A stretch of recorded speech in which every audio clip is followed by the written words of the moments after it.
pops up. Pops up right away.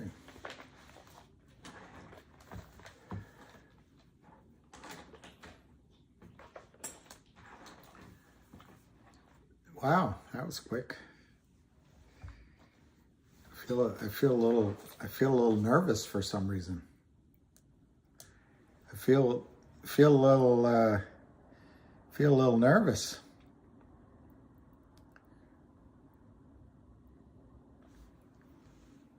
Yeah, don't get all excited. The same the second time around. The first party's always the best. The first time. Hey, Cher. Sad day yesterday. Come on, it couldn't have been a sad day. Hey, James Cipriano. William Guzman, thank you. They voted me off the board, but I saw your contribution. Amazing, William, and they're offering me some other stopgap, but no volume. No volume. No one can hear me? What did I do wrong?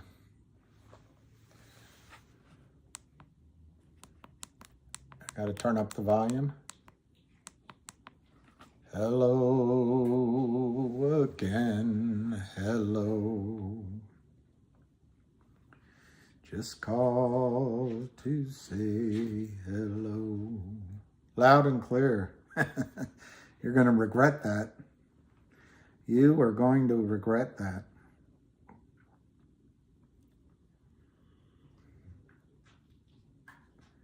I couldn't sleep at all last night. And I know it's late. I couldn't wait. Hello.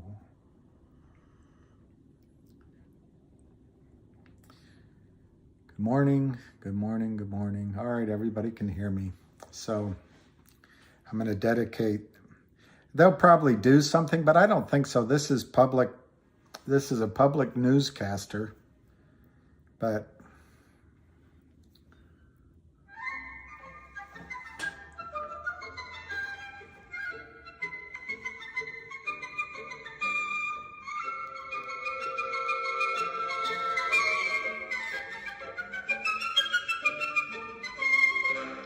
tomorrow, and that is it for us today.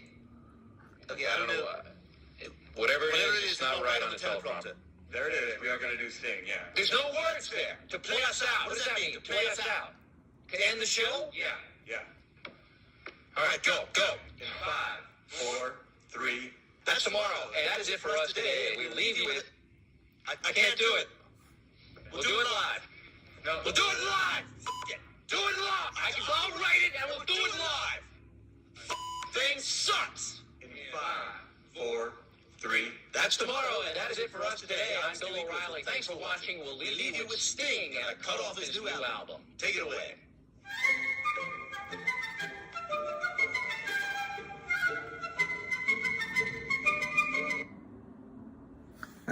so we're going to do it live. We're going to do it live. We do it live. Yeah, new charging cable. Hey, everybody. Thank you. I didn't mean to go. I didn't mean to cause any drama. But on the other hand, you know, the Mississippi River flows right along. Old Man River. Yeah, from my penthouse. O'Reilly, he's an Irishman. And I have Irish in me as well. But my mother's Italian, which is why I'm so tall. But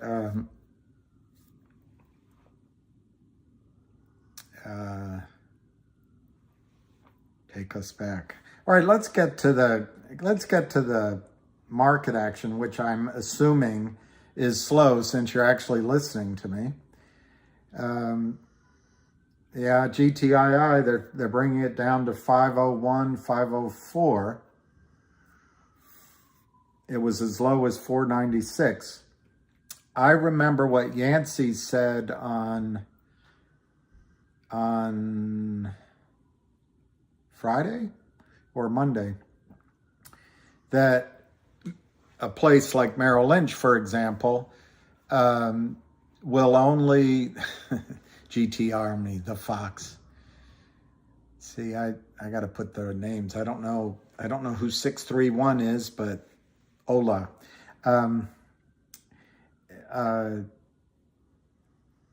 Anyway, Merrill will only allow buying if the stock's above 5 for 2 weeks. That was key information. So that's a big price point. Thank you, Cloud Rain. Thank you. I'm ignoring all your nice things. Eric, thank you. And we'll do it live. We'll do it. Anyway, he's an Irishman. Irishmen I have the problem. You know, every now and then the blood goes just a little too high and up to your ears, and get a little hot-headed. But Italians do it too, and so I have it on both sides of me.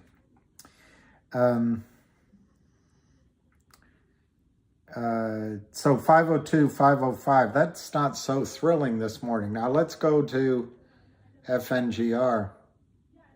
Stop the hammering. All right, Artec. Stop the hammering. I see one. We are Spartan. We are Spartan.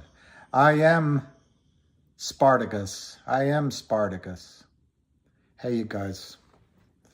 Well, I started later, so I figure I can go till the close at least without offending anyone. My own experience with these live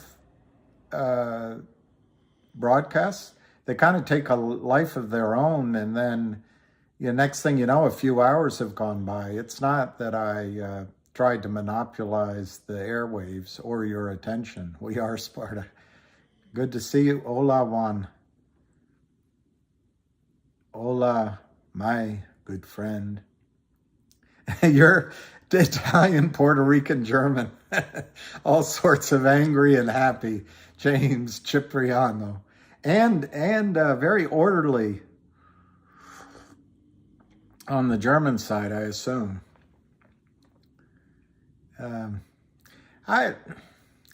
Guys, one reason to come back is it was becoming, oddly, maybe it was becoming all about me before when I was doing it. And then by leaving, it was becoming all about me. So the easiest way to make it not about me was to come back. But I also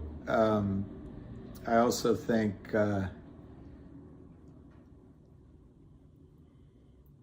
maybe I misread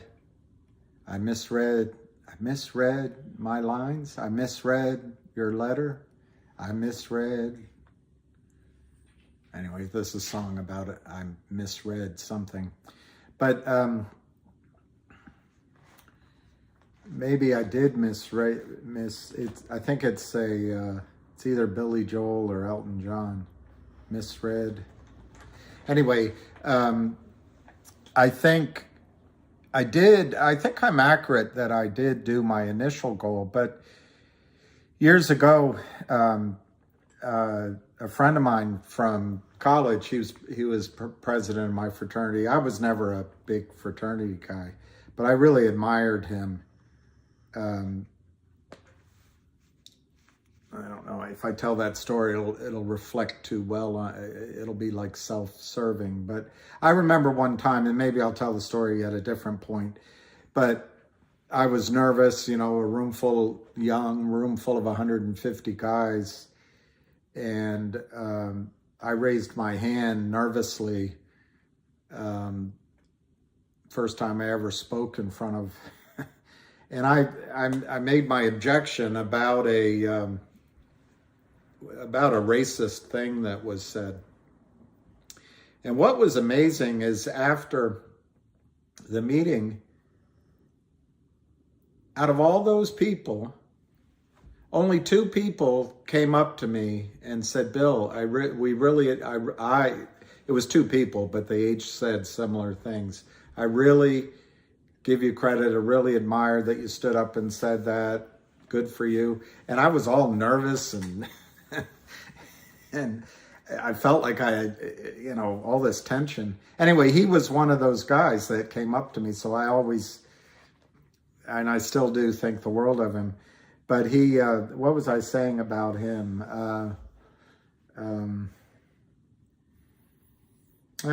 See, that's how the Biden brain works. But it had something to do with what we're doing, and I'll think of it. But anyway,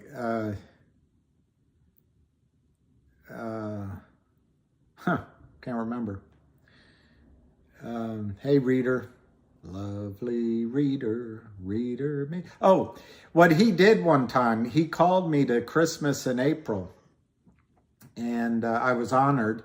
I was in my 30s, and he's a lawyer, big important lawyer, but the idea is to go help people that aren't as fortunate fix up parts of their house and do specific jobs. So we went on a Saturday, 100 people descend on this woman's house, and our job, I volunteered to help paint the bathroom because I painted houses to get through college, and afterward a little bit. So Colin helped me as well. So it was the 2 of us in this bathroom, but we got started early because it's a big project to do. You gotta prep, scrape, set up, prime, paint, clean up. But we look out the window and all these people from the suburbs are having their coffee, talking, saying hi to each other. And then come 10:30, they have to make a run for lunch. And then it's lunchtime. And so everyone gathers around for lunch. And we're still up there just plugging away. And this elderly woman, really a large woman that didn't have the mobility to do very much.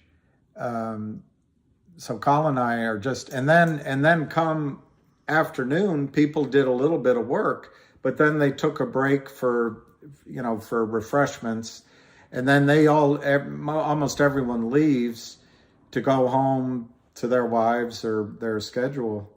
But Colin and I are still there painting the bathroom, and we're at the final coat. It was a weird color, but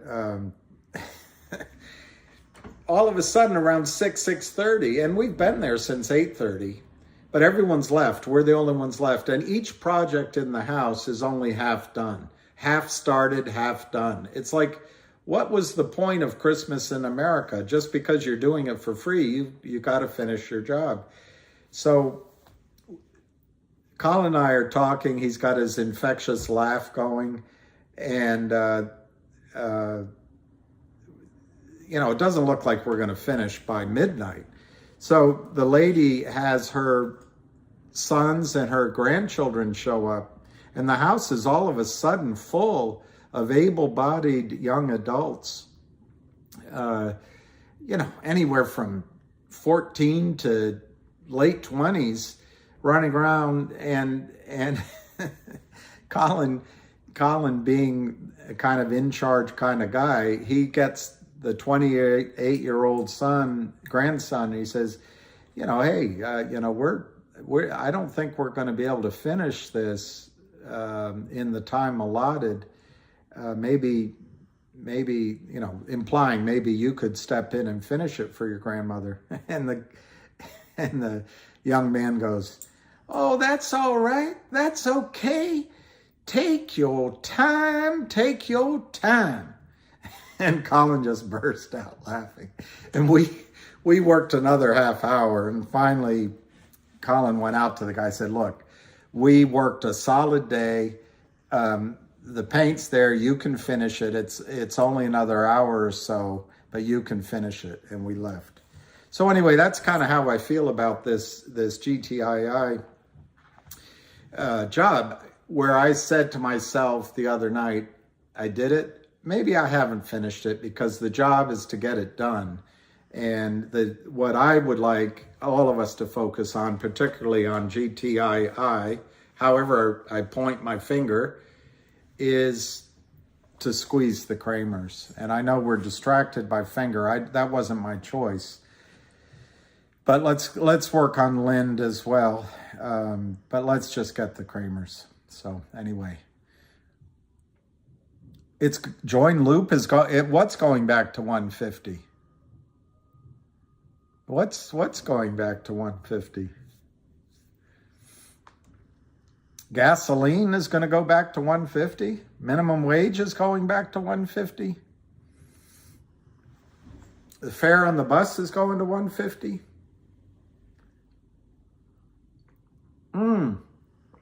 I know what it is.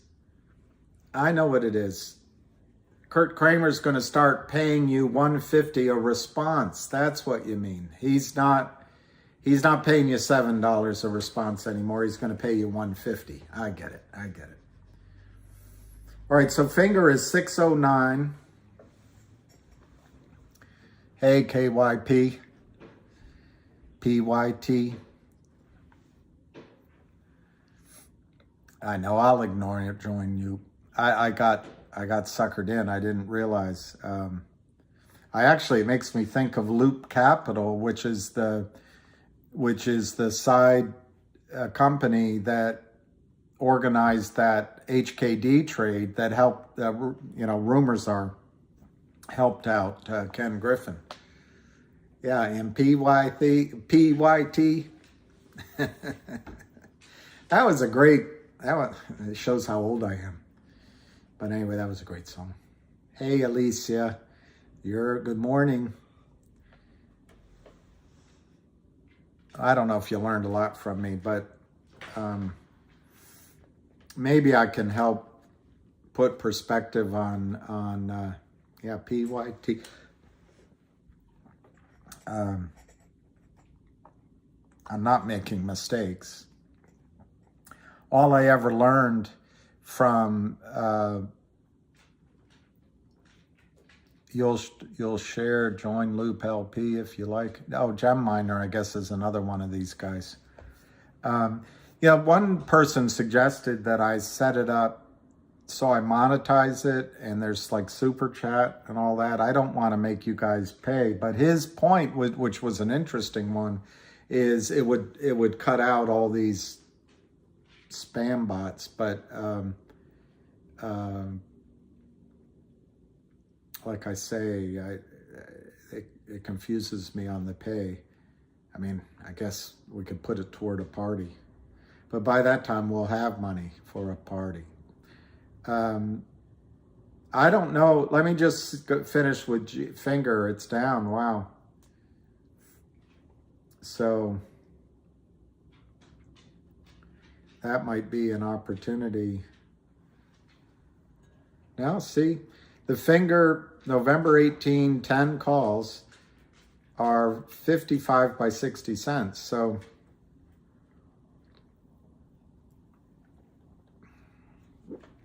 it looks like the premium's still there, even though the stock's down. The November 11 calls, they haven't traded. 30 cents by 70 cents. Last trade 15 cents. Wow. That's the risk of trading these is let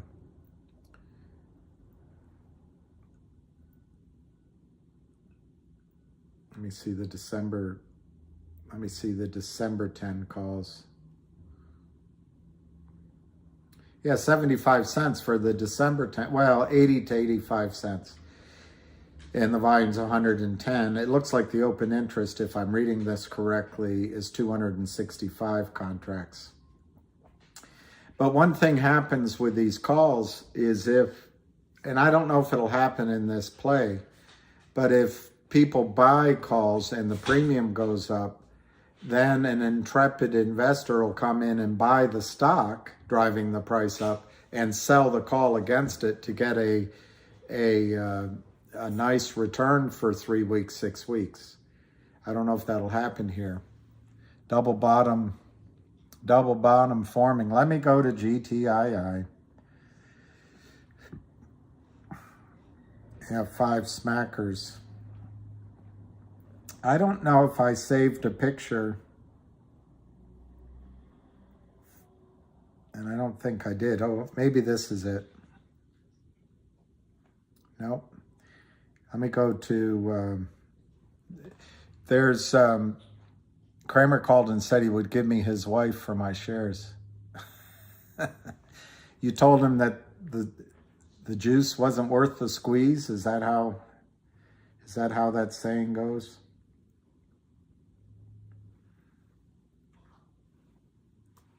And I'm not even quite sure what it means, but I kind of get it. In a way, I'm glad it's over. In another way, it turns me inside out.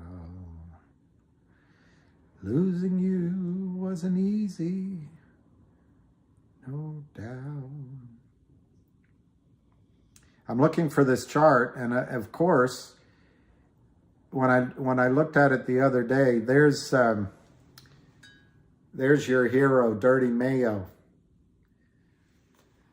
That guy's done more for this play than all but maybe 20 people, and I'm not including myself in the 20. And he did as much as those people. Here it is. I think it's an avid trader chart. But it's interesting. See this, I see myself in a mirror reflection, so it gets confusing. But you see all of these back here. Well, here, the line was resistance. And then the Kramers got the stop to crash so they could buy back and stuff the prime broker with the real short shares to pay off the real short. And then after they finished that, it came back up. So what was support has become resistance here. It's become resistance. Well, we broke through it. We broke through it here.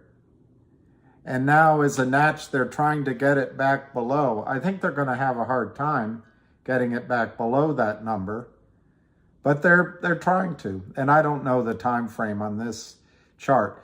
Normally, I think the fourth time it's usually through. The fourth time it's usually through. It's like back when there was a period when I was still older, apparently all you had to do was take a girl to dinner 3 times, and the 4th time was magic. I never knew about those things. Now maybe you have to go a fifth dinner date, but we'll be through. We'll be through. Hey, Victor Smith. Victor, that's a good name, Victor. But anyway, I like that chart. So let's go back to the prices. $5. Somebody asked me, do I think it can go tomorrow? I don't think it's going to go today or tomorrow. I think it's going to be November. I think they're going to try to keep this down so they get their monthly statement to their investors processed with a with a better picture to it than it would be otherwise. Eric Roper. See, I don't know if Eric Roper is a friend or foe, but he says he wants 12-hour streams. So Eric, I don't mind if you're making fun. It's your life, and you can decide how you contribute to the world. Finger 611 618 611 618.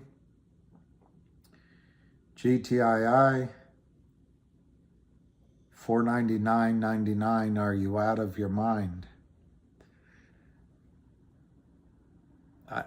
D Sauce, I don't know if D Sauce is real either. Hairleen, 24 hours nonstop. All right, Hairleen. Hey, Maddie. Somebody else, 811 and 1111. I don't know. You know, it's a problem. I don't know who's a real poster or not. So if I step out of line, I have no idea. Some of these are plants. I'll try to ignore them, but every now and then I get it. A bedtime stream to tuck us in. Reader Alley Bronx.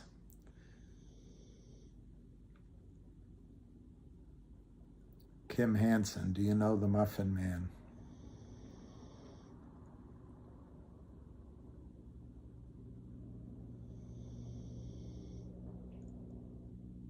Are Germans losing out? It's useless. So I'm going to play this again for fun.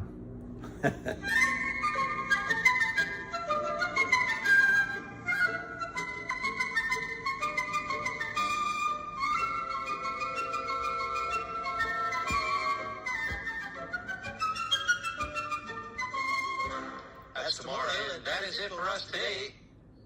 Okay, I don't know why. Whatever it is, it's not right on the teleprompter. There it is. We are going to do Sting, yeah. There's no words there. To play us out. What does that mean? To play us out? To end the show? Yeah, yeah. All right, go. In 5, 4, 3. That's tomorrow, and that is it for us today. We leave you with, I can't do it. We'll do it live. No. We'll do it live. F- it. Do it live. I'll write it, and we'll do it live. Thing sucks. In 5, 4, 3. That's tomorrow, and that is it for us today. I'm Bill O'Reilly. Thanks for watching. We'll leave you with Sting and a cut off his new album. Take it away.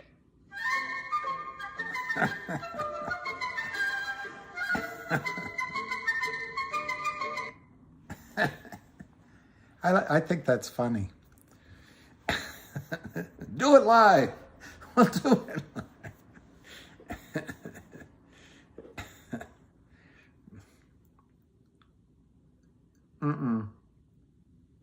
Snuffle Papa Goo, I do not think it's going to drop again. But I could be wrong. I mean, I could go wrong. I think the 3.9 million share buy-in, you're asking me to speculate, so this is pure speculation. But I bet the 3.9 million shares to buy in was triggered by the $5 strike price. And the fact that it was above $5 was making that happen. When they drove it down, it might have bought more time. That's what I'm thinking. Hey, Kevin, thank you, Kevin McKeever. I'm reading it when you acknowledge them, they're going to continue. Stop. Okay. I just sometimes think because I recognize the name, I think it's a friend, and then I read it and I'm already in too far. I love that. Hairline.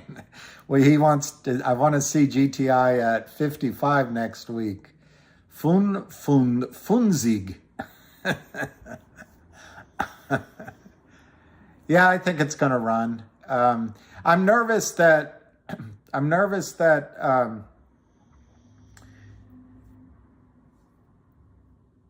like I said on the tape I did the other night, it always makes me nervous because I'm viewing this kind of like a deal, and we've got to bring it to fruition.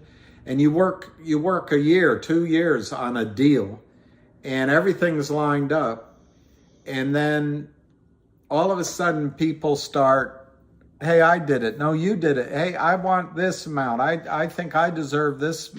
Why are you getting 25%? Whenever that kind of, or you're getting all the credit. Whenever that kind of shit happens, sorry, I shouldn't say that word. Whenever that kind of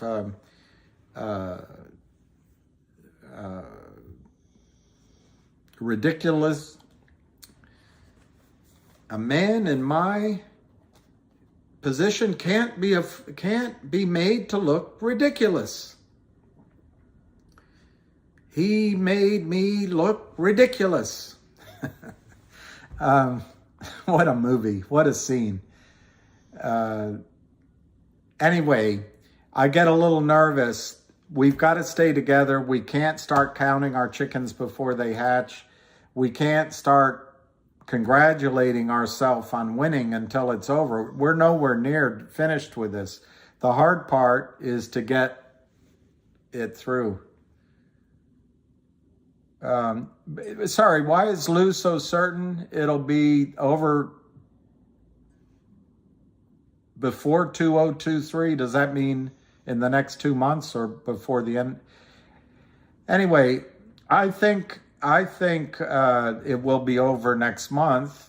But guys, if you had listened to me for the last 18 months, I would have projected that. I don't know how Kurt Kramer, everything I say on here is my judgment, my opinion, allegedly. I'd like to say that he's a good guy. I don't see any evidence of that. He might be, but it's all my opinion. But I don't know how Kurt Kramer's still standing. Exactly, grand piano home companion. He said before the end of October, I would have said the same thing, so I don't fault Lou for that. But I think the complacency, the complicity, the what's another C word? The cuckold nature of the SEC allows this to go on.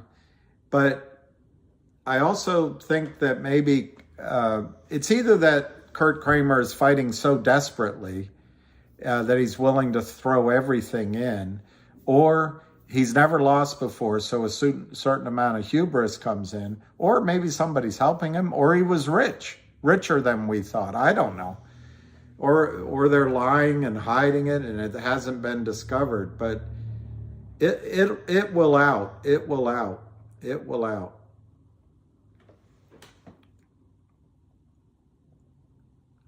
Well, yeah, there's O2, I don't know how to pronounce that, but that's absolutely right. There's a less nefarious interpretation, which is possible. And that is that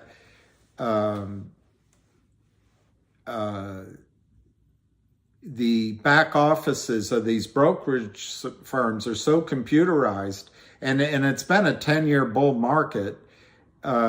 Pretty much nothing's gone wrong. And you've got young people in the various roles. Young, by that I mean short length of service, not long lengths of service. So they may never have seen this before, and you're absolutely right. Each of the back offices might be helping each other because they're just getting their head, just like you took a while, maybe they're just getting their head around this.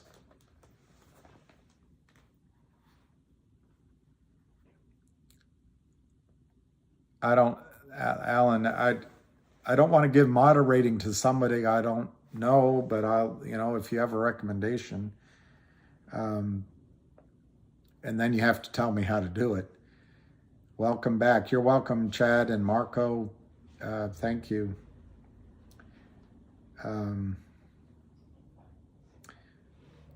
I'm not going to respond to that, but just to throw out a prediction, you could be right, but give a reason why. Give a reason why you're saying it.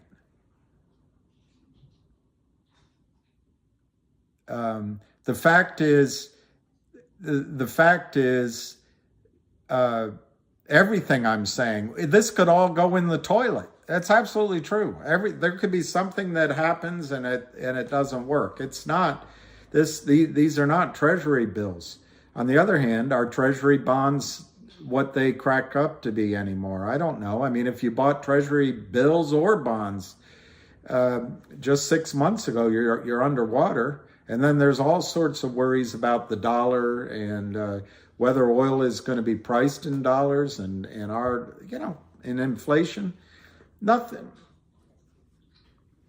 There's nothing in this life that's risk-free. All right, James, next time. James, I lost the last name, so next time you come through. Yeah, I don't even know what a bot is. Is it a human being or is it, it's a computer that responds to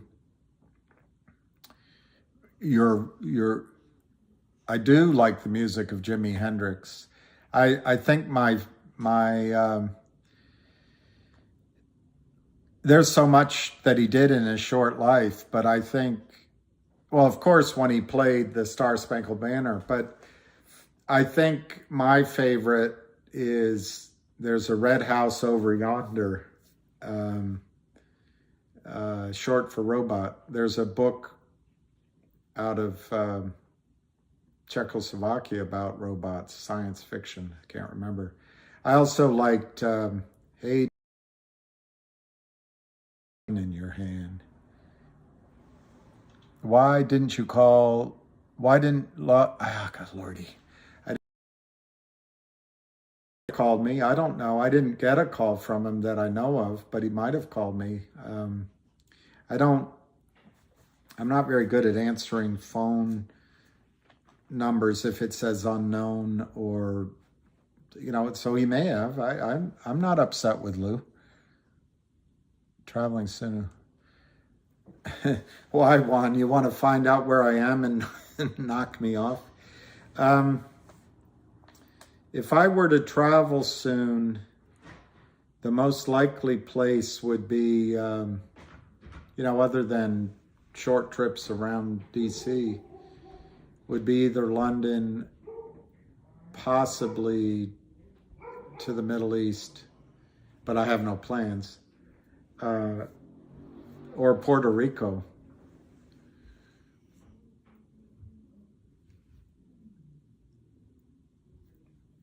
I don't know. What I got from, hey, Vinny G, what I got from Lou's point about retiring is he's counting on making this trade work. And I think you've got everything. Lucky, go retire. Speaking of retired, Lucky's sleeping here somewhere. He might have just gone outside. I left the back door open. Hey, Tracy, thank you. Dylan, that'd be great. I think you're in Ireland. I would love to visit. I've only been to Ireland, landing in Shannon Airport, but also a friend of mine took me to Dublin twice.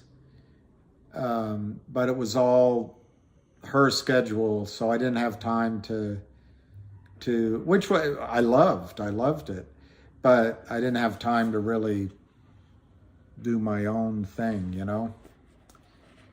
I don't know how to. Oh, I see what you're saying. Yeah, I don't. I read your letter. There's some song about misreading the tea leaves, or misreading the. If I sit here, if I hold this up. If I just hold this for the rest of the call, we're in like Flynn. So I can't hold it all though.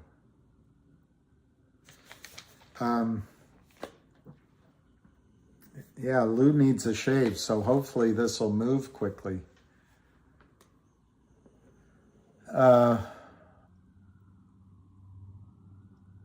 We're in the Matrix. Yeah, I'm not going to respond to what seems to be bots.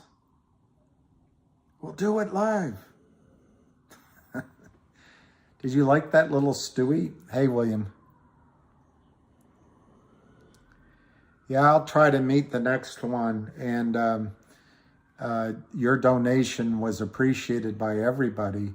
It was quiet, but I'll try to go to the next event. But it was it was like watching I said, hey, I know that guy. Giggity. Sort of how do you say that? Damocles, sort of Damocles. We don't know the SEC. Well, on these windows, you know, I'm thinking of moving to Puerto Rico actually. So, you know, we'll see. I don't know. Well, I have friends there, but you know, I don't have a. I don't know. It's just an idea. So anyway, I haven't. Wouldn't that be something, a MAGA? Across the street, I don't want to get into politics, but across the street is a big Biden-Harris sign out and plastered in the window. On the other side over there, they got a big black flag in white hanging out saying they won't stop at Roe. And that's fine. It's America. I think anybody can put anything out. But if you put a sign like you just suggested here, they destroy it. They take it, they throw it away, or they would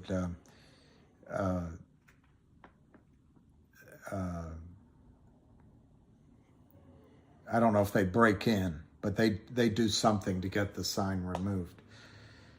And I'm not trying to get on a political side in that argument at all. At all. Hey, that's an idea. Maybe if I put it over here. See, you guys are pretty smart. You are some smart guys and girls. Maybe if I cleaned up all these notebooks and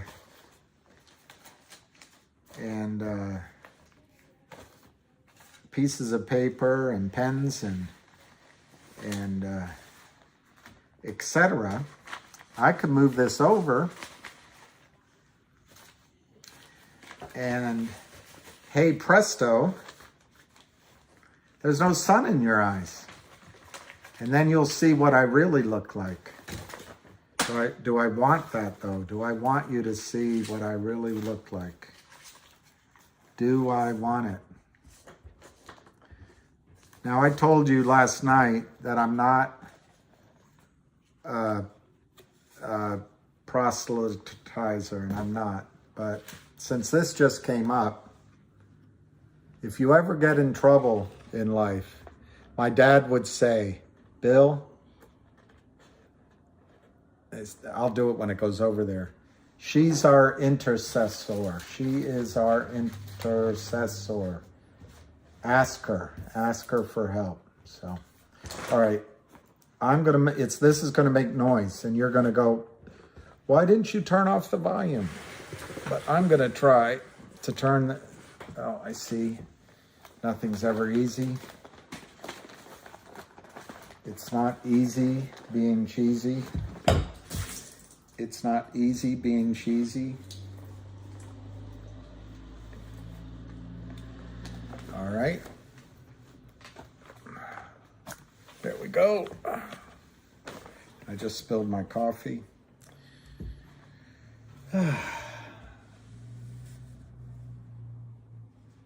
Okay, now we'll move this over and see if that does it. Ah, see? See? You guys are so smart. I want to grow up and be just like you. I want to grow up and be just like you. I can't believe I spilled all that coffee. Oh well. No more glare. Am I an angel? No, I don't even know. But anyway, if you ever get in trouble, you can say the Memorare and ask Mary for help. And in Islam, Miriam, ask Miriam for help. I don't know if it applies in any other religion, but I don't think she's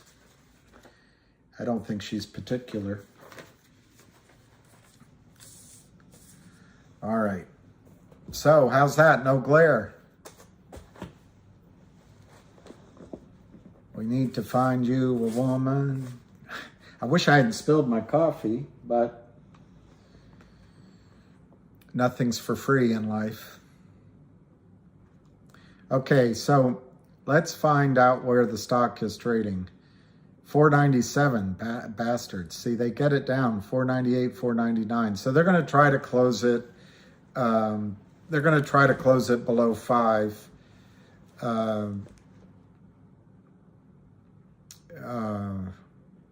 Today to start the clock again. I don't think they're going to be successful.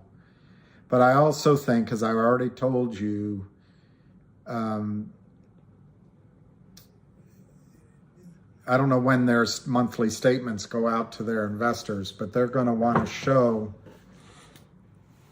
that they have this situation under control. I think that's right. Buy some more. I'm not giving advice, of course, just my opinion, but I think as long as the Kramers are selling and as long as we stick together,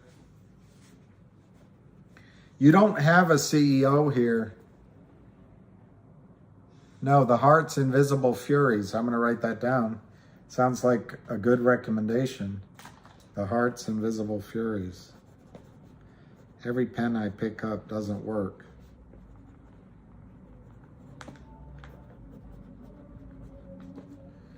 That pen doesn't work. That pen doesn't work.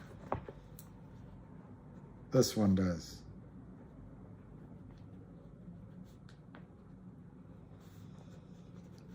$4.99. It's only my voice is soothing. I can't stand the sound of my voice. I cannot stand it. On the other hand, sometimes I think it sounds like my brother. My brother.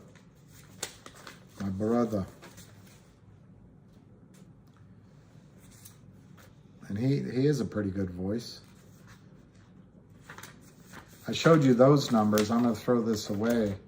But hey, Sapphire, those are the numbers on the way up that I think could become the new base. The new base. I'll leave this here in case somebody asks me about that. 9. There's Ham Short. Everybody knows this number for Ham Short Killer at 3:30, but I'll play it. I'm going to do it live. We'll do it live. I'll write it. We'll do it live. When you have time, check out Romans 8:34. What, you think Catholics read the Bible? All right, I'm writing it down right here. Romans 8:34, and I will, and I appreciate it, Donnie. Romans 8:34. The fib formula. I don't know how to do that. I know. Religion is... I watch Christopher Hitchens, and I was at his house. I met him 2, 3, 4 times. And I think his biggest argument is against religion. And my mother rejected the Catholic faith, although she retains many of the... But anyway, she once told me it's a hard faith for women. And I think whoever said that, I think it's something that we all have to be cognizant of, that religion has been, I think what it is when you give men and women, you know, the English language men, power, you don't know how it's going to affect them. And then when you, the other thing is, if you think about it, in the Catholic Church, I don't want to talk religion, but one concept is that every point in time and space and in life is a battle between good and evil, battle between temptation. And so anyway, if you think about it, that would be where some of the mistakes would be made. Hey, Brent from Memphis. Let's get back to the comedy jokes. All right, I'm going to throw this away, but I've shown you this when it looks like a shark, a beak or something. But when it's trading inside of a pennant, it runs out of time. That's what I'm trying to say here. It's either going to go up or down, and that's what's happening right now. I'm a little concerned that the pennant has an upward slant, which if it were more pronounced upward, that wouldn't be a good sign. But I don't think it's bad, and I don't think it's bad in our case. Man, I really poured that coffee. All right, buying more. William, are you sure you're not a former academic professor? My uncle was one. He just well, here's the thing. If a cluttered desk is a sign of a cluttered mind, what's a empty desk the sign of?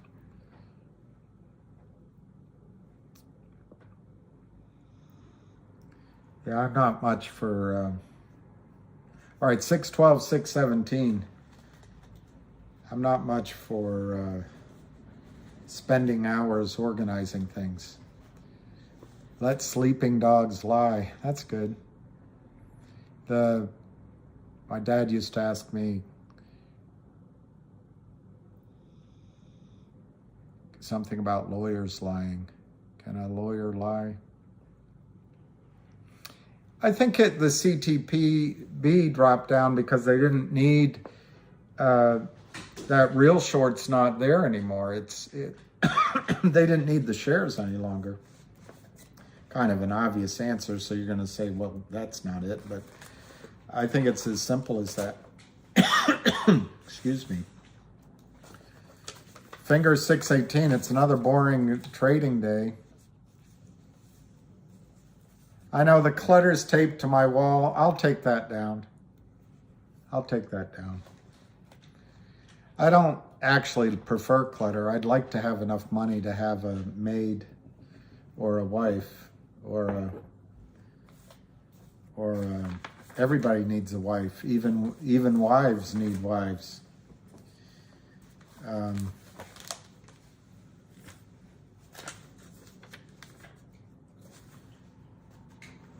I am taking this chance to clean off some of the.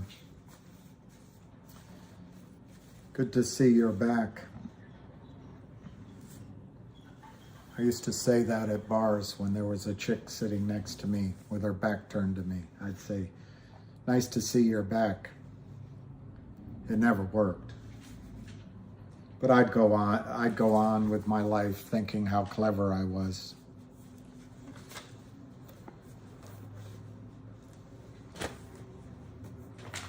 DWAC. I don't know, that Twitter, obviously, I'm forgetting his name right now, the billionaire overpaid for Twitter, but assuming that PE ratios for technology companies can stay high, he can certainly make that all back. with the plans that he has. But I wonder if Twitter means DWAC is not as successful. I don't know. Only you know. You know, there's someone here that makes just wonderful, always negative posts. I guess it's a bot. Maybe that's the thing. Maybe bots just... Anyway, all right. So now let's look at GTII. 5 smackers, $4.99 to $5. No volume. Parlor, yeah. Didn't the former billionaire buy that? I feel kind of badly for him. Feel kind of badly for it. Yeah, so we won't respond to that bit of contribution to life. 612 to 617 on Finger.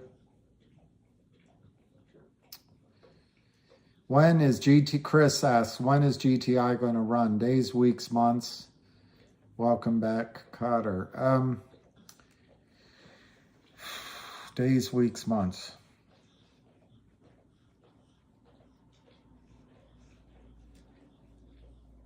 I'll pick weeks. I don't think it's going to be days. At least, I don't think it's going to be before November. But I don't think it's going to be December either. So I'll pick weeks. Carajito. I know if there are artificial profiles, though, does a computer come up with what they write, or they do it?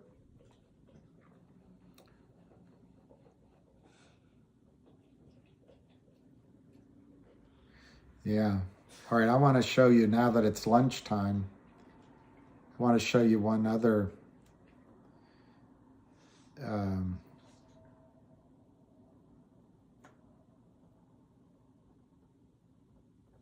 yeah, this one. I want to show you this one. So, since it's weird date to pick, glad to see you're back. Oh, it wasn't funny the first time? Is that what you're saying?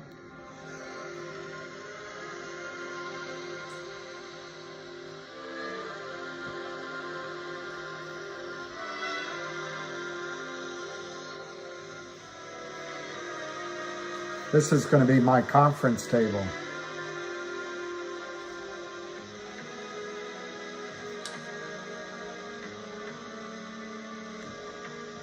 Peggy, hold my calls for a few minutes, please.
right, so I didn't know. Wise punks. I don't know if I annoyed everyone, but I think that's pretty clever.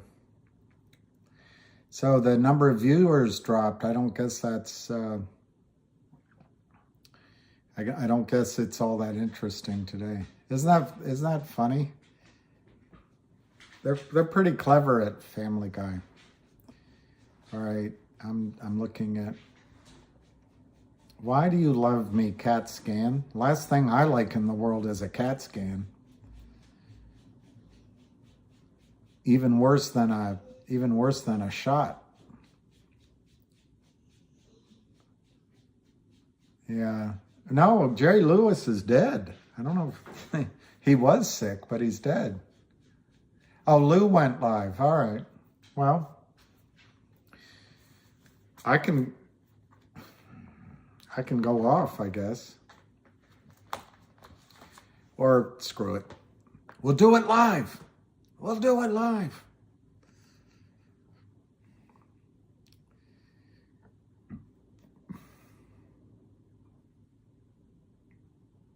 I never saw the movie The Errand Boy. Oh, Jerry is still alive? I thought he died and his will was he's not giving his money to his children? Something like that. Hey, the Ram. Play Lou live. I don't know if that's too much.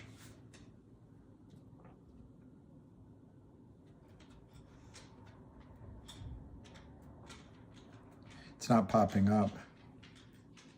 Where is fake CK? Fake CK.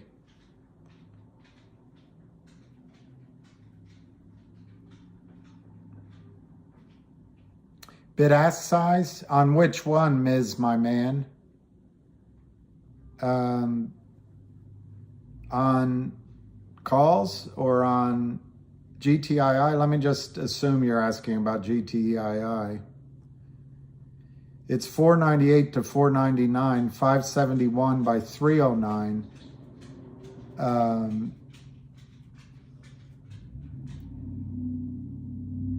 U.S. Code Section 1343. U.S. Code Section 1343.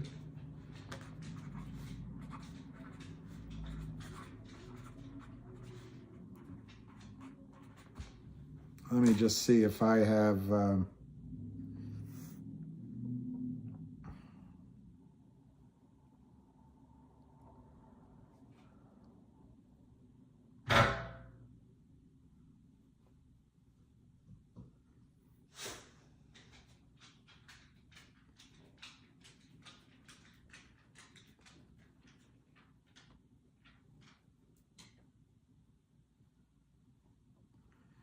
I just want to find the exact wording for the settlement. Here's a penny financer. This is a press release from the United States Securities and Exchange Commission. So this is factual. This was published November 25, 2013. The Securities and Exchange Commission today charged a New York-based penny stock financer and his firms, plural, with violating federal securities laws when they purchased billions of shares in a pair of microcap companies and failed to register them before they were resold to investors for sizable profits. Kurt Kramer and his firms Mazuma Corporation, Mazuma Funding Corporation, and Mazuma Holding Corporation agreed to disgorge those profits in paying a total of $1.4 million to settle the SEC charges. And now, the SEC did not pay Kurt Kramer. Kurt Kramer paid the SEC. An SEC investigation found that Kramer and his firms obtained unregistered shares in penny stock issuers Laidlaw Energy Group and Bedera Corporation. For the Laidlaw transactions, they claimed to rely on an exemption to Rule 504 of Regulation D. Now, this is where Kurt Kramer and his lawyers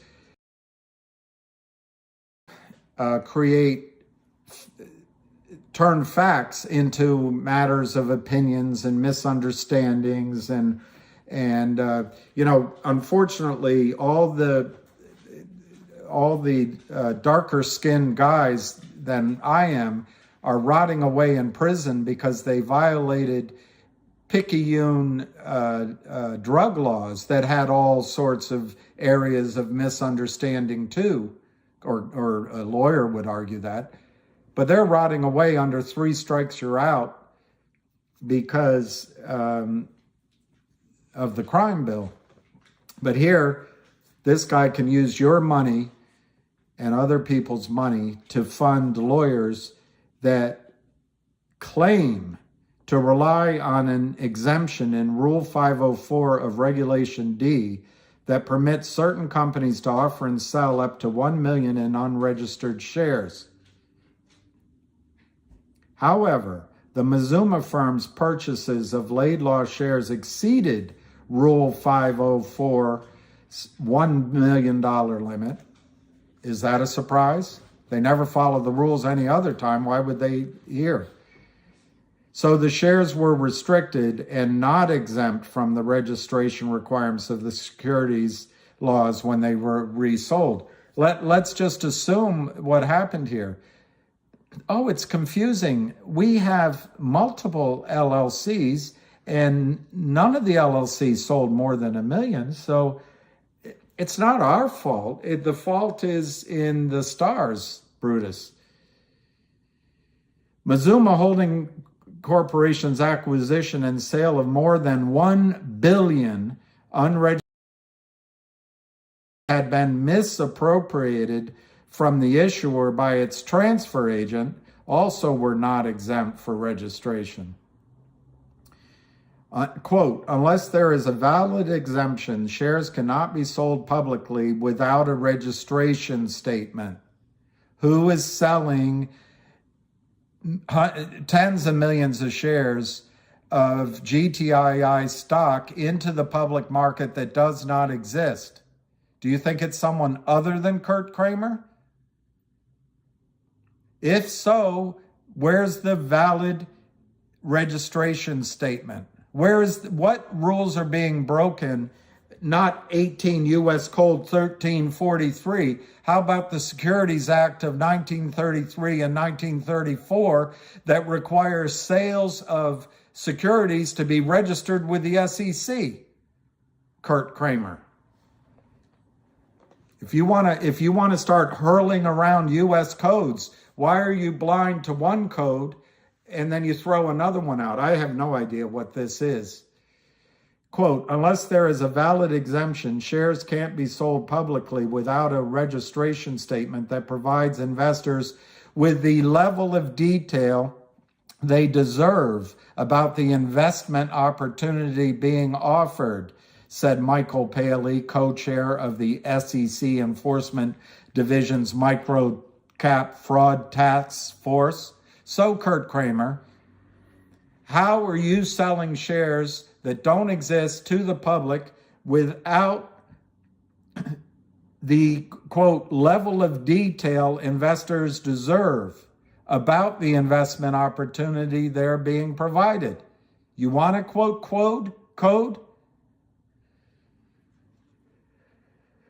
Billions of shares were not vetted through the registration process, yet became publicly traded as the result of violations by Kramer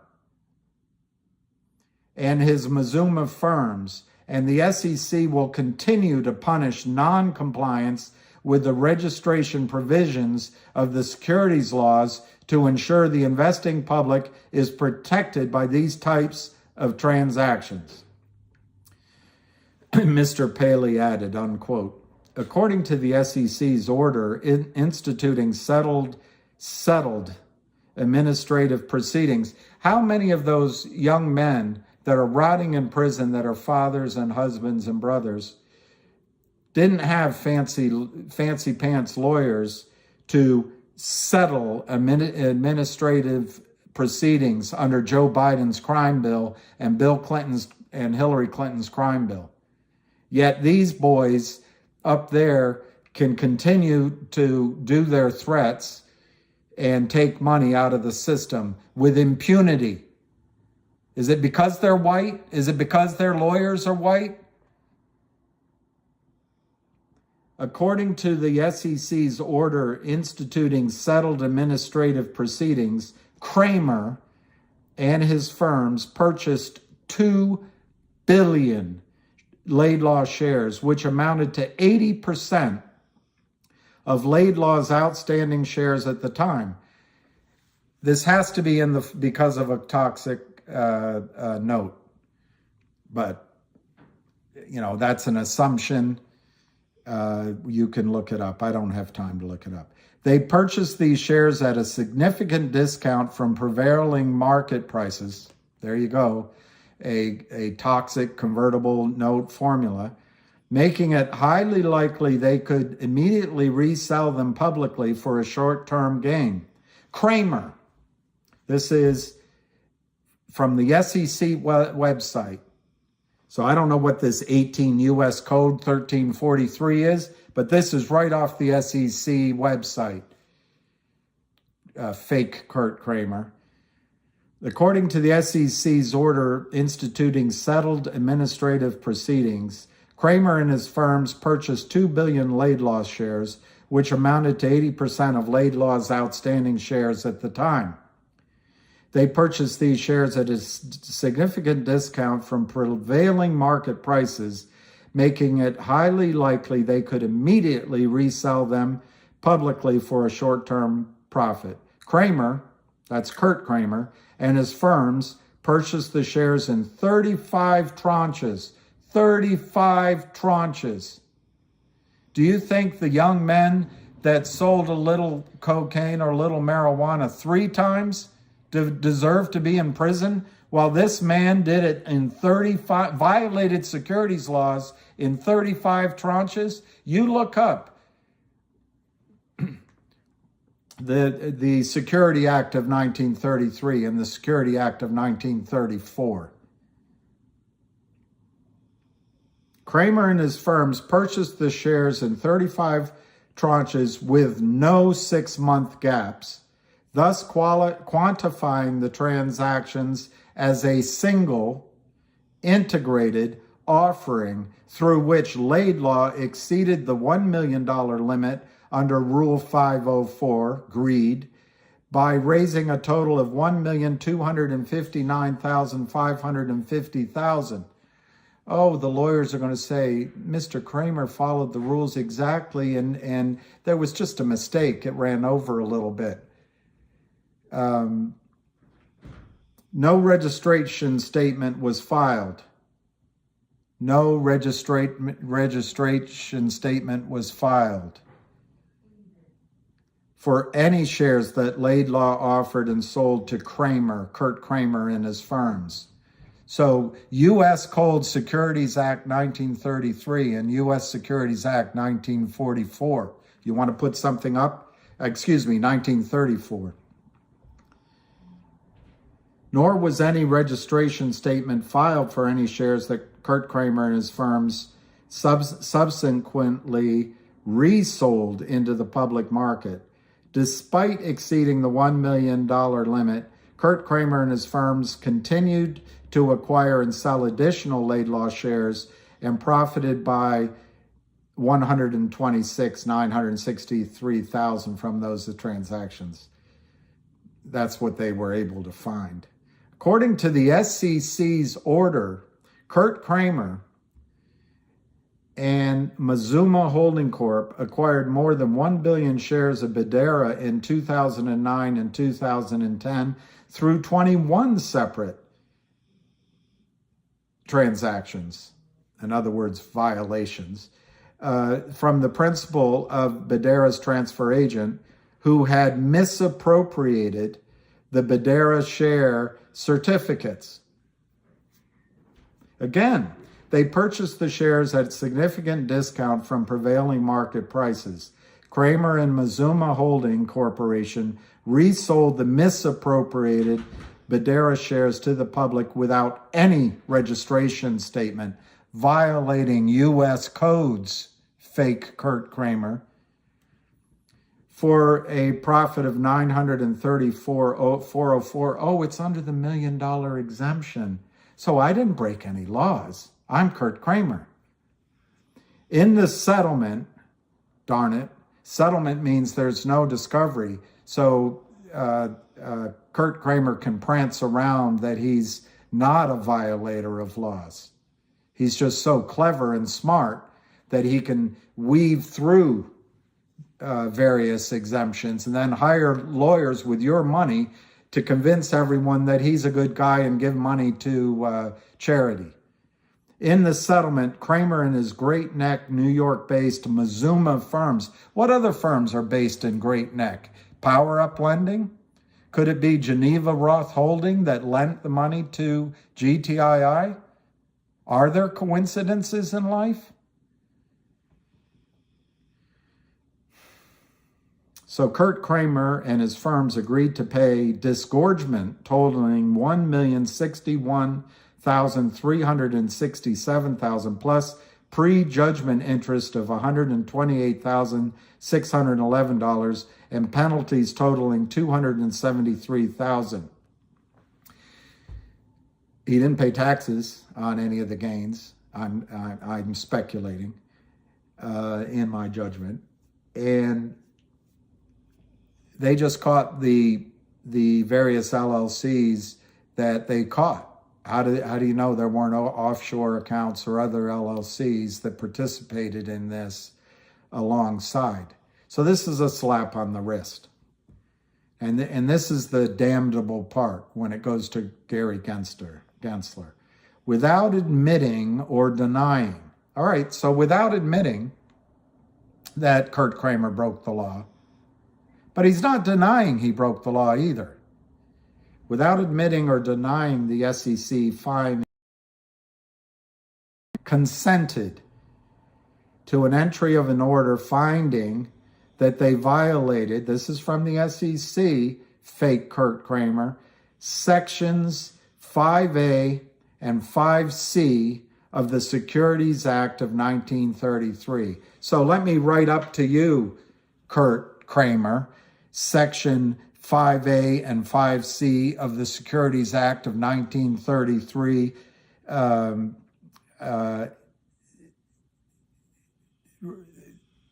Are you violating that in the case of GTII? Are you violating your cease and desist order?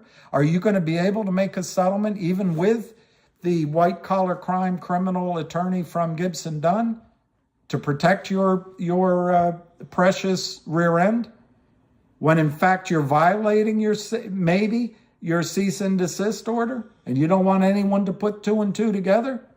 It's right in the public record. The order, Kurt Kramer and Mazuma consented to the entry of an order finding that they violated 5A and 5C of the Securities Act of 1933. So without admitting, but also without denying, Kurt Kramer signed an order consenting to the entry of an order finding that they violated sections 5A and 5C of the Securities Act of 1933. The order requires Kurt Kramer and his entities, they said them here in this writing, to cease and desist from committing violations of section 5A and 5C and not participate in any Rule 504 offerings. Entry of the order will constitute a disqualifying event for Kurt Kramer and the Mazuma firms under the recently enacted bad actor disqualification provisions of Rule 506. The SEC investigation was conducted by staff in New York and Denver offices including Ian Carpel, Kim Greer, Chaim Avathi Maillier, Laura Yu, Todd Brody, Christopher Ferrante, no relation to me, and Elizabetha, that I know of, Ragua, and assistants from exam staff Terrence Bohan and Dennis Koval. Press release from the SEC. None of this that I just read, other than my one or two speculative asides, is opinion. This is all factual. Fake Kurt Kramer.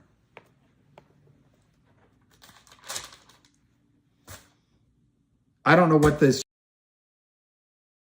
43 means or alleges, but I'm a United States citizen, and I'm offended by the fact that cocksure,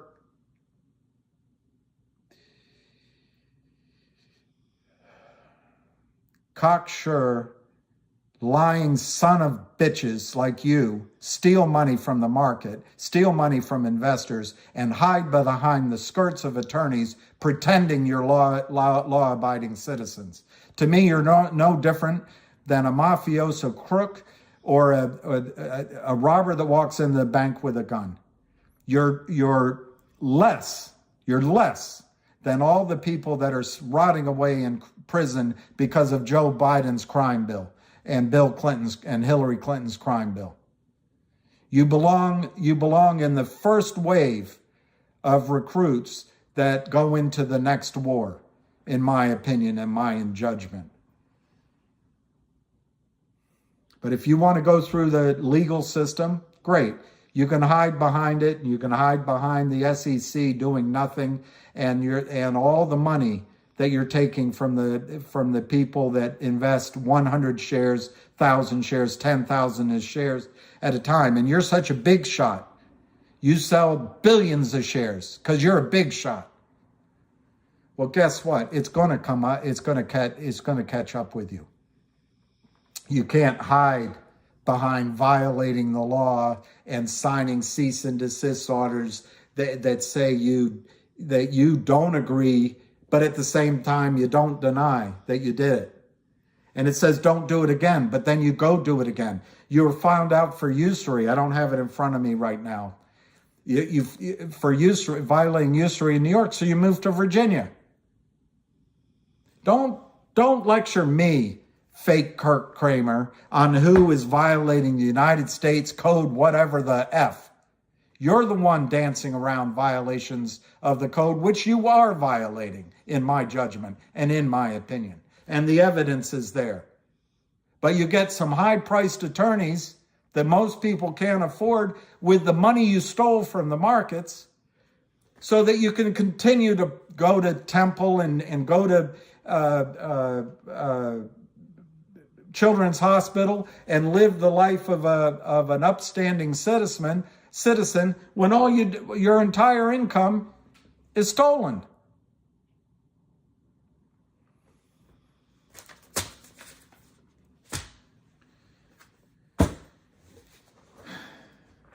Cardinal McCarrick, who was defrocked, said that Cardinal McCarrick said that the three great religions in the world are Abrahamic religions: the Jewish faith, the Christian, the Catholic, the Christian, and the Islamic faith. And I don't claim to know anything about all of it, except I believe in all religions if you believe that you're going to have to face your maker. There is a moment, what I was taught is they run your whole life before you and you have to answer for it. Maybe that's that memory that happens just before you die. I don't know. And I don't want to question anybody else's sins. I have enough of my own to ask mercy on and ask for forgiveness for. But fake Kurt Kramer, if you want to go quoting codes like you're some prima donna and you can't be touched, and that your reputation needs to be held higher than anyone else's. Just remember, you're going to be sitting before a council that's not going to put up with all your argumentative, picayune reasoning bullshit. You think God cares if you have a lawyer that argues that you didn't meet this and there's an exemption here and you can cleverly argue in the minute? God's going to ask you about whose lives you hurt. But I'm talking to a man with no feeling and no soul anyway. So or at least at this stage in his life. It's not my place. It's not my place to judge another and what miracles happen. Maybe you're going through this period of life where you're going to lose everything, which will include all your illusions of grandeur, all your illusions of being exceptional. And you're going to see that material things and adding up shekels, and that's just a term, I'm not trying to be impolite, have no meaning. And maybe that's the process for your life that you have to go through. So I'm not judging it. But don't you throw up to me some code as if I'm violating your rights. Do you know how many thousands of people's rights you've violated? You can take your haughtiness, your arrogance, and your specialness, and you can shove it somewhere impolite.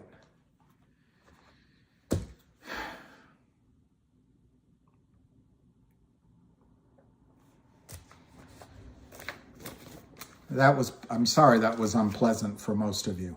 Look at this, fake Kurt Kramer. This is due diligence on you. Global Tech Industries takes a loan from Geneva Roth Remark Holdings. That's you, Kurt Kramer. That's you. November 27th, 2020. $74,800 par value with a discount of $6,800, Kurt Kramer. That's you. And $3,000 in expenses were paid to you, Kurt Kramer. Then the note bore an interest rate of 10% per annum. And it gave you, Kurt Kramer, the right to violate securities laws. I mean, you're putting it all in this form, but if you're expecting us to believe that other people were shorting the shares naked, it's not credible. But you can quote whatever U.S. code you want. And if you want to take a U.S. code into court, let's do discovery on this. Let's do discovery, Kurt Kramer. I don't care how many millions you have of stolen money in my judgment. And all of this I've been saying is my judgment. I want to see the tickets. I want to see the phone record. You know, Kurt Kramer, I don't know your relationship with your parents or not. I don't know that at all. But I would be personally embarrassed to go to my father or my mother and explain what I did for a living. And you've been doing it for 2 decades. You worked at least 6 firms in 2 years. You know the rules.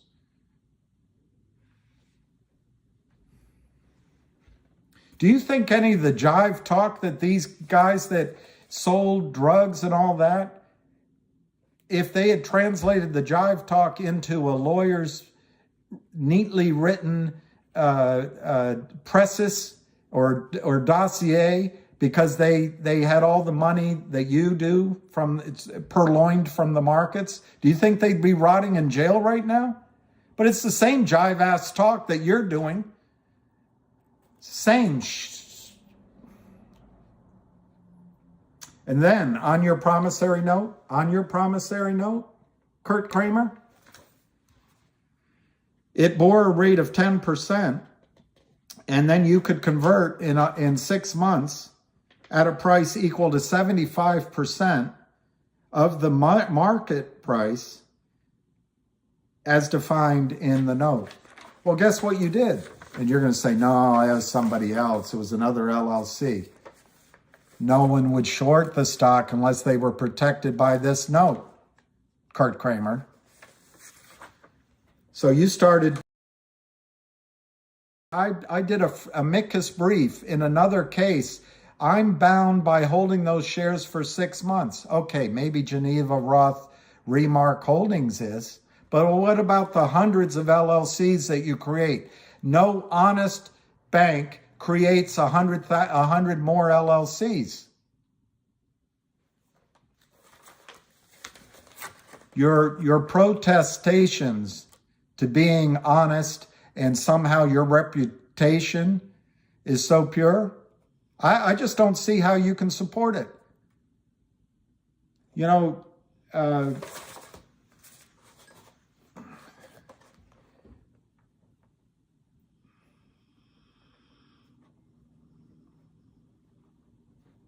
if you want to take this entire recording into some court under this whatever 18 U.S. Code 1343 is, be my guest. But know that even if I have to write it myself, I will counter that everything I'm saying, in my opinion, is the truth. And if you argue it isn't, I will ask for discovery. And I don't want to do it. I don't want to waste my life, but I'll spend the next 10, 15 years in discovery, and we'll find out what the truth is. O exalted one.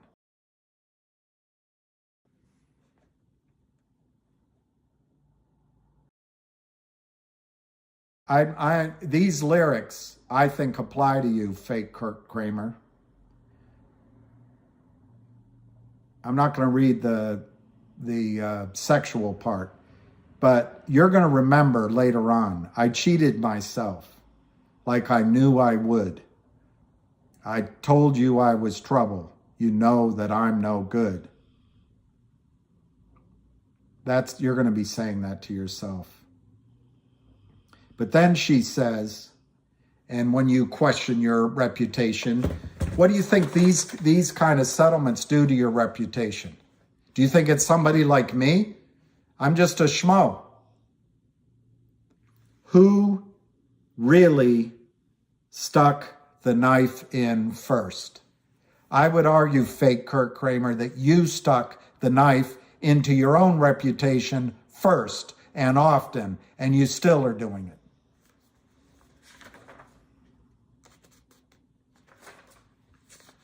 All right, I'm just going to stop talking to that bastard.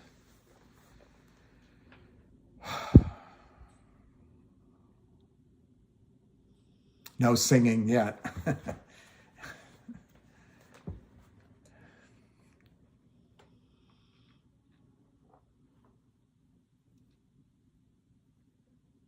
Let's look this code up. 18 U.S. Code 1343. Let's just see what code he's talking. Yeah, I'm sorry. What?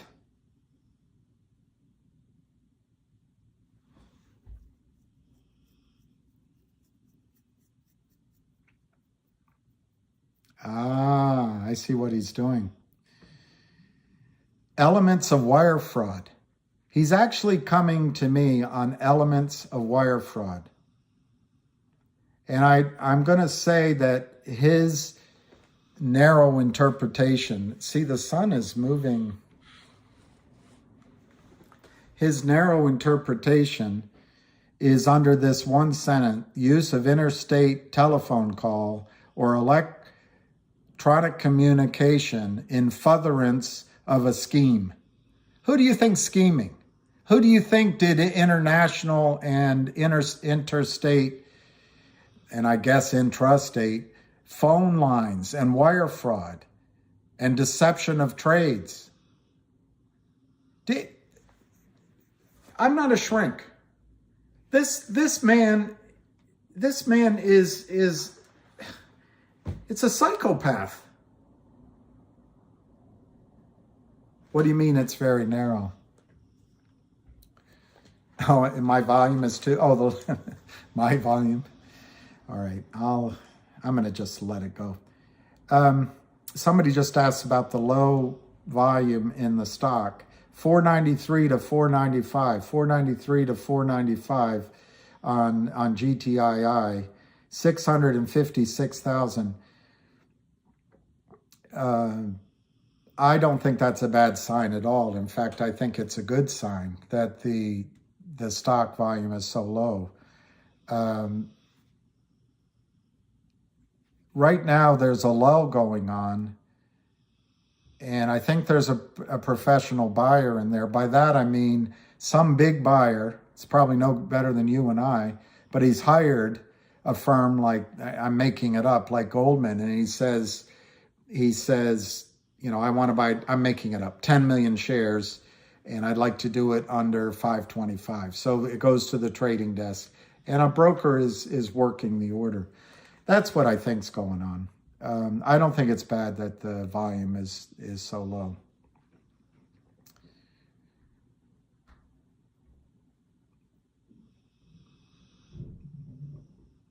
Hey, Deborah. Let's just check. Fingers also down. So, I'm actually surprised both are down so much. They're down very little, but what I mean is that they're down for a few, I don't know what. I didn't watch it at the beginning of the day, but for these few hours, and they're sitting here. But no, I think the low volume actually means, yeah, I probably should take a coffee break, but the low volumes are actually a good sign. I actually think they're a good sign. Thank you, Patty. At least I have opinionated asshole on my side. I'm here with opinionated asshole.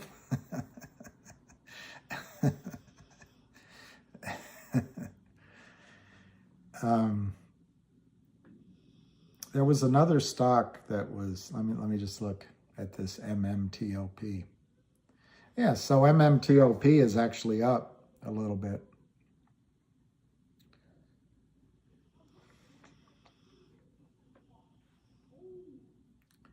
I don't know, those kind of,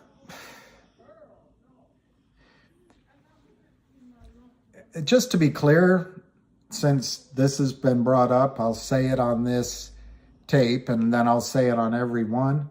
I am not trying to instigate a fraud or manipulate or create a scheme that defrauds anyone. I think I've been pretty clear all along what the risks are, what the possible benefits are, and that everybody has to make their own decisions.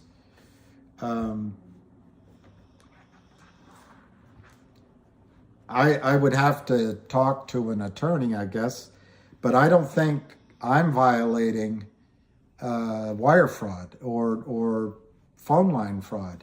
I think this is someone pulling a Saul Alinsky accusing the other of what they're doing, or it's a narcissist accusing the other of what they're doing, or I don't know, it's some sort of thing that I just don't understand.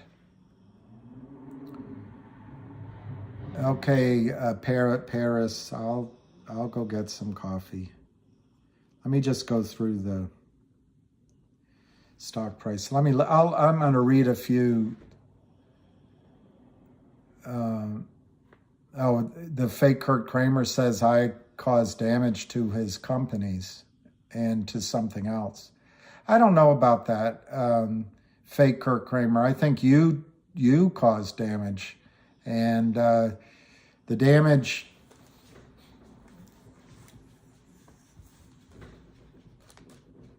It's an interesting question. I caused damage.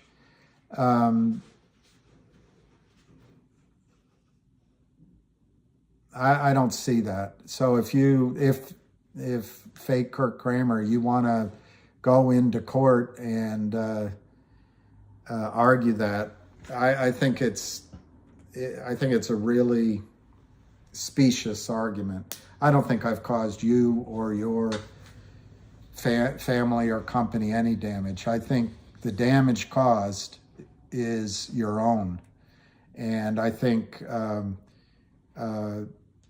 there's so many lawsuits going on and so many investigations going on. I think it's your. I think you just need to look in the mirror at who's caused the damage, and if you want to blame it on somebody, to blame it on a schlub from DC, it's going to be pretty thin gruel when you have to explain to your wife, where did it all go? It ain't me, babe. It ain't me you're looking for. 492, 493, 492, 493, very low volume. Patio furniture.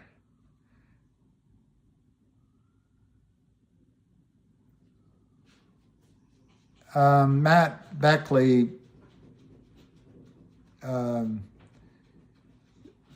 there's a guy almost fighting a lonely battle, George Donahue, against AMC and GME.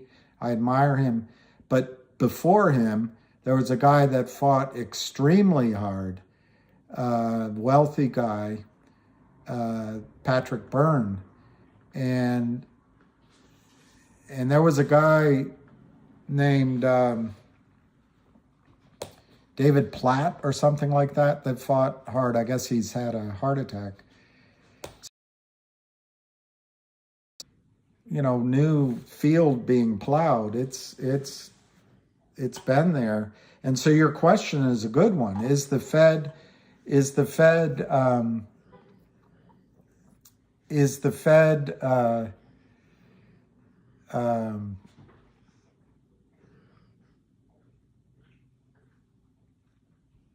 I don't know. Pat Burns said that Citadel is the Fed. So to the extent that Ken Griffin has been getting help, perhaps the Fed has been helping Ken Griffin to keep the whole house of cards from falling down. I don't think Kurt Kramer's getting help from Ken Griffin or the Fed. David Patch, yeah. That's it, David Patch. I watched some interviews with him, and amazing. I'm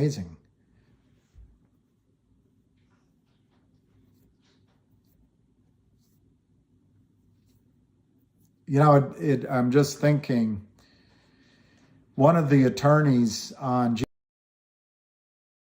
this is how lawyers think, and I respect it, but when the stock was down and people were thinking that we should hire an attorney, he made the absolutely inane observation to a trader. But to a lawyer, it's probably a reasonable question. Well, first we have to determine what made the price go down. And to a trader, it's obvious. Kurt Kramer's selling hundreds, tens, now hundreds of millions of shares that don't exist through various LLCs, through his buddies, through offshore accounts. That's what's making the stock go down. But to an attorney, well, why is the stock down? There must be a reason. Well, I would argue to go into court under 18 U.S. Code 1343 and accuse me of wire fraud and electronic fraud because somehow I've harmed fake Kurt Kramer's family and his companies? Well, I think an attorney or a judge will go, well, let's just see, how do we calculate that cost? How much of this damage, Mr. Kramer, was your own actions? How much of the damage was the fact that you violated your cease and desist order?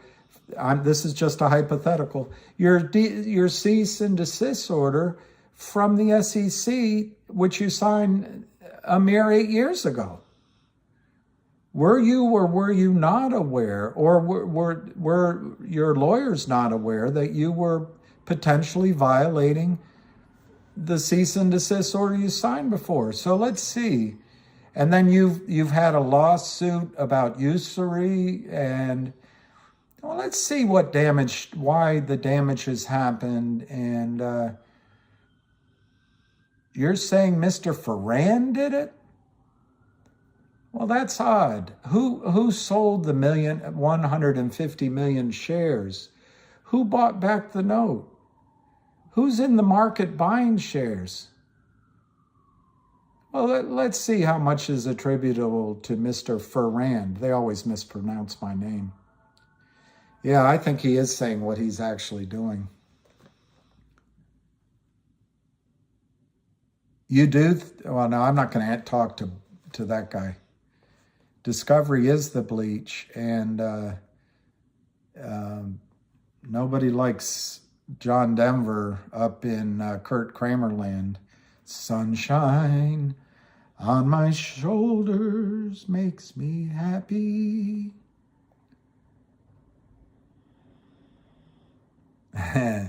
les chasistons. I don't know much about TD hiding buy and sell orders. I'm trying to remember. I did hear a rumor, unsubstantiated, but that one of the firms was in a lot of trouble when they did that count. But I just don't have enough to back up whether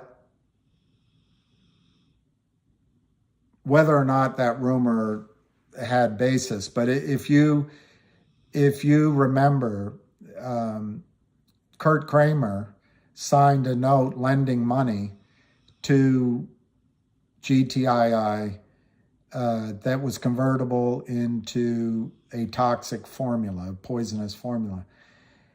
In my judgment, Kurt Kramer started shorting the stock prior to the signature of that note in order to give GTII, in a way, its own money.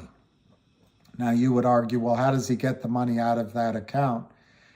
Well, the answer is he probably doesn't. So money's fungible. So once it was shorted in one account, and we'll go to court and see if this is true, it was available from another account to lend. And then at signature, he started shorting.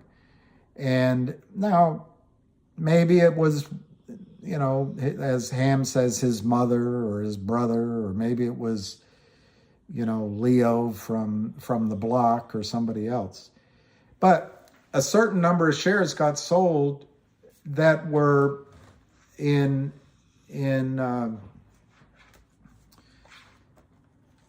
this Prince of Wall Street's mind were going to be covered by the toxic conversion in the note eventually, as he drove the stock down to oblivion. And there's not a single one of Kurt Kramer's clients. I mean, that'd be an interesting thing for a good lawyer to ask in court. Mr. Kramer, it says here you've made over 600 loans to various public companies and private companies. Have any of those companies succeeded after you make those loans? How many of those companies are out of business? How many of those companies were shorted? The shares were shorted. And let's go do some discovery on those, Mr. Kramer, because it looks like your reputation has been damaged by the fact, making a number up, that once these companies, 400 different companies or 600 different times, once they get into your clutches, they lose everything. How much of the damage to your reputation is that? Are you saying that Mr. Ferrand should have just allowed you to continue this scheme? Or do you think he has an obligation to point it out? Wouldn't he be complicit if he just allowed it to continue? It'd be interesting. There'd be some interesting... Yeah, let's see the tax returns. How do you live? It says here that you made $6,000 on this note, and Mr. Reichman had to pay you a 20% premium. So you made maybe $26,000 on this loan to GTII, and then maybe you did another 5. Let's say you did 10 of those in a year. So on $260,000, Mr. Kramer, how did you afford an office, a boiler shop with 20 employees? How did you afford the services of Gibson Dunn, your august attorney that's sitting over here? How did you afford your multi-million dollar, your reportedly $5 million home in Great Clam, New York?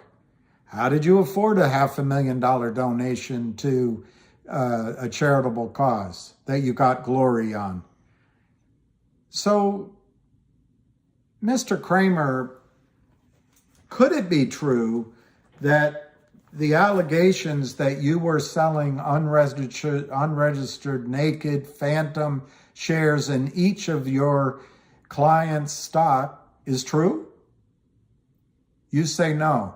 Okay, we're going to go for discovery. And while we're at it, we want to know where your income comes from, Mr. Kramer. Now, there are provisions in 18 U.S. Code 1343 that if you made income by sending money or instructions or phone instructions fraudulently across state lines, or anyone in your RICO organization did, that you're liable for wire fraud. So, Mr. Kramer, I understand that you're accusing Mr. Ferrand of that. We're going to do a little discovery. Are you sure you want that?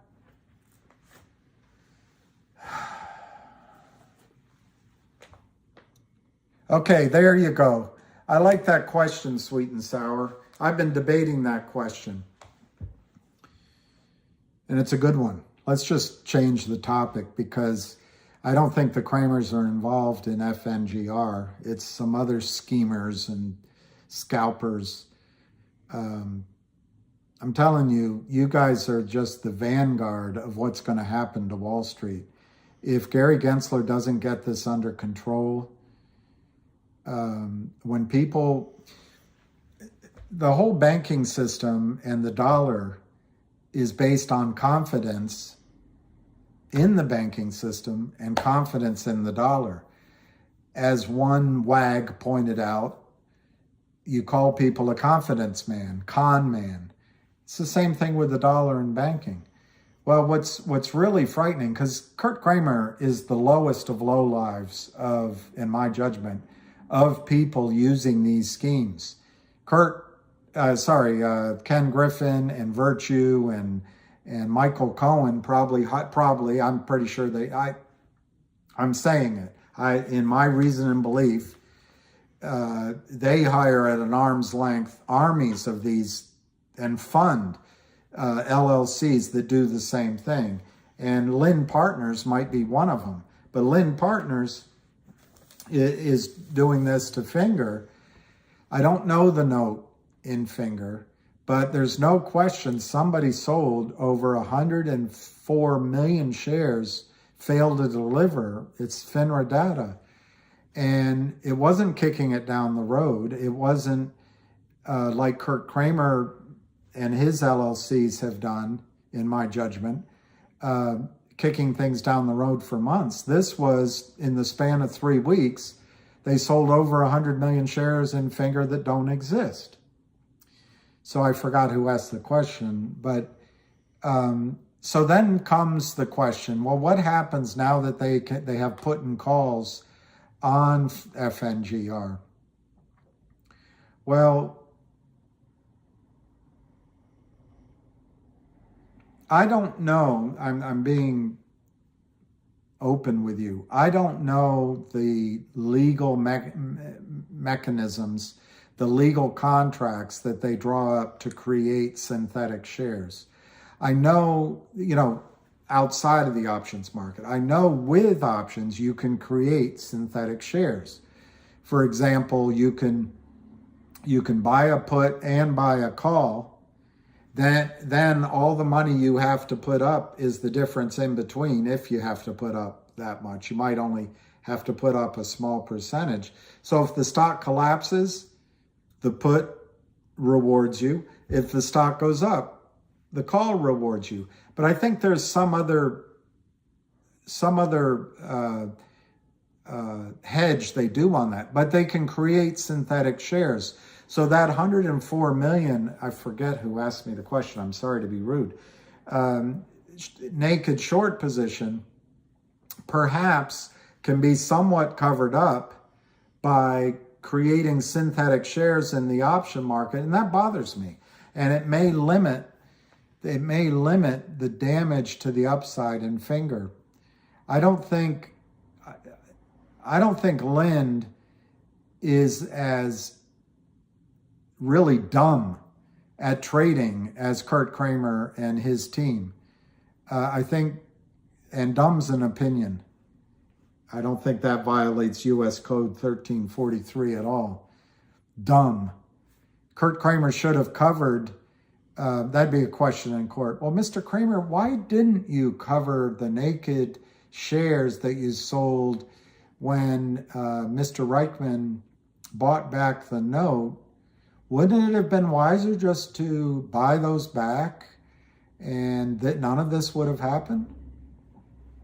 Anyway, I think Lind Capital, going to whoever asked me the question again, I think Lind Partners, Lind Capital is a good firm in Chicago. Lind Partners, I think, had a strategy before they sold the 100 million shares. And I'm admitting to you that I cannot conceptualize how they could create enough synthetic shares to bail their ass out of this problem. On the other hand, is it possible? Yes, it's possible. Now, having said all that, last night's video I think there's a chance, and I hope Ham talks about it. But, as people buy calls, like right now, I read it to you. And guess what, Kurt Kramer? This part of the video isn't about you. It's the funniest thing. Life isn't about you. All right, so on Finger, the November 10 calls, they're now 60 cents. And then the December 10 calls are 95 cents. So let's just use either one. That's a huge premium for those calls. And the odds are, in a normal situation, you'd lose all that money if you bought them, or you'd sell at a significant loss. It'll go no bid. If nothing happens, those options will go no bid in a week, or 2 weeks. But what's interesting is, with those premiums there, and when I was a wealth manager, my computer, I could type in the stock price and the call, and I could spit out to you what the annualized return would be if the stock stayed the same price and the calls expired worthless, or if the stock went up and it were exercised, or if it went down. Anyway, I can't do all that. But basically, these premiums are so high, it's going to cause buying in the underlying stock. And that brings the price of the stock up. And that brings in more buyers of the calls. And then that brings the stock up. And guess what's happening in the background? Lind Partners is getting huge margin calls. They're getting more and more underwater. And that's what I would call a gamma squeeze. I'm just not sure that's the right definition. But because the premiums are going up, the stock price is going up, bringing in more buyers and more buyers of the calls and more buyers of the stock, it's a nightmare for Lind Partners. So to answer your question, I can see the negative, but I can also see a situation where the call options create a frenzy of buying in the stock on the upside. And it's a chance to make your shares, and if you own some calls, to make money. Thank you, Sean B. Hey, there's Rob Beauty. Which site? Rob Beauty.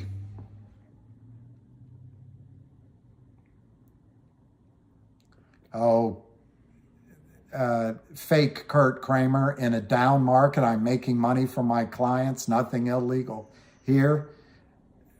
Come on. Come on. In an up market, you were making money for your clients. Has nothing to do it. All you're doing is you're shooting fish in a barrel. Nobody can buy a stock under $5. You drive it down to oblivion. I don't really want to do it. I just want to make money on this trade. But if we have to, we'll go get the tax records. We'll see if you paid taxes in all of your multiple LLCs. The good thing about the modern treasury and technology, even though they pretend they can't track securities so that people like you can take advantage of the system and break the law, in my judgment, the good thing about that, they can track your money in a heartbeat, boy, in a heartbeat. And they're going to know. You think Al Capone had an issue, and you think he died all alone with syphilis and a scar on his face. I would focus on paying your taxes rather than fighting this battle. I'd walk away from this battle. But my guess is, fake Kurt Kramer, that what you're trying to do here with Gibson Dunn is make yet another settlement with the pansies over at the SEC, that you can say, well, I don't agree I did it, but I don't deny I did it, and I can go on with breaking securities law because I'm, quote, making money for my clients. Whoever backed that drug lord that was finally arrested, that drug lord was making money for his original investors, but he was breaking the law. Making money for your clients. I tell you, you need to go see a shrink. You only see the good in what you do. To, quote, make money for your clients, you're giving them part of stolen principal and interest and returns. You're just giving them part of stolen from the market theft, broad daylight, in my judgment. So don't go calling it profits, and don't go patting yourself on the back. And if you're making money in your other trades, such to the point that your 6 or 7 or 8 backers think net they're making money with you, this GTII is going to blow up so much it's going to take all of their money, and they're going to turn on you too, in my judgment.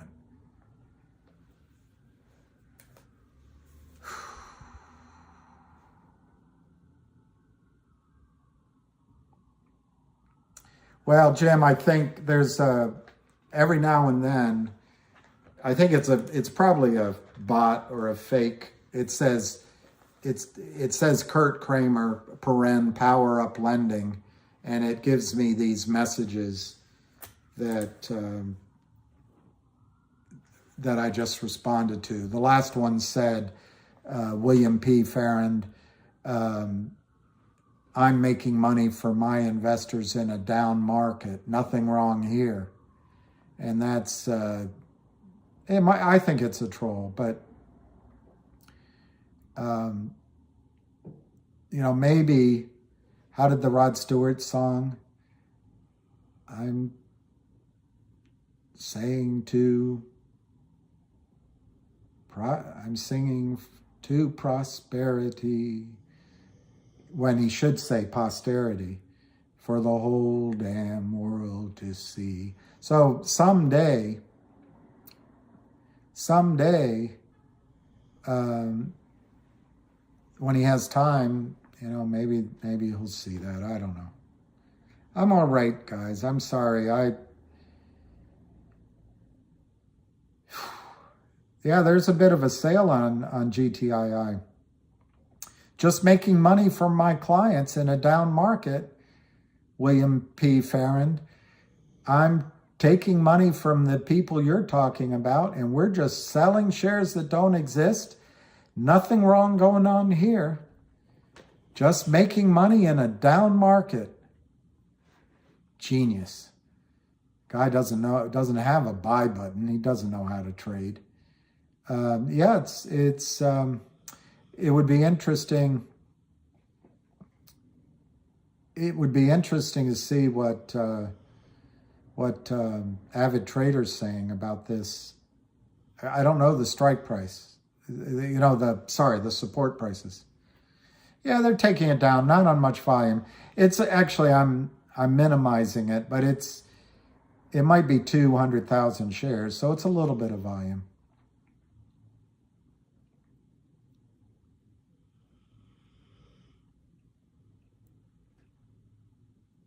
Yeah, it's only 720.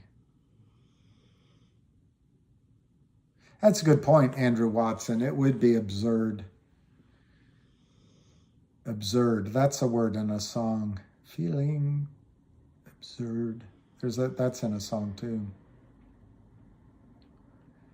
Lion of all trades, what do you mean? Why was I getting upset, or what's happening with the price of the stock? Which do you mean, Lion? I'll try to answer it. I don't find this alarming, down 40 cents. All right. Just to be clear, I don't know. There's a lot of bots there. I'm not trying to hype any of this. I'll just state it for the record. If this trade, if you're uncomfortable with it, you already have a profit, you're nervous, you have something else to do with the money, get out, sell it, do something else. No, that's jump, man. It's a nice thing to say, but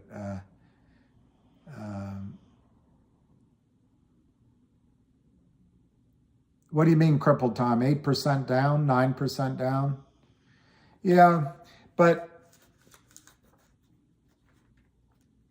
looking back, if every time it rallied, I look back, I knew Kurt Kramer's going to sell more shares, in my opinion. Do I have to keep saying that? Everything I say is my opinion. I should have always sold and waited to buy more. Sold, waited to buy more. Sold, waited to buy more.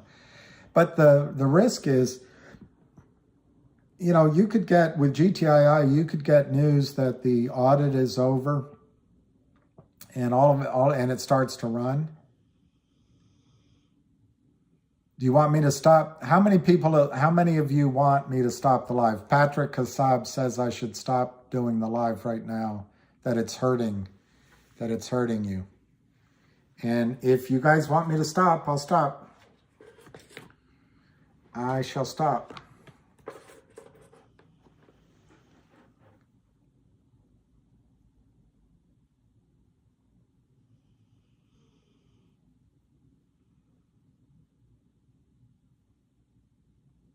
Okay. Survey says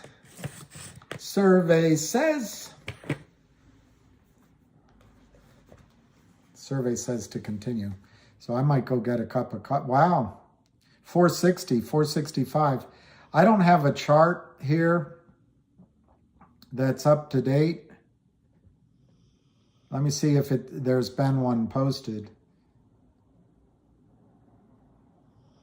Okay, here's TII at Cyber GAC 12 minutes ago. If price consolidates at 490 area, then an upturn is possible. Otherwise, I'm looking for 466 and rising for the next possible leg down. Well, that's discouraging. I don't know who that person is, but I do have a little bit of a concern that if we break, okay, why don't you stay just a little bit longer? Please stay. Say that you will stay.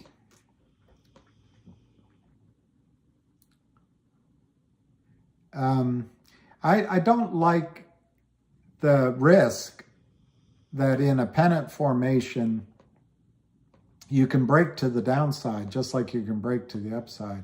I don't like that.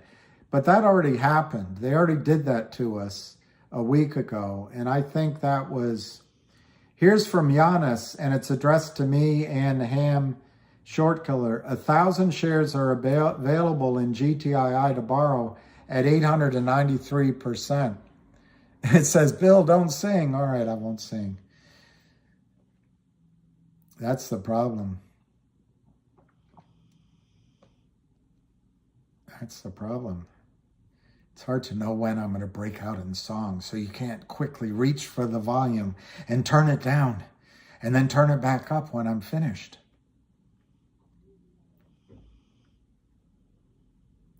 There, I'm looking for a chart. That's why I'm looking down. I'm looking, hopefully, that, because I saw the numbers that Avid gave on the upside. I didn't see them on the downside. And by the way, I don't think anybody out there on the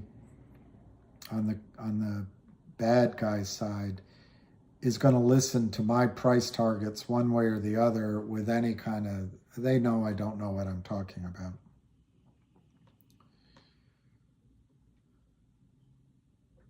All right, I can't find the chart. So anyway, just keep singing. They'll put their hands to their ears and stop selling.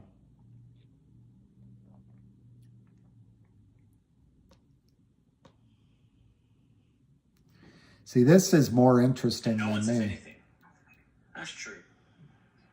Oh yeah, look, and I'm not saying what else. This guy, if you guys like tennis, this guy is great. He skirts the line and gets away with it. That's good for him. But This guy is fantastic. I think since he His passed- name is Cam. this is the same with I'm curious, right?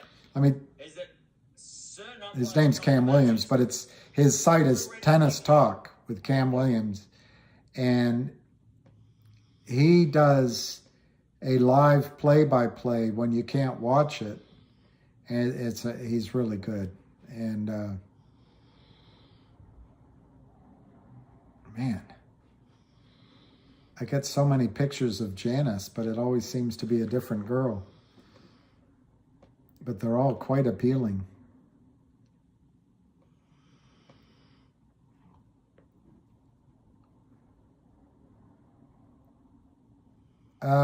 Avion Taylor,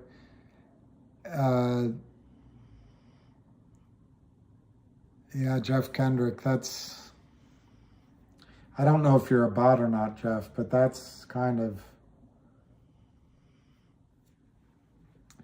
it's in your interpretation if it's a rising wedge, but somebody asked me, what do I have to do with GTII?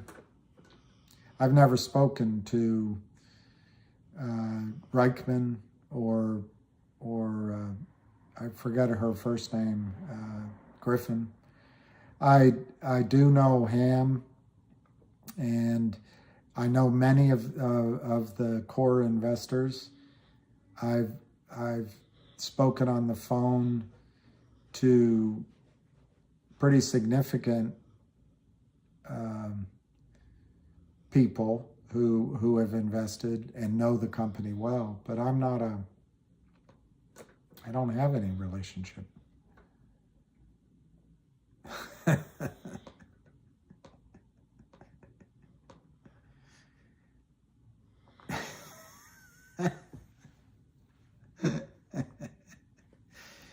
Oh God, Johnny Fontaine.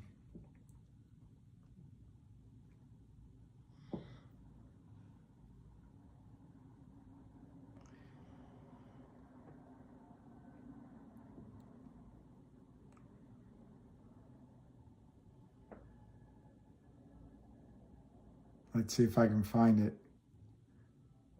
Of course I can't. You always find things when you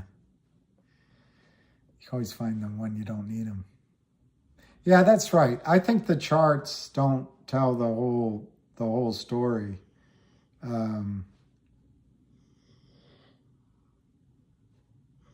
I came across. I was looking for a video in my video.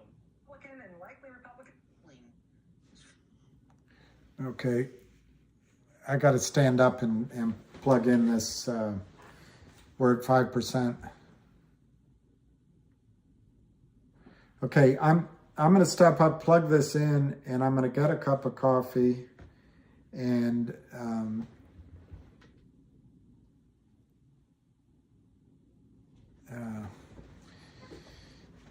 you know, I made a mistake of answering this one guy earlier, and I'm doing my best not to answer him ever again.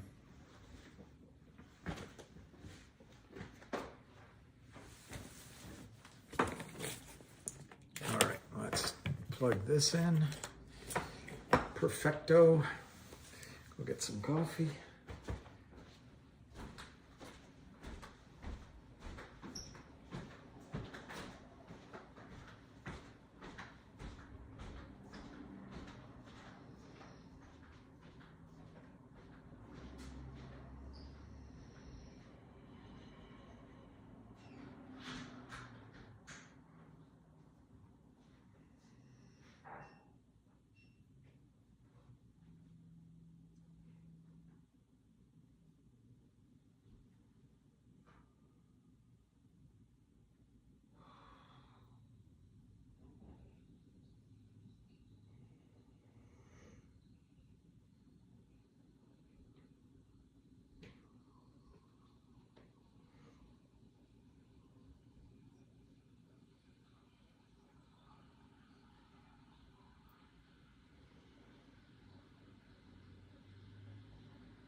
Hey, boy. Hey, boy.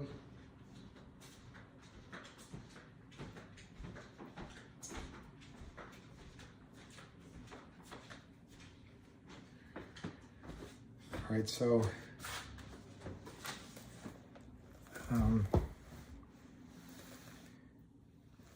let's see if I should move this back over. It's weird how the sun is interfering. Maybe if I move it this way.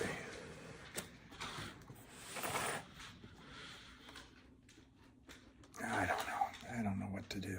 The sun.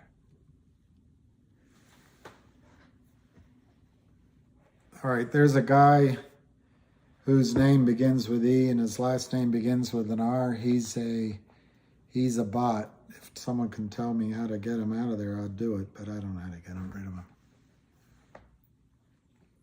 Yeah, that's right, Max. Somebody asked, I was trying to answer it. I think it's this helps me a little bit with the sun. I think it's really a good answer. What effect to the upside do options have on finger? And I can really make a compelling case that it might allow us, because there's such a small float in finger, it might allow for a squeeze, which I hesitate to call a gamma squeeze because I really don't know the meaning of gamma squeeze. But basically, when the premiums keep going up and the stock price keeps going up, it feeds on itself. But on the other hand, it's a way of limiting their risk and, playing games. I just don't know how to figure that out. But the good thing in GTII, they don't have that choice. They don't have that choice. 3 dots next to their name, okay.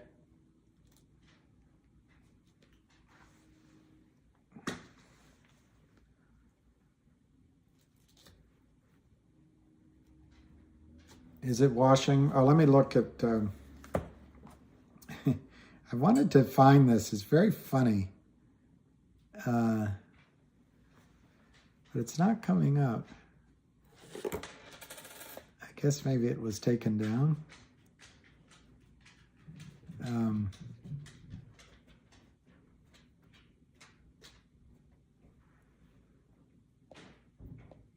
His name is Michael...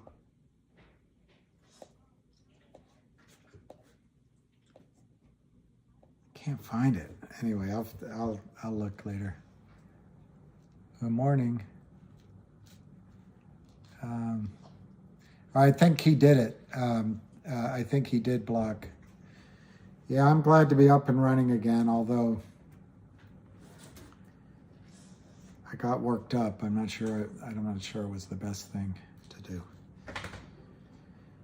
I'm having an orange.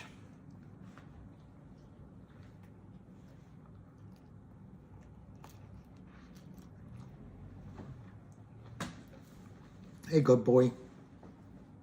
Hey, good boy. If you want a friend, get a dog. If you want, Patty. If you want a friend, get a dog. All right, let's see if Michael.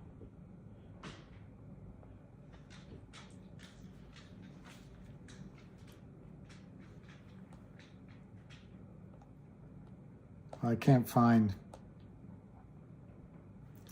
All right, so I'll do it differently. Yeah,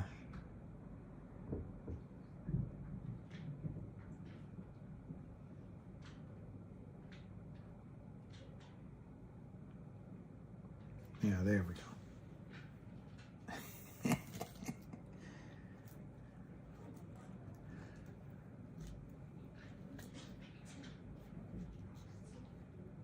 Yeah, I think 5's trouble, Matt, ease, and love. I think I already gave my opinion, but I think that buy-in order of possibly, I mean, it's just opinion, of 3.9 million, $5 might have something to do about whether or not that's getting bought in,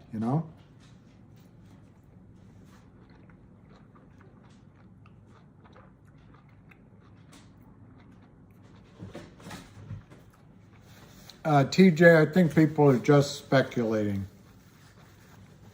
because that's something I used to do, still do.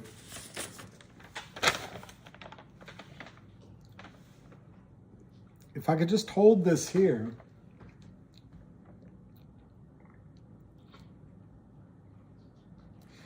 What do we think of AMC? Well, if things are like things are in life, AMC might run while you're in GTII. But I don't follow it, so I'm not the one to ask. However, I think that the hedge funds and all that have already made all their money back that they ever lost in the squeeze, and that they're playing it. So if it runs, I think you should take short profits, not go for big numbers. All right, Matt. Okay.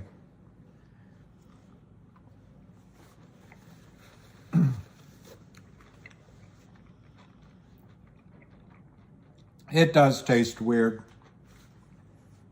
but my body is telling me I need my body. Vinny, I don't know which answer was good, but all right. My body needs vitamin C, vitamin C. Yeah, he is a super pro, Matt Claridge.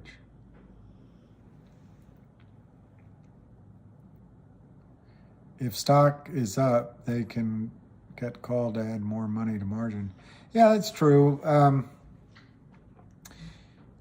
That's actually, whoever just wrote that, that's true. If you have a short position in your account that's causing a margin call, you could buy calls which would hedge the position.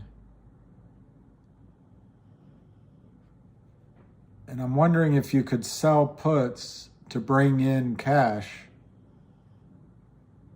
but then that would increase the risk.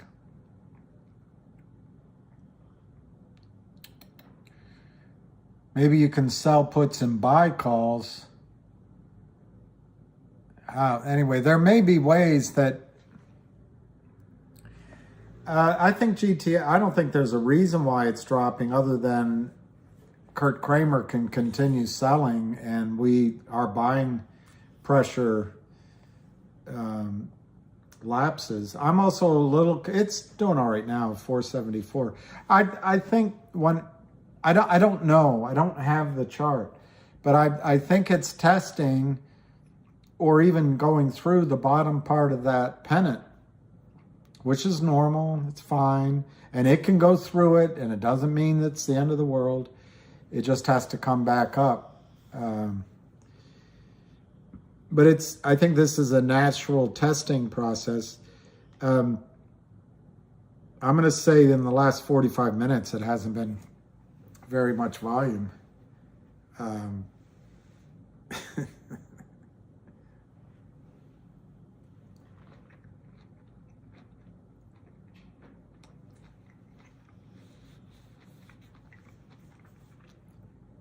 Stocks go up and down, and GTI's pullback is healthy, I think. I think obviously, I can list through the assumptions, but I think we all know them. If our assumptions are correct in GTII, I think it's a far better play than AMC. Hey, Heavy Chevy. Top of the cap.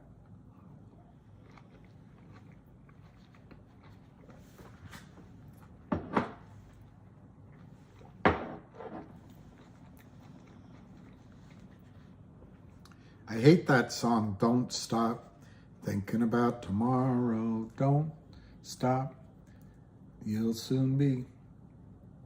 Respectfully disagree. All fraud. Yeah, Matt, you could be right. The reason it's down is just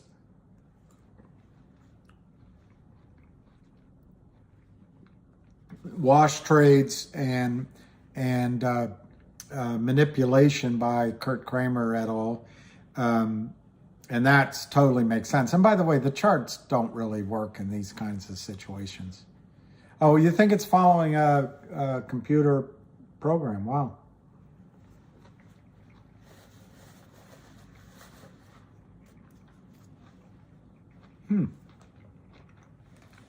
I never thought of that. The reason I didn't think of that is because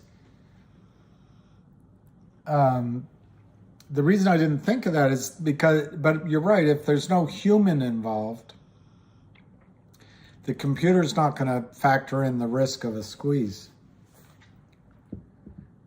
Hey, Real Deal Abdul. Great to see you back. AC, Dale Carnegie said, live in day-tight compartments. I missed it, Matt. Algos are more obvious. William, I would like your thoughts. I've been trying to ask you for a while. How are these low-level crooks? I didn't get the rest of it.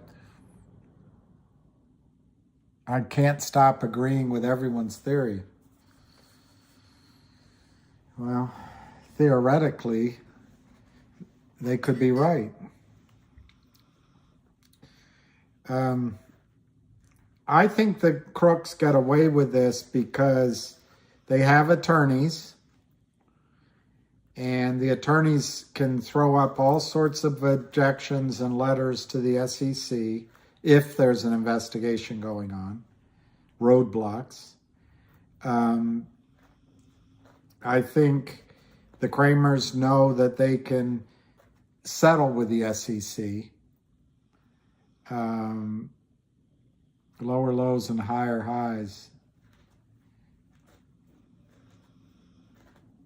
Well, it's got to be higher lows.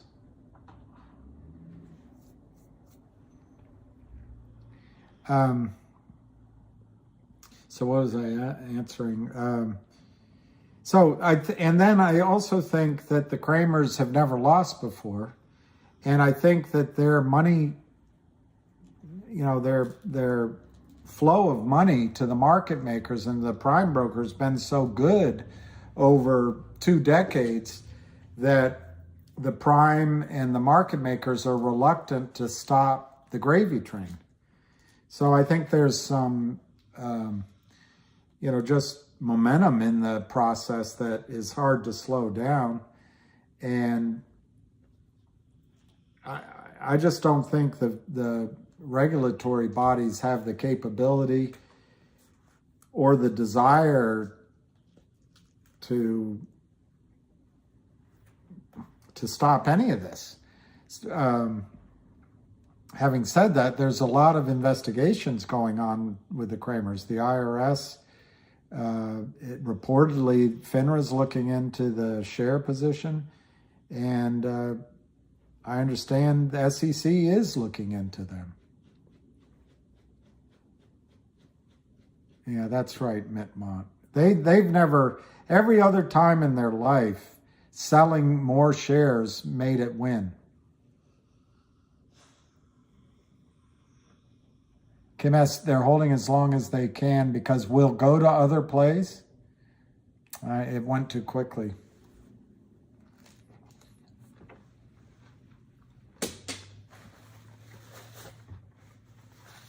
I wonder that too, Jennifer.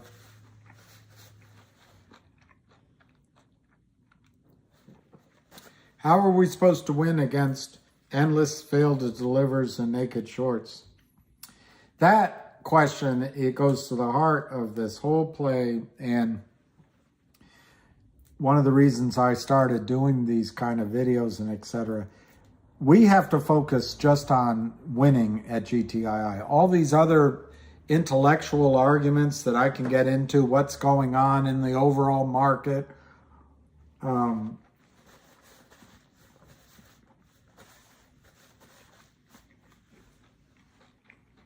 how Ken Griffin is, all that, it's all distraction.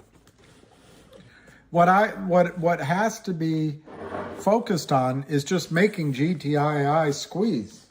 And I think we're doing that. But can we win?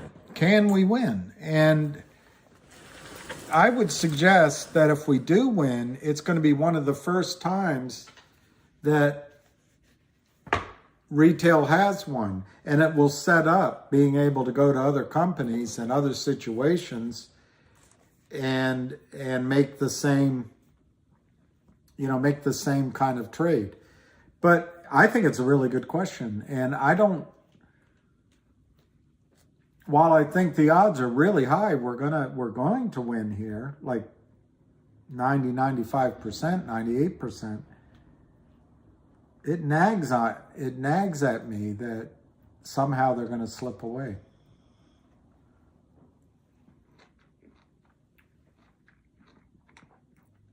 I like that dip before the rip.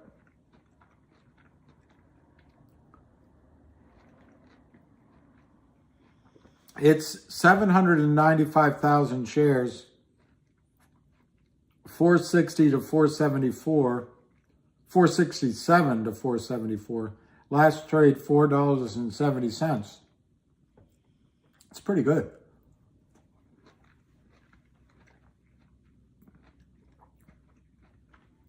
What's Roaring Kitty? That looks familiar, but I can't remember what it is. I think we're going to win. I think the key is, Ham's absolutely right. I think accumulation, which is what we're doing, and then not being FUD out. And I actually think the fact that a lot of people are thinking of higher prices helps, but your metal's going to be tested, and I wouldn't blame anybody for just going ahead and taking their profit.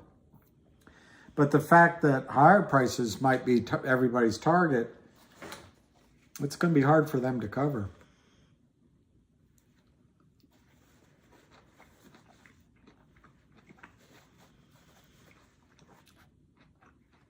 I'm ignoring certain points because I think they're bots. I missed that, Alicia.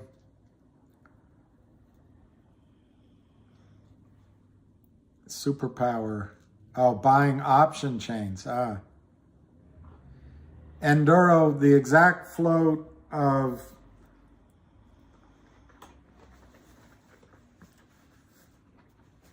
that's not a very precise question. I'm not picking on you. But I'll answer it the way I want to answer it. And if I miss your question, I'll try again. But the exact, close to exact float in finger of what's trading in public hands is about 3.5 million shares. And the float sort of publicly traded of GTII is, I'm trying to remember if it was 25 or 29 million, but there was an acquisition which caused the issuance of 10 million shares. So you could argue that it's 45 million, and I'm sure those shares will get sold in a squeeze. It was a good acquisition. So I think you can use either 30, 35, 45, use 50 if you want in the case of GTII. That's right, Nathan. It's going to be millions and millions and millions and millions and millions and millions and millions of shares. And there's going to be other shorters that come in, you know, these guys that don't pay a lot of attention but always make money. It's going to pop up on their screen and they're going, oh, let's just sell some, because they don't have to locate. And then when it goes down, they'll feel great. But then when it turns and starts going back in, they'll buy back and it'll fuel it. Are you and Lou cool with each other? He seems, I'm cool with Lou. Unless you're talking about Lou versus Wall Street. Just kidding, just kidding, just kidding.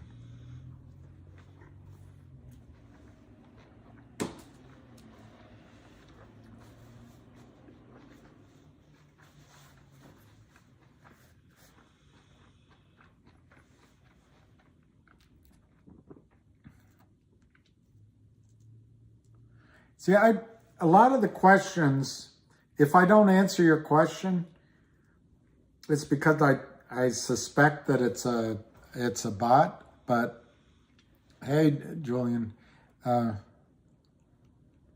exactly. We have to ride together.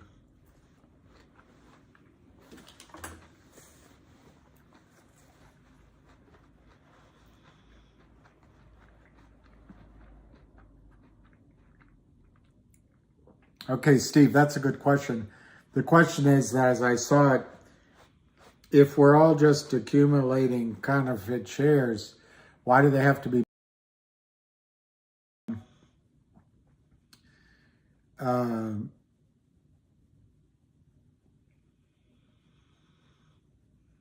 And I guess in the past, they haven't had to be bought back. The real answer is, in the past, they could convert the notes into endless shares that had already been set aside.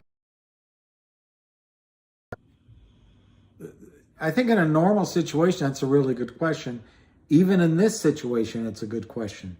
But I believe the difference here is there's some traps going on. And hey, Big Orange, the warrants are going to force buy-ins. It forces them to buy actual shares, and if the price is going up, they're losing money on the difference. I missed the first part.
Can't find it.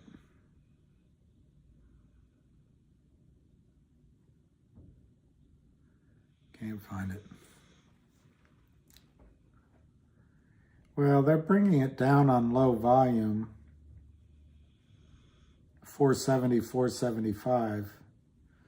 So, hi, Anita.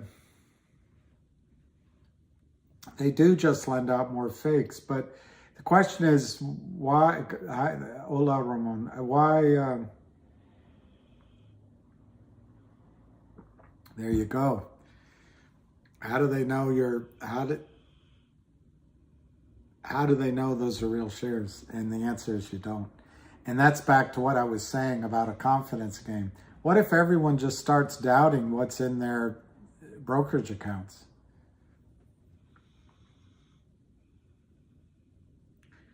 I know it feels like AMC 2.0, but since I didn't go through 2.1, I can't 100% relate. But I've been in several positions in my lifetime, and it does feel like several of those. And I do give myself second thoughts. Oh, God, why are you waiting again? So I do understand your feelings, but the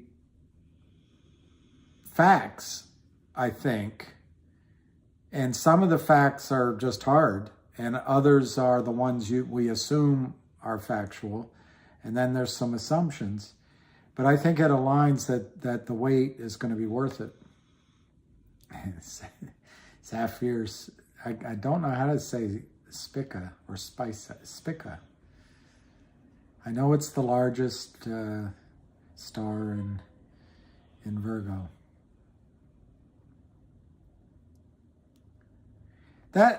Okay. Well, I react to that question two ways. One, imagine 170 million shares sitting in accounts that are fake. But then imagine that across the entire over-the-counter markets and even in some of the other markets. And then just imagine the financial system in the United States. It's like Swiss cheese throughout it all. So that's one side I take on your question. The other side you're saying,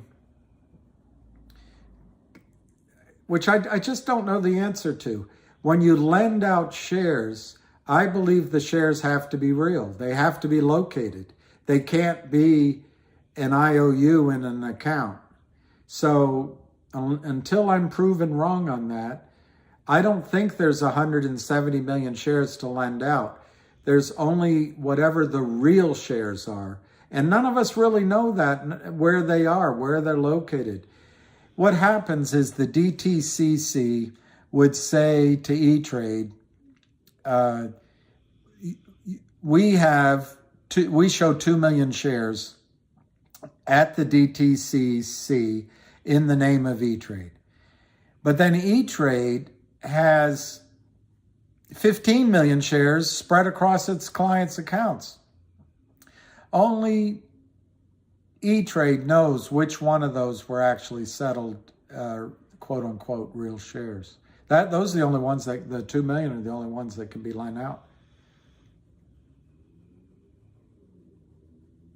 I think that's right, Vinny. I agree with you, Vinny G.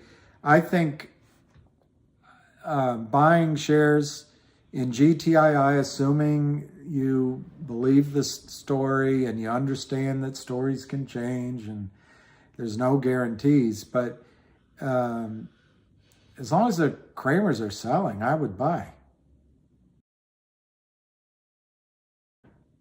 If they do not have marked real or fake, I'm not sure they can lend out.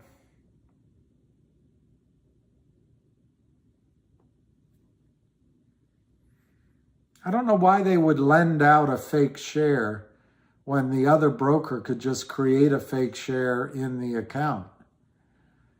That's what the brokers have done, and they just sort of written script and put it in. I mean, it's electronic, but why would a broker borrow an IOU when they could just create their own IOU? Hey, Carl, 470 is great. Mariana Bustos. I didn't see your question, Mariano, but I don't know. We'll see what else you ask.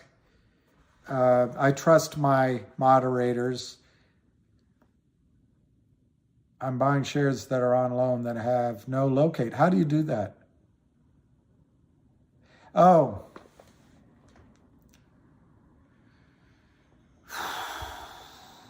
Yeah, I see that endless loop. But I don't, if I'm E-Trade and I can put an IOU in your account, why would I borrow an IOU from Fidelity? I don't see it. I've heard that it moved too quickly. I've heard that T-Trade limit orders. Well, one thing about limit orders, if you put a GTC out, they cannot lend.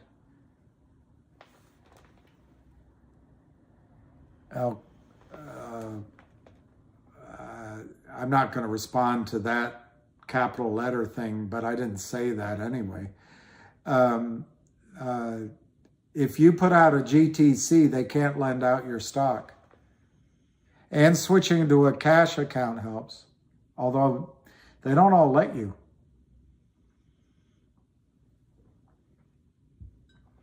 Nikki Paul, that's exactly what I would do.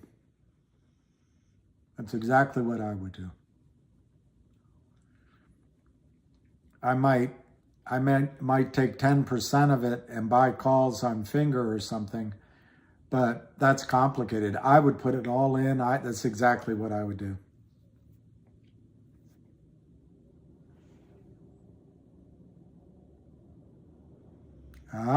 So if you don't, wow. So Daniel points out that if you have a margin account, but you're not using the margin money, they can't lend out your stock. That's interesting. So Daniel, that makes me wonder that if in these new accounts, if the default is a cash account, but once you borrow, it converts to margin and vice versa, I wonder.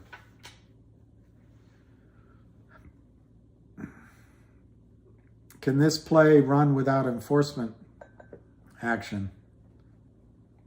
It better. I don't think there's going to be any enforcement.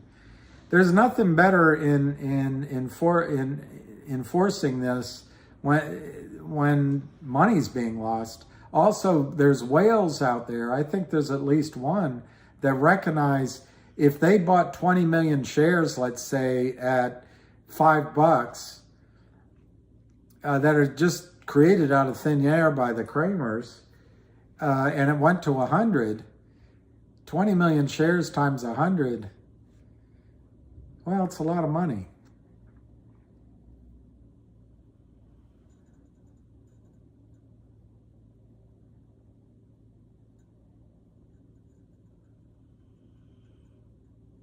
All right, I don't know what debate's going on there. It's 477.5. It's 235. So Ham's call comes on.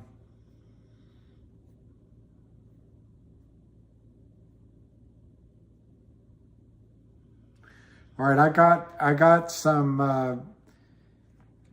advice from the pro of all pros. Thank you. I can't see the name, but I'm glad to see you too. Yeah, I'm frankly, I'm focused on GTII. I do not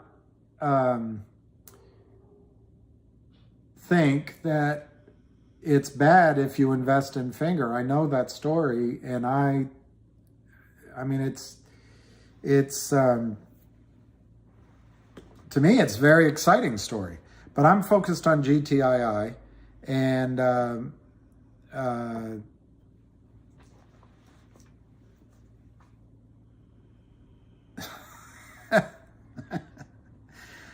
don't know who that bot is, but he says that Mark Cohodes says he's short Tesla.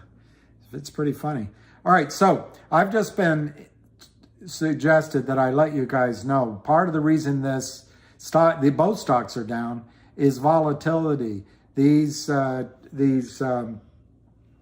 shorts need volatility to try to shake you guys out. Let me just look at the trading. GTII 475, down 44 cents. They're trying to get you nervous. You're going to give them some shares. They can do some wash trades. They need the volatility. The other thing is what they're discovering, what they're finding out is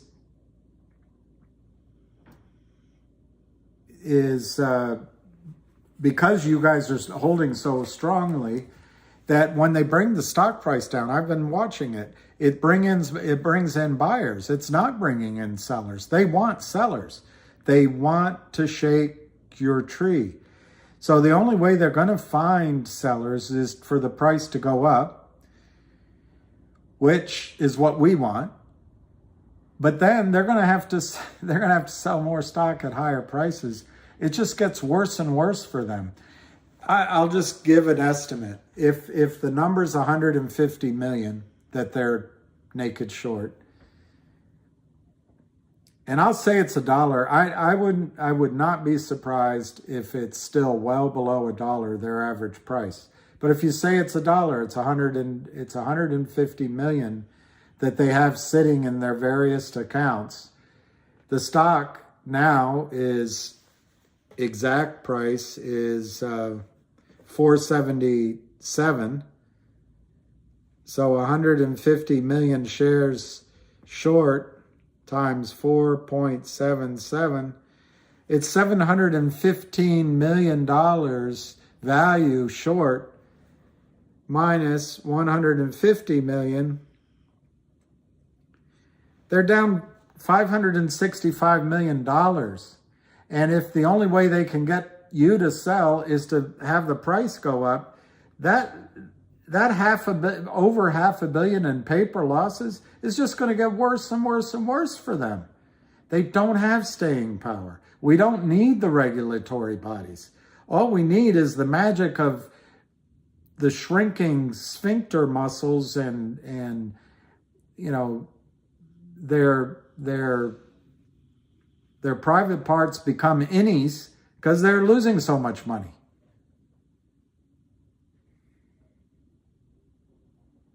Well, that's right. I think the system does move the goalposts. I think lawyers move the goalposts. There's all process. And then the thing that happens at the SEC anyway, people go in and out of there. If you're young, you go and work there 2-3 years and go get a job at Merrill Lynch. If you're a little bit old, roll out and go get a job at Citadel. And if you're Gary Gensler, you either want to become Treasury Secretary when Hillary wins, or you want to go get a job at Goldman. Run Goldman. Gary Gensler has an innie.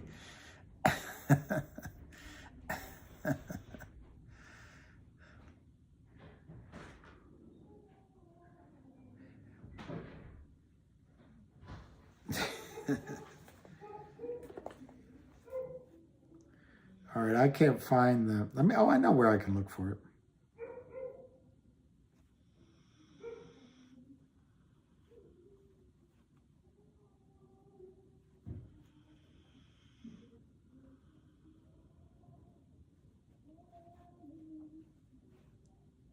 It's beautiful weather outside. Why are we... Oh, Mr. Burns, that's pretty good. Let's see if this is it.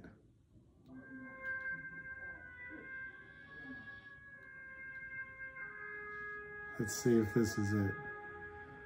That's not it. Although I like the music, but it's not it.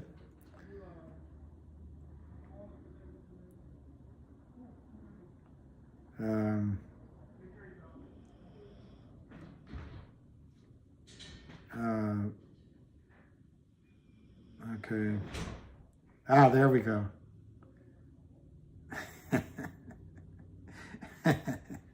See if I can find it for you.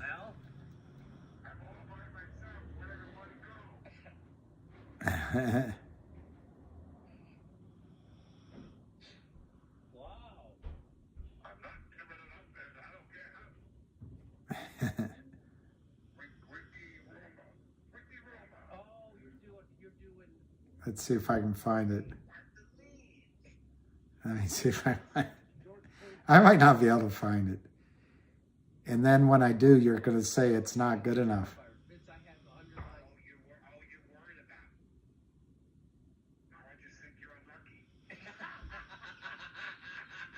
Do you ever watch this guy? You want to come here and tell me how to do my business, Mike? Is that what you want to do? Tell me how to do my business? Oh my God! You do Mo Green? Is that why you slap my brother around in public? Whoa, hey, Mikey, that was nothing. Sure, Mo flies off the handle every now and again, but we're good pals, right? We're good buddies. He was bagging cocktail waitresses 2 at a time. People at the table couldn't get a drink. I'm trying to run a business here. I got to straighten some people out to get it done. Oh my God!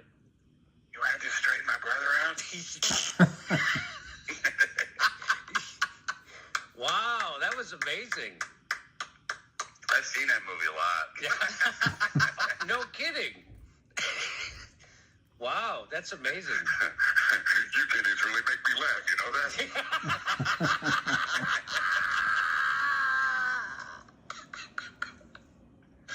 No one else does that, I don't think. She made me look ridiculous. And a man in my position cannot afford to be made ridiculous. That's a long sentence. Wow. I'm not giving it up, man. I don't care how many of you giddy dagos come out of the woodwork. And actually, I'm German-Irish. To be my Kraut big friend. My Kraut big friend. That was such... You make me look ridiculous. Will this pop by Christmas? Well, we're waiting for the boiling point. and we don't know. But I think it could pop tomorrow. It could pop Monday. It could pop. I think it'll pop by Christmas. But, you know, I've been saying it quite a while. My time frame, believe it or not, the first time I punched the button on a live video, I thought maybe that I was actually just practicing, and all of a sudden there were a bunch of participants. But I actually thought the next day or so it was all going to be over, and now it's what, a month later. So, you know, I don't trust your grandmother. I don't trust my own opinion on when it's going to squeeze, but it could go at any time. And if it's true, there's 3.9 million shares to buy in. That's the rumor. It's been out there for over a week. And maybe it's had the fact that the price was below $5 had an impact on that order. I don't know. But the fact that there's a real order for 3.9 million to buy in, this could squeeze at any time. I don't know where Down East Maine is. I've been to Kennebunkport and some beach just below it.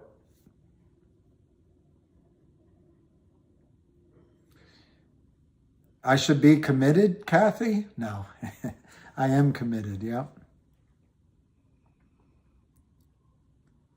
Isn't a buy-in right away? How does a buy-in work? Well, I can only tell it from a retail side.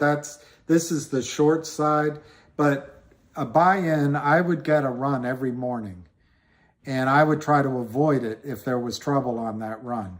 And I would wait till I got a call, and I would, hey, I spoke to Chuck. His client's wiring the money or overnighting a check. Oh, okay. And then later on, I'd get a call from the manager. Billy, you told Vern that money's coming in, but we can't wait till tomorrow morning. Why not, George? Well, because it's under such and such percent. What's the story here? Is the money coming in?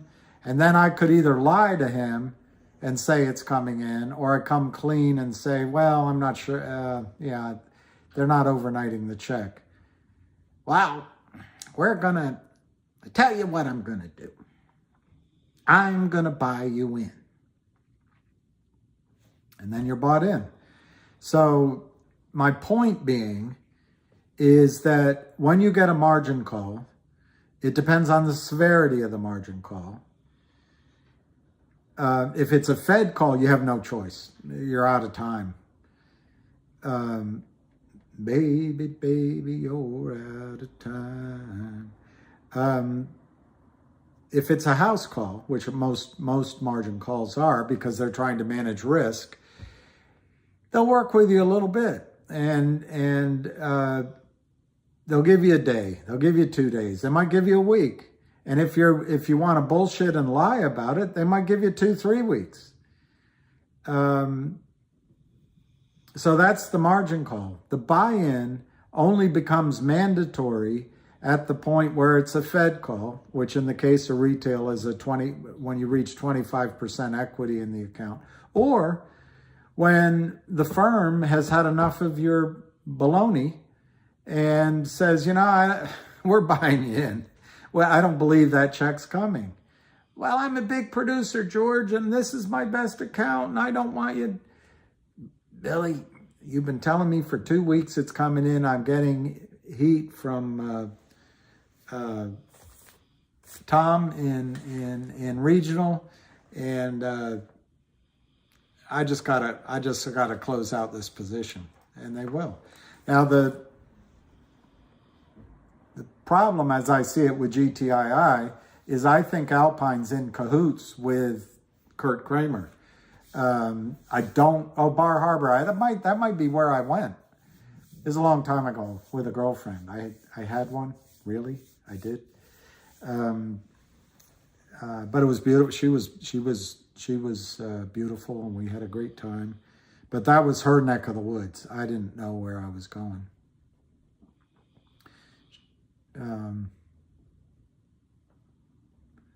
Wow. I feel like I'm in a conversation. I feel like everybody's wearing tuxedos and I'm a pair of brown shoes. Explain that, Roland, like a boss playa, like a beach. Just saw sell candle. Hi, Hisham Mazri.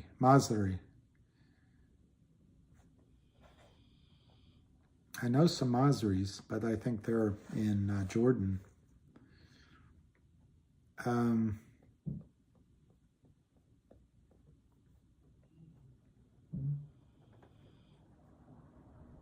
Jimmy Jones.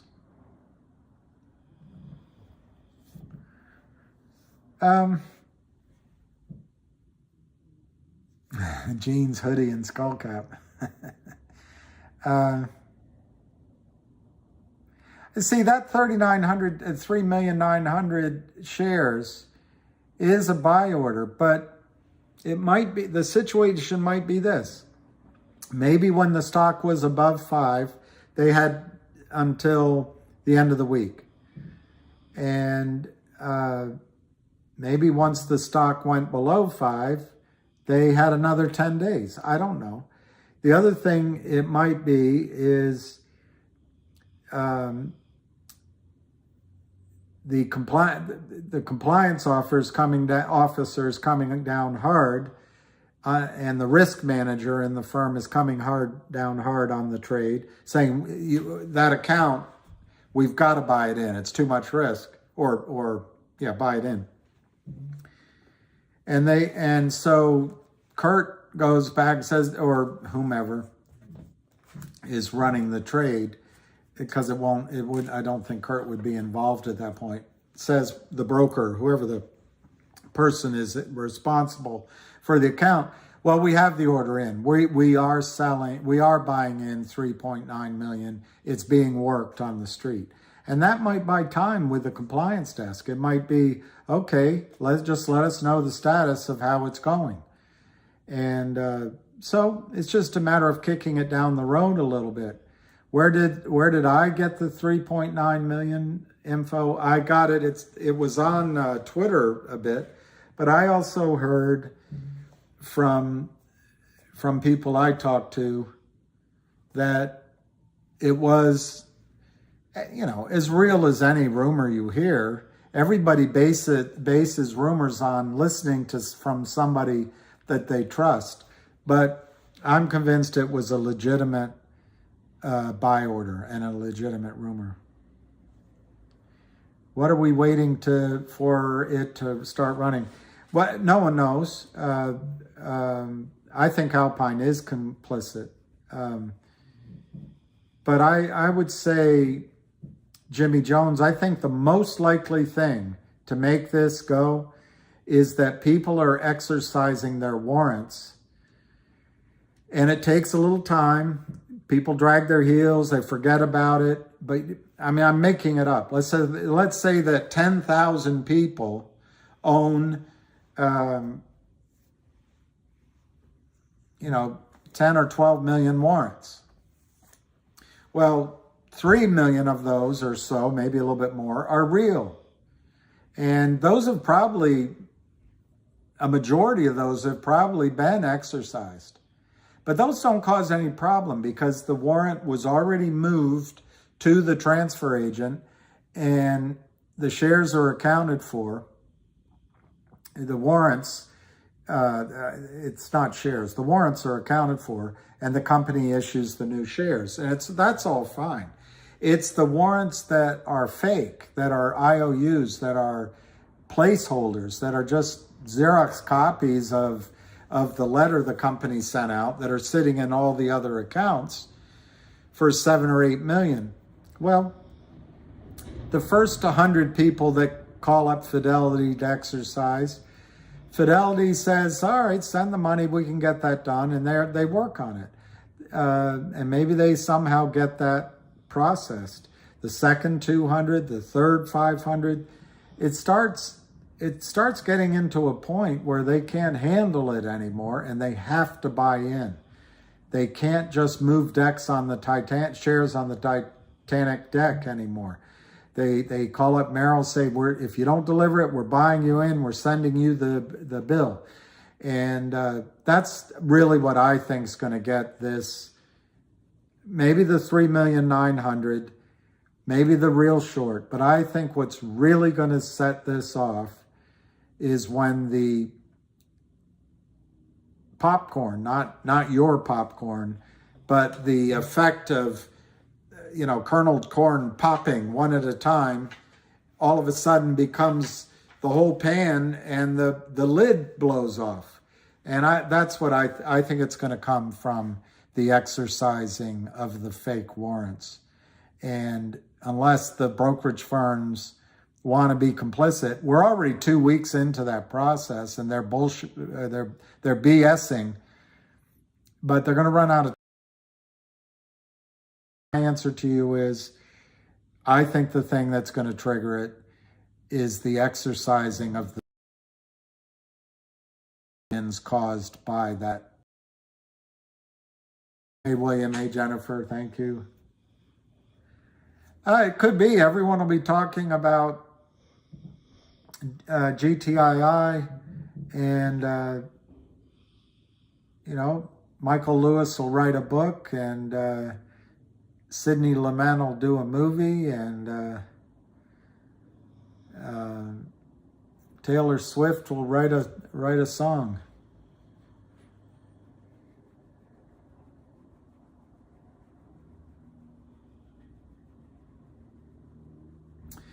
Axel Hux, it's a good question. If GTI goes to 25, would Alpine let them, I assume you mean Kurt Kramer, short again from a new account?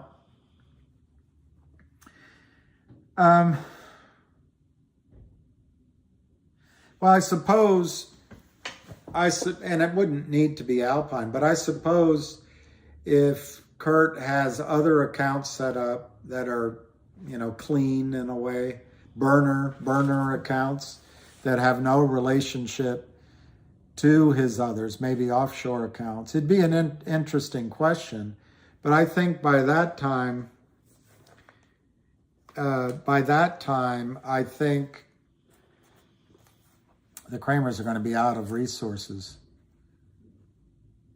Someone cool in a movie plays me. I don't know who it would be. I would be, I don't know. Anyway. Patty Phillips, thank you. Patty Phillips, you're possum. You're possum. Who stopped them naked shorting forever? Well, there's two ways they can naked short. One's in a short account. There's three ways they can naked short. One's in a short account. Two is by selling long shares and never delivering them in a position where they mark the trades long but never deliver. And three is they just hide orders. They sell stock, but they miswrite the account number, or they write the symbol so sloppily. Like they're down in Florida, there's a company with the symbol GTLL. They could sell GTII, but then write GTLL on the ticket that they file with compliance and go, oh, we made them, it looked like an L. They can do all sorts of lying. And I've known brokers that have done, I knew a broker that would go out to his clients' homes every day and wait for the mailman. And when the mailman came, he would take after the mailman left, he would take the statement from the firm that was directed to the client. He'd come back to the office. He'd work all night. And this is before all this technology. But he'd work all night, and he would falsify the statement, Xerox it. When the client called and said, I never got my statement, he said, oh, let me get a copy of it for you. And then he'd send them a copy of that statement that he had falsified, hiding the fact that he was doing trades in his own account. When the trade worked, he put it in his own account. When it didn't work, he put it in that guy's account. And you know what? That guy, his father was a powerful broker, and he had a beautiful girlfriend. He went to the right schools, and he had to serve time in a one of those what do you call them, Club Fed type places. But when he came out, he had a job with his dad, and he's living the great life. And he was only in there, I think, 18 months. So, Ric Flair.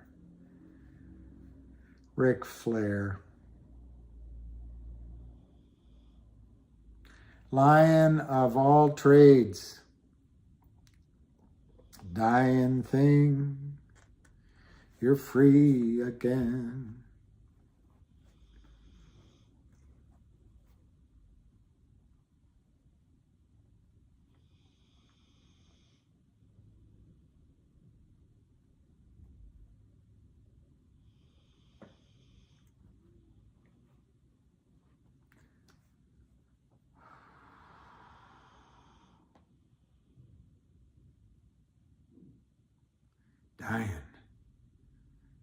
Dying thing, you're free again.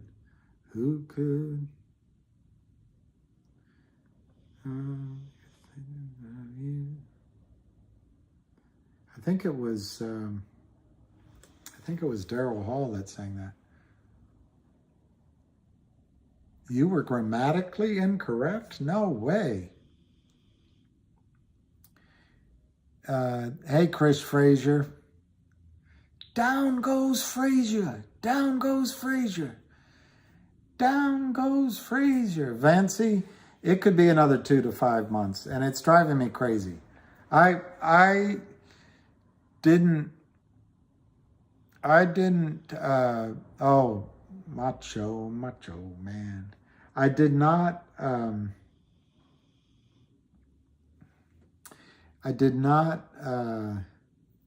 I lost my track there.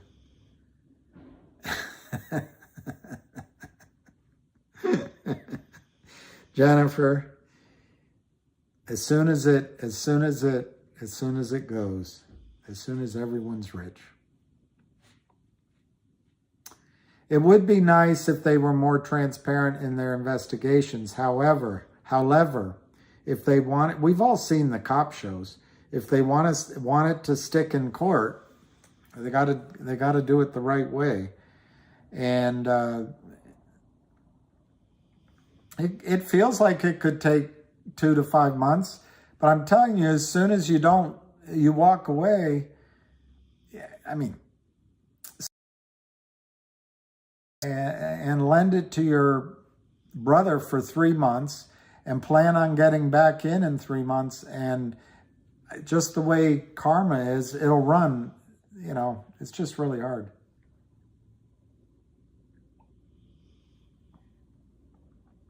I know. I saw that fan page, The Flow.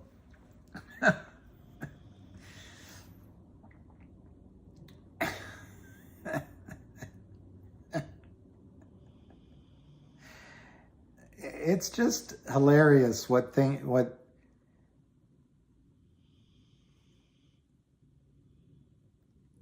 it's just really funny what people come up with. Hey, Triple. How can Kramer survive? No money left to chop us down, GTI. Service, no money left. I don't know. I don't know how they're still standing. I think they're moving money probably offshore and back in, moving it from LLCs. They have so many of them. They have an in-house lawyer, so anything can be papered up to look legit. And maybe that lawyer thinks it is legit. I mean, the only way to find out is discovery, or for the SEC to look.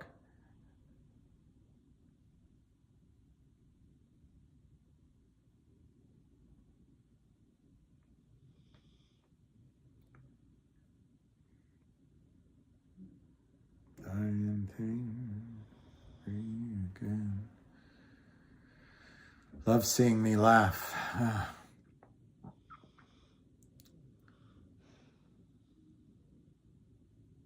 I'll laugh when it's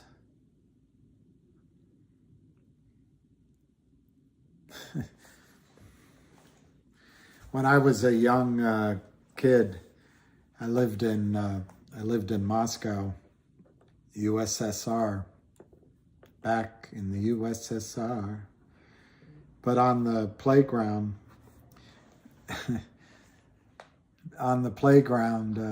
or actually it was in the the apartments were these large buildings, sort of, Soviet style, with big stairways, and we would get an apartment that would normally fit 2 or 3 families. Anyway, there was one guy, all us kids are playing or something, and at some point I laughed at something that Lyman Green said, and he looked at me. He said, "You laugh now in front of your friends, but you'll cry later when I punch you in the nose."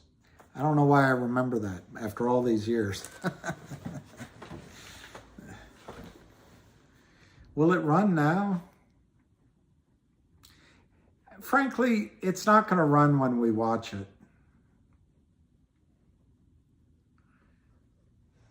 I think Putin has a mess on his hands. Anything he does that's positive will make him look weak. Anything he does that's sensible from the standpoint of Russian security will make him look like an ogre. And I don't know how anyone in their sane mind, including Victoria Nuland and Susan Rice, would think it makes sense to have a ground war with bombs and drones in a country with 26 active nuclear power plants. Anyway.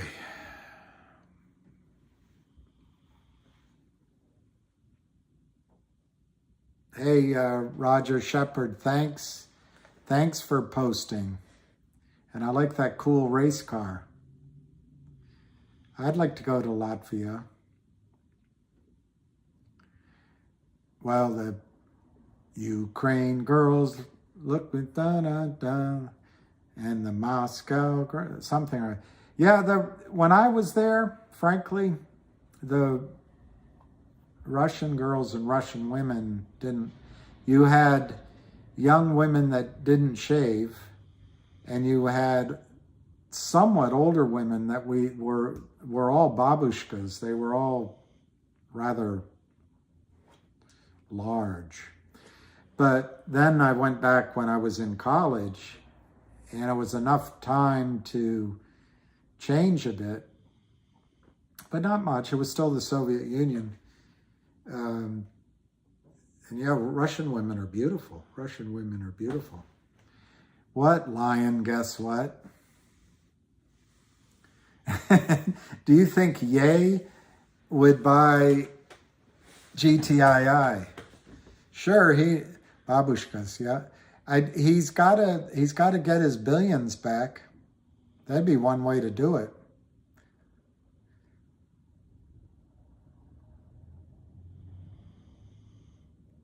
What do I mean, large? Am I Russian?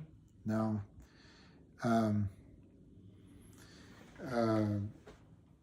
No, I'm not. But I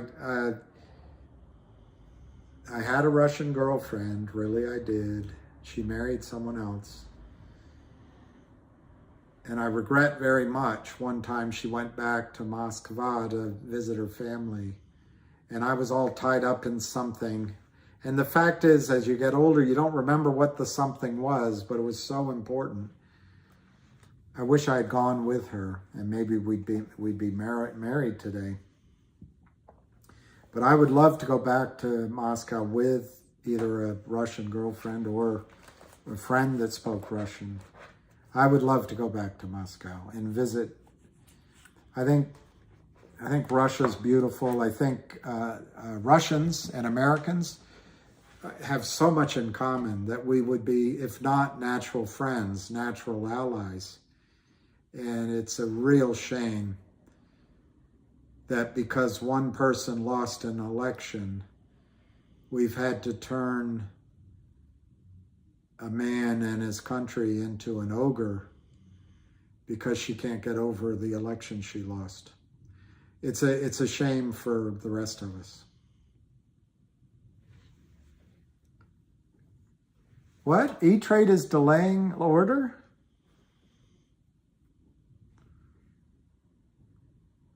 $910,000.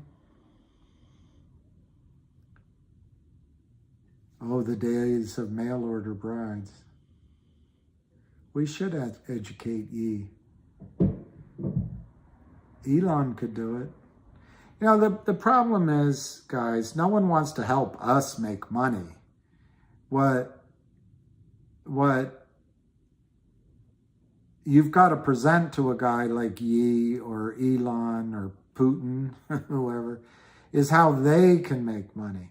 And I think there's a whale in there right now buying this stock, and he or she is not showing their hand. And they'll take slowly whatever there's no urgency. What's the urgency? Right now, the Kramers are selling everything they can to the guy under 5. Why run it up? He might want to go to 30 million shares, or whatever his target is. Why work against his own interest and drive the price up? So this is a case of set it and forget it unless you have more people to buy. It's a case of, planting the seed and letting the flower sprout. All right, Lion, I'm going to look for whatever you're saying because I'm missing so many. Hey, Big Pa.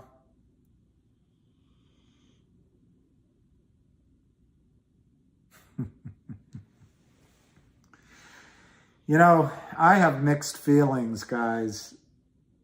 Yesterday, I spent I'd say 2 hours, 3 hours writing a letter that I didn't finish. And I'm not finishing it today. But I was copying the DTCC, and then I hesitated to do so. And I've decided now, I'm glad to see you as well, Big Pa. I decided not to copy DTCC when I get the letter done, because there's part of me that worries it's good that we're letting the government know and we're all above board, but if people really get a clue into how expensive this is, who is it that said they should just shut the markets? And if they shut the markets to clean this up, you're not going to have a short squeeze.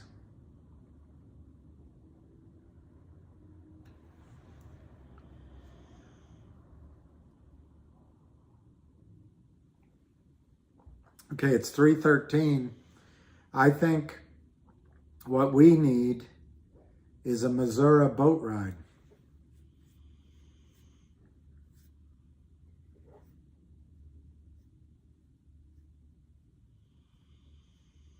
I know, we need the ham call. We need the ham call. We need the ham call.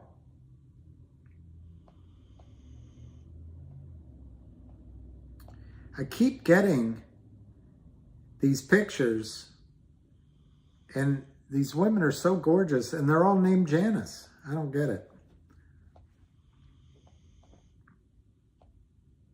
I mean, I like it, but it's done anyway, and it was approved. So they're going to run these trucks into Macy's.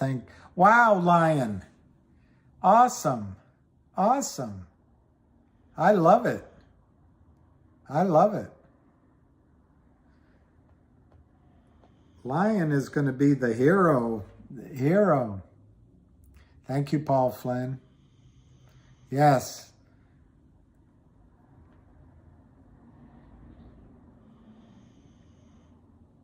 It's not awesome? They're not going to put our trucks in there? Oh, I'm missing the point. I thought you meant that they're going to put our trucks in the parade.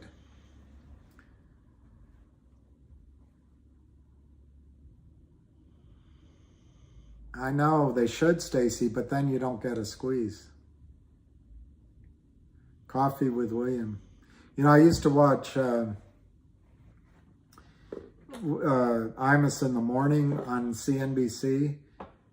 I know on MSNBC, and I wasn't particularly conservative, and I don't know, he would talk on both sides of issues. But at first I was reluctant to watch it, but he was great to me. He had great taste in music. That's what I really liked. He also was a good interviewer. He would let people talk when it was interesting. He wouldn't interrupt. And then he had a good sense of questions to ask. But then Morning Joe came on, the cup of coffee with Morning Joe. Ugh.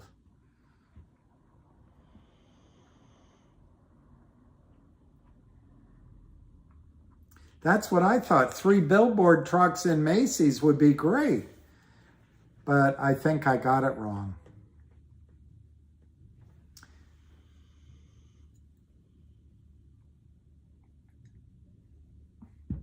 No, I don't want to see apes. I misunderstood I want to see GTII. Vansky, I think you're asking both if they'll be over before the end of the year. I think Kurt Kramer doesn't know what he's doing. He knows how to create a fog of paper and you know, feed a line of bull to a company and get that signature done. And then he knows how to manipulate selling.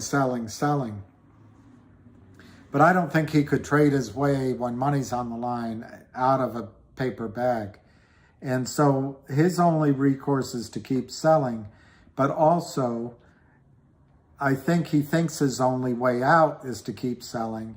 And I don't think he's going to stop selling until someone comes and grabs him. So unless the warrants, as I just described, or some other event gets the stock through price points that cause buy-ins, sorry, I'm yawning, he's going to keep selling. Now, in the case of Finger, I don't think Lind Partners, I don't know, but I'd be surprised if Lind Partners is going to be as stupid, although they just sold 100 million naked shares, which is pretty darn ridiculous. I don't think they're going to carry this position for a long time. I think they'll take their losses and try to keep the rest of their business going. Kurt Kramer's, in my judgment, is going to lose everything. Lind Capital, I have no idea the depth of their resources or their other money-making schemers, but I just have a feeling Lind Capital is out there scrambling to create synthetic shares and puts and calls and maybe make deals, locating shares. They're probably schmoozing management of Finger right now to see if they can do another issuance. But I think Finger's going to end a lot sooner. I'm not going to say than GTII, because GTII could finish tomorrow. But I think finger's going to finish a lot sooner than the end of the year. GTII could end at any time. But as long as Kurt Kramer has anything to do with it, I think he's going to keep selling.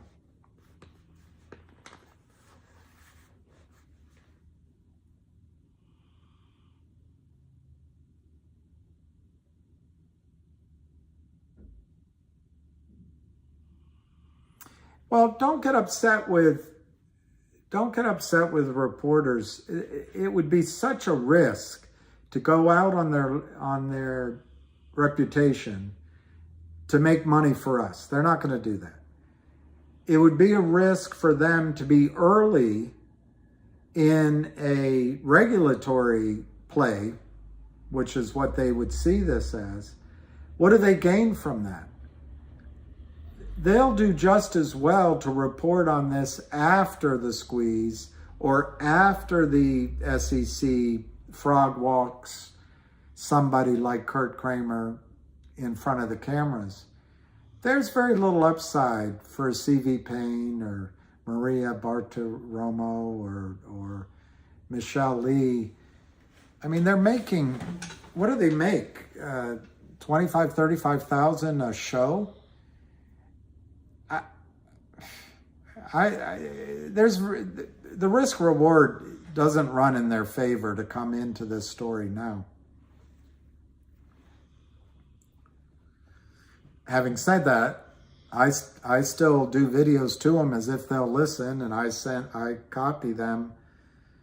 But you know, I would love it if there were Woodward and Bernstein now. Exactly. Griffin spreads a lot of money around. Do they ever mention anything in OTC? I don't. Oh, Melissa Lee. Sorry, Chrome. Sorry, Chrome. That's right. I make that mistake. It's quite unfair to her. Quite unfair. I think I want to see that Winston Churchill quote again, but I think she has shown initiative in her interviews.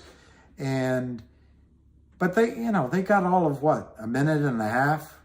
We take hours, we take weeks, months to try to figure this out. Well, I'm not going to read that one.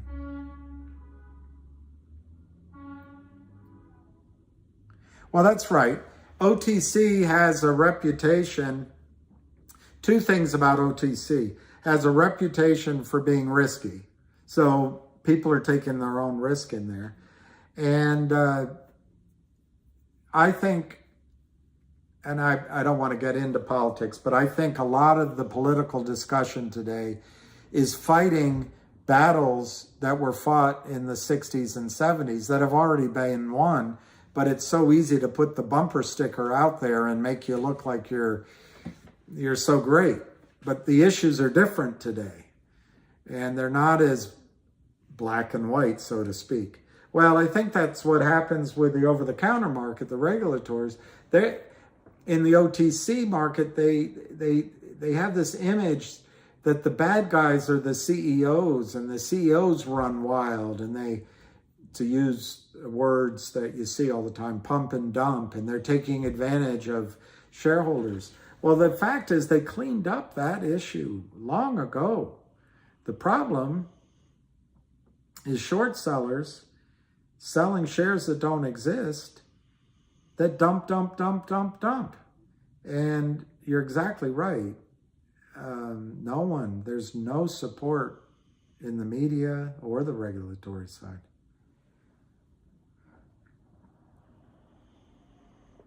Yeah, there's a ham call, and I'm going to put it on. Or let me say, I believe there is one. So I will turn it on here in 2 minutes. It's at 3:30, but I think at 3:25 I'll dial in Max, because sometimes he comes on early. He's got to get his digs in on me.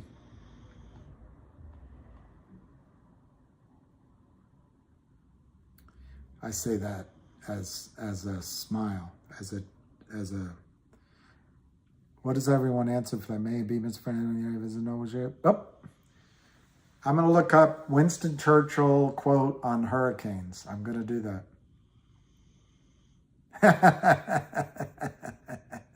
History will be kind to me, for I intend to write it, Winston Churchill said. One time Winston Churchill, I got time to tell this.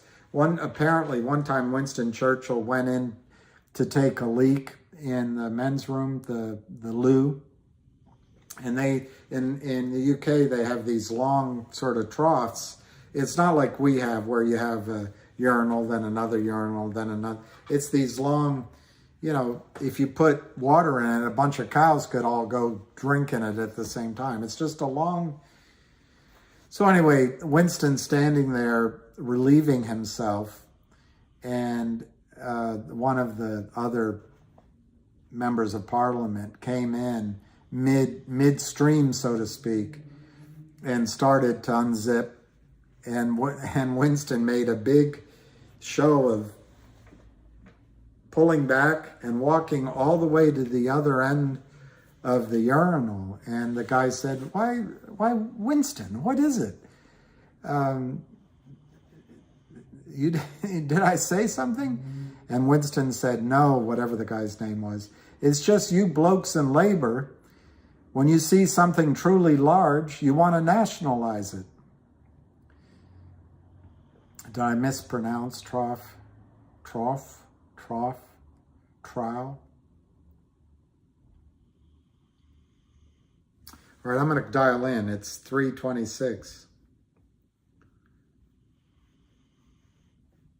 And I'll take the silence as being, the silence will mean that it was a bad joke.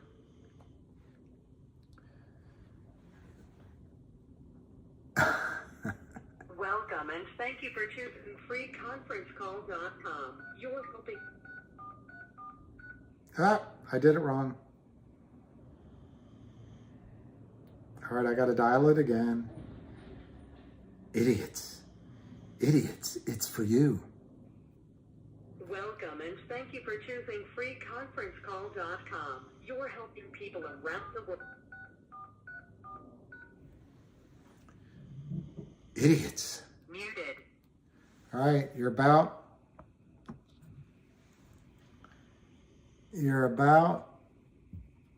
laughing. Good, I made somebody laugh.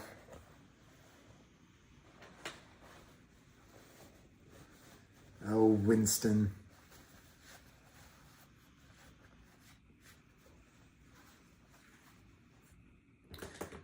Why, Winston, you're drunk. Yes, madam. But you are undeniably ugly. And in the morning, I shall be sober. All right, everyone. Again, this is not to buy and sell, for educational purposes, and we'll begin with today's little, I don't know the way to say it, but a circle jerk, where the creators are doing a cha-cha with the market makers all day, just to wear us out, just watching this nonsense. I told you volatility, they need to create volatility, and they always create it going down. The only way to get people to sell is to create the volatility to go up. And you can say that no one's selling the stock. It's been sitting here, and the only sellers are the creators. Today's volume, the making sure it's going to be big, only because no one's doing anything, and they hit every bit going down all day long. Hundreds, it gives you a headache to watch it. Just even watching the dance all day long, just to save 20 cents. All they're trying to do is get you to sell. And again, so you understand, someone always told me that, you know, in the equity markets, we're not flying the plane. The criminals are. So get used to this. This is how it goes. You know, until they break and they fall. And once they will, you have to deal with the manipulation right in your face. You have to watch it. It's like getting mugged on the street with the cop standing 3 feet away, you're screaming and they don't even look. So the only thing we can do is pick the truck right back up the SEC's ass next week and continue the assault on them with the guerrilla attacks. That's the only thing we can do. All right? The company has to do what they're doing.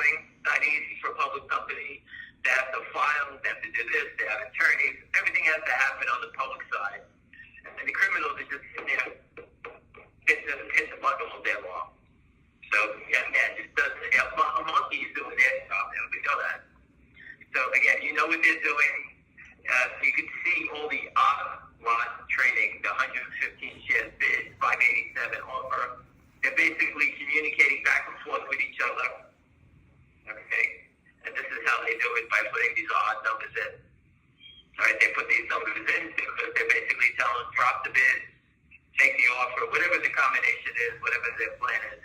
They can't speak on the phone to each other, so this is how they communicate. Many people have put up their, the blueprints of this. It's been going on for a long time. Everybody knows, the SEC knows, and they get caught once in a while because they're not allowed to speak with each other because it's collusion. So what you're watching is collusion every day. You can see all this morning, I posted all the market makers were stacked up, 21, 22, like 9 guys all had 100 shares to sell on the upside. And in 1 second, all the bids drop. And next thing you're at 505 to 515. Then they offer 100 to 505. They close the spread. And I call it the cha-cha. So for those who just joined this game, this has been going on for 2 years. We watched it. Even though there's more trading now, we watched it in slow motion with 150,000 shares trading within the day.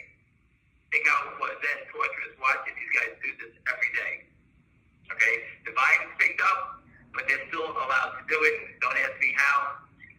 Think of it this way. It shows you how broken the financial markets are.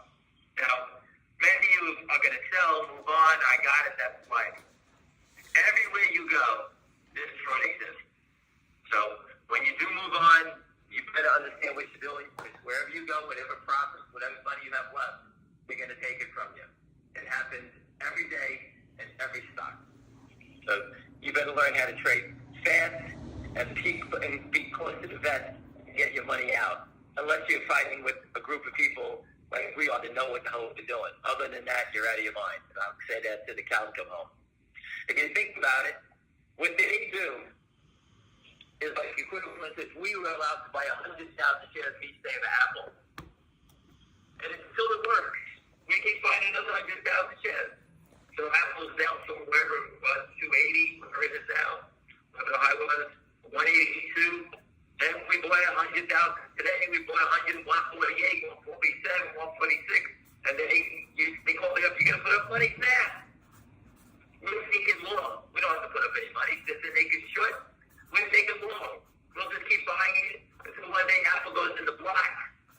And then we'll sell it. We'll give you back your money. That's how broken the system is. It's slanted to the short side. So unless you figure out the traps, of which we have, this is how the game goes. It's completely fraudulent. I told you 1,000 times. If you get your opportunity, take your money. You're better off in crypto. I'm not a crypto guy, but I'll tell you what, it's safer than here. You're better off in the casino. At least you can get a drink. Here, they just take your money and they call you an idiot. That's how similar this is. You're just seeing a pimple on the ass in GTII, big promotion. I can go through 40, 50 stocks that they're doing it to, and I can't help everybody. It's just, you gotta I have to let them die while we work here. We'll save them down the end of the road, but we first gotta kill these guys. All right? And as you can see, the manipulation. We go up on big volume. Yesterday, you saw the naked show was over to, I think it was 1.4 million every day. Millions, millions, millions, millions. And think about this. Go to your $100 bills, copy them. You can go to your vendor paper, or you just go buy a paper. That's equivalent to what they're doing. They're counterfeiting. So again, the U.S. government puts people in jail for counterfeiting a $20 bill. Go Google it. A guy passed 6 $20 bills to go away for 10 years. These idiots have sold 1 million shares a day at $5. It's, $5 million a day they're stealing or attempting to steal. And no one locked them up. That's just here. You see all the other stocks that are going on. That's how much money is being stolen. The U.S. equity market needs the yellow marker when you go to the supermarket when they check to see if your $50 bill is fake. The U.S. market has no idea what's going on. Every broker, and I posted the guy from Morgan Stanley who used to work at Share and Tell. I met that guy.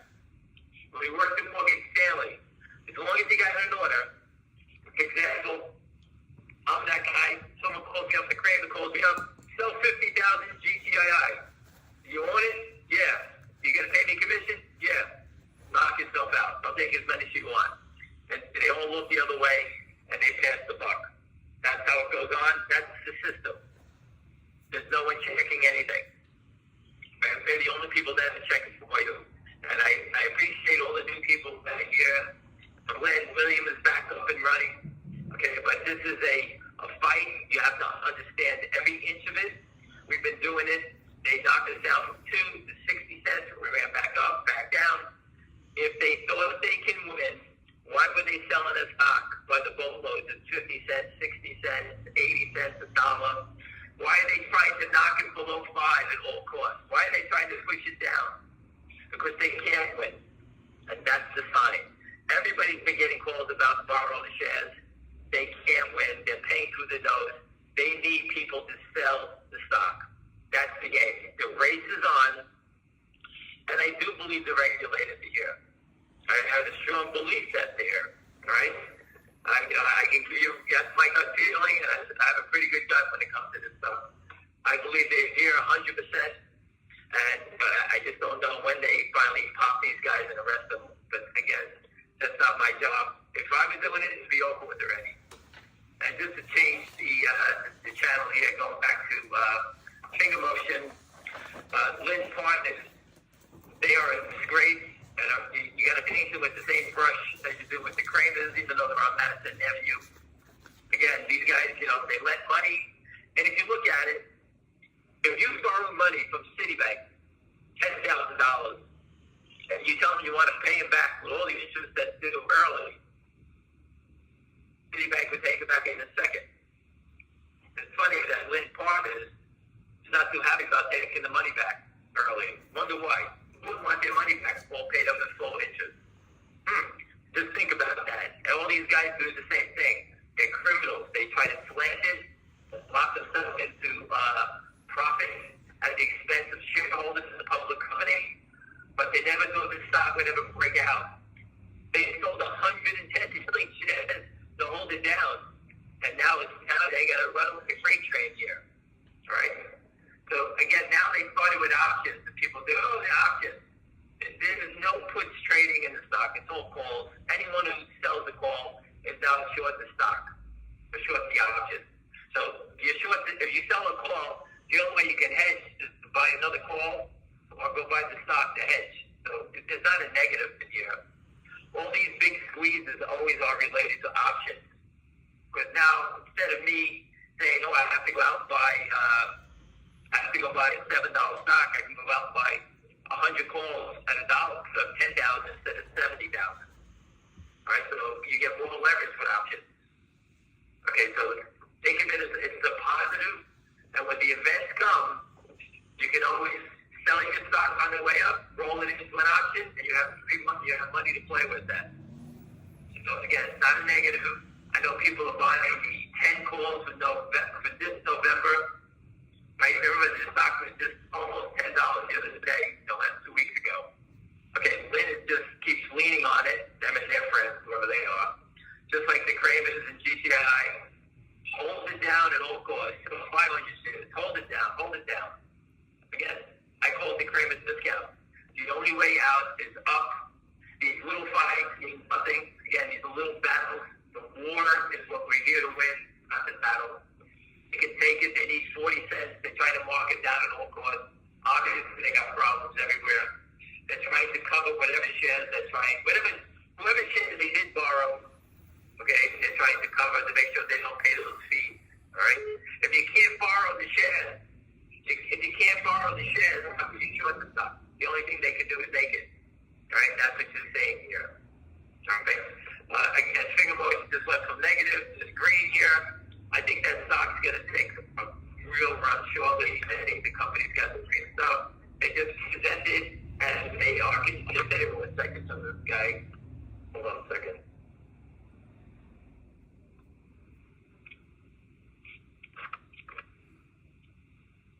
Second.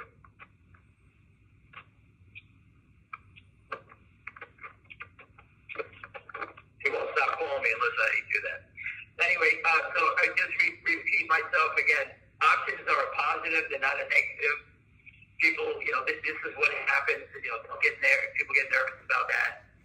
I think that there's smart people, very smart, big funds around Finger Motion now. Okay, we know there's some big players at GTII.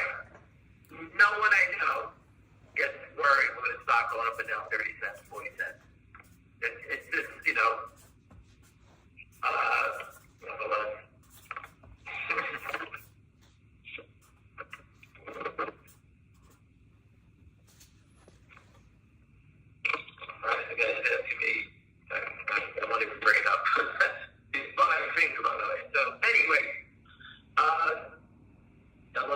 second thought. I'm sorry. Again, the battle is you guys are trying to walk it down and trying to get people to sell. You can see the trading, and what they do is when they take it down, they wash it straight to get you to think that they're buying something. Okay, it just was 10,000, 12,000, whatever it was, just to get you to sell. A wash trade. That's just a settlement time. 3.9 million. I told you they're washing it for the last couple of days. This is washing machines that have every day washing stock. That's just 5 point settlement time. They call it kiting. That's all it is. It's kiting a check. All right. That was one of the other things I wanted to talk about. I talked about volatility. They need volatility. They always try to create volatility on the downside.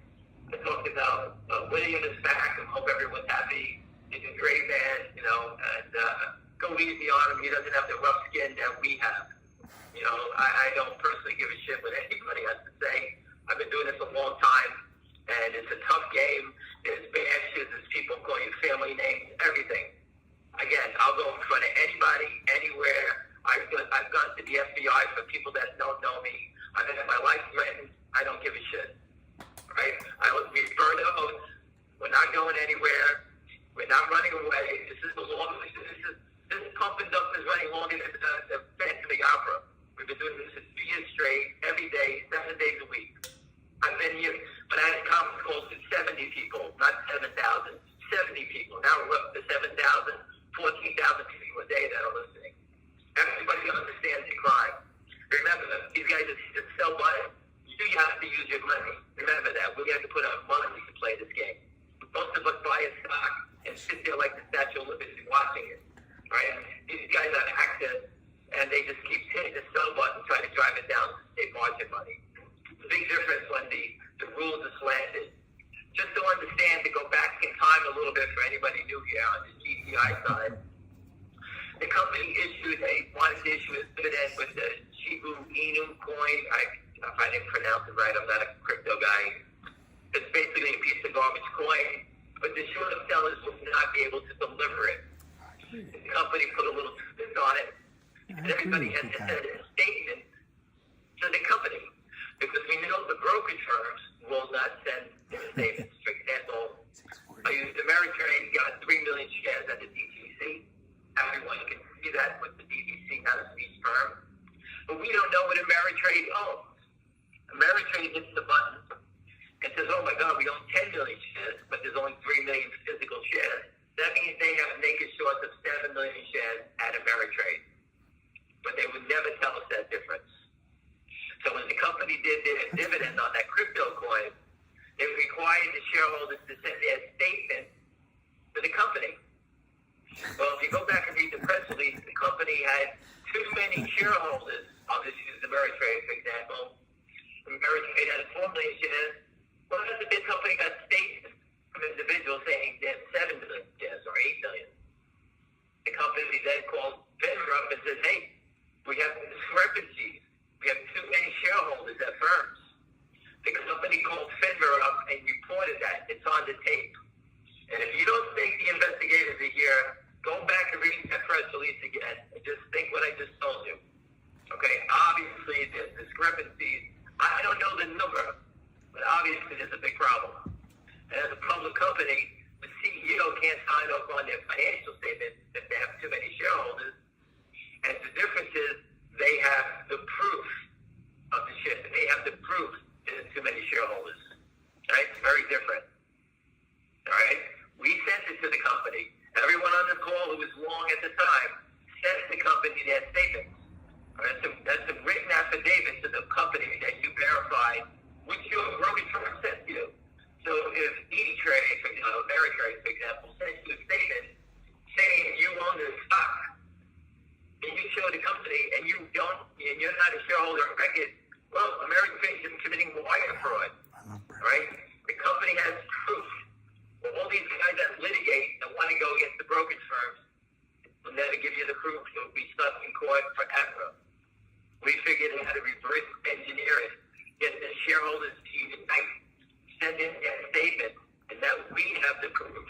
A little different. Okay, so the game has changed, and that's why the stock is $5. Right? That's why it's up here. Okay, the buying is great, but you need something behind it to actually put pressure on the crooks. And those little twists that I showed you, the warrant, now the company's raising money. That coin where the company got proof, it's right on the tape. Then the company says they're in negotiations with a digital asset firm. Okay? There's many people put up a digital asset company, I forgot the name, Upstream. Yeah. And their negotiation. If it's them, they're obviously here to break the shorts, and that's SEC approved. So I don't know when those things come out, but there's 3 traps I just showed you right then and there that are making it alongside with the buying of putting enormous pressure on these guys to actually fold and deliver shares. The brokerage firms, the fighting is have the brokerage firms turn on the shorts. And just think about going to a court of law where Ameritrade's going to come in and try to explain that John Doe has 10,000 shares of stock, but he's not a shareholder of record. All the judge has to say to him, where did you give Doe's money to? Who did you give it to? We don't know. Why didn't you settle this trade? We forgot. Why didn't you get his dividends? We don't know. You can't even answer it. So again, getting discovery, we reversed it on them. All right, so that alongside with the great buying and all the new holders is fantastic. Okay, this is a two-way working with the company and the new shareholders and Arbitrated and William and everybody else along, Lou, all these other people that have joined the fight that actually can see what we've been talking about, the traps. Okay, these are traps on top of traps on top of traps. Okay, this isn't a one and done. We're going to get them till they fall. They want to try and squeeze it down, knock themselves out. I called the Craven discount. I have a few people buy today. They wanted to buy it. I told them exactly how to buy it. Buy half, the weight, and buy the other half later. So instead of paying $521, they'll have a $485, a $480, or $490 average. Again, Wall Street is about pennies. Understand how to save pennies. That's how you win on Wall Street. Saving pennies. The naked shorts and GTII are throwing pennies out the window every day. Those pennies add up. 3 pennies a day is 15 a week. Think about that. 30, 60 a month. So if they're short the stock of 5, they're losing 60 cents a month. The most they can make is $4.40. Another month gets you down to $3.80. What are they doing? They can't survive. Keep doing that. Again, they need the stock to go to minus $5. The only reason they're still playing is because they're going to go to jail. Right? That's what we all would defend staying out of jail, trying our best to stay out of jail. I guess my friend is buying stock. Anyway, so this is the type of things that you have to understand. History, you have to go back and read a little bit about it. And I understand people get concerned, the stock fell 40 cents and so forth. This stock was just $8. They won't let it go back up. What's the big deal? Real choice. Let the stock go higher. Selling it in 8. Why not? And buy with the short seller. I have this stock at $20 today. And then roping in every long I can get in the street to come in here. And then destroy it. I wouldn't do that. Here, there's no money to be made. Right? They're not making any money down here. They're just losing money. The cost to carry this position is brutal. Again, you wake up in the morning, you got to put gas in your car, get a cup of coffee, it costs you money just to open your eyes. Same thing in the equity markets. As long as the markets open up, they're paying fees to everyone, to market makers, to prime broker. Everyone in their crime family has to keep paying. And that's how it works.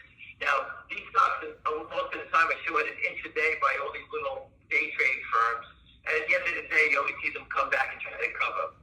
So they're trying to be like HKD. When HKD was $2,500, everybody on the street, including myself, would love to short the stock. Sell 10,000 for me at 2,500. You know it's going to collapse. But no one can borrow the shares. No one would take the orders in the stock. And it did collapse. The only person that was able to do it was probably someone at the highest level of Stevie Cohen or somebody like that everyone bows down to, and they have to obey the king. So we, the peasants, will be able to do that. Okay, so it's a very different game. Okay, but again, there's no money to be made down here. They have to sell millions and millions and millions of shares, and each day they lose money on each of those shares. So they sold 60 million shares. Every day they lose 3 cents, 4 cents on 60 million shares. So if their average is $5,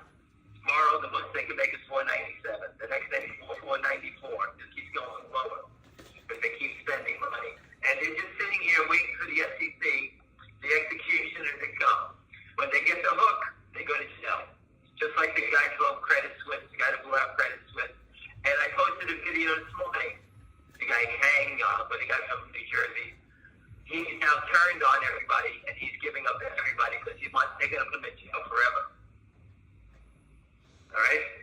That's what's happening. And I put the video up there, and the prosecutor's ready. He's ratting out Morgan Stanley. He's ratting out everybody. I told you before, once jail is presented, everybody sings. The mafia sings. Everybody raps at each other. They're not going to jail. You go to jail for 20 years, everybody becomes an opera singer. I'm sure that's why William is singing an opera on his broadcast, because he knows that Charlie Mayo's probably warming up. It always starts with the low man on the pole, because he's not the kingpin. He didn't make all the money, but he's going to go to the same time. It's like a bank robbery. The driver's going to get the same time as the guy who's going to rob the bank, right? So let's look at Charlie Mayo, the guy that's the stooge for the Kramers. He's going to go to jail. Kramers already made $60 million. He's going to go to jail, making his whatever, $200,000, $300,000 a year being the gopher for these guys. When they come to him, he's going to be the first guy to squeal on him, or if he hasn't done it already. Right? That's what it's very common. That's what they do, and that's what I see happening here. Okay? They all do it. When you go into jail, when they come with the cuffs, everyone starts to sing. Anyway, so let me just take a look at the stock here just to recap. 480, 484, the same 200 shares is always the sell. Remember, they only have to represent 200 shares at a time. So if there's not a buyer around, they can manipulate the stock using 100 shares. Just remember that. They torture you for 100 shares. So you can get used to that as part of the game. So a finger motion, my buddy was just buying it. They moved it up. As you can see them, they try to move it down there also. They need to have that stock in the red, just like they're trying to do with GTII. They don't want to create momentum. When you get that momentum, that runaway train, people come into it. They try everything to stop that momentum. But at the end of the day, accumulation is the killer. We march as one. Accumulation, small steps, and you can see how orderly the stock was yesterday. Sideways up, sideways up, sideways up. No big spikes. Okay? That's the sign that you have a short that's in deep trouble. Okay? Shorts that are weak. That's when you see those big spikes in those names, because those guys want out fast. We have criminals. So again, just to repeat, in GTII, our criminal is a kamikaze pilot who is run out of fuel. He can only go one way. He's just trying to stay until they come with the hook. He's just going to keep trying to play and hold it down. All right? We're not going to let up. We're going to keep putting the hooks in them until they take them out. Right? And they bag somebody with a big mess. Finger motions is a different game. This guy, Lynn Partners, they have I'm told there's a fund attached to their scam. And these guys are a little bit more real, off the ladder more, but you got to paint them with the same brush, as we say, as the Kramers. They still do this toxic lending. But again, I think these guys are going to take the bullet and sort of cover shortly. I don't think they want to go to jail, blow up their fund. The Kramers, on the other day, just have money they loot with, and that's it. It's a different occupation, different gang. These guys are on Madison Avenue. The Kramers have an office behind the gas station in Long Island. We saw photos of it on, some people posted it on Twitter. And again, just for those who don't know, Charlie Mayo, his picture is the guy in the hot tub. When the company paid off the debenture, he called up the company and left a message trying to buy stock from the company to cover. Just think about if that was Berlin Capital calling up Elon Musk or GameStop or AMC saying, hey, I want to cover my stock. It would have been on the cover of the Wall Street Journal. CNBC would have been the top story. The laughing stock of Wall Street calls the company on these shorts trying to cover. That's what Charlie Mayo did. I know it's not a big news event, but it is a major event.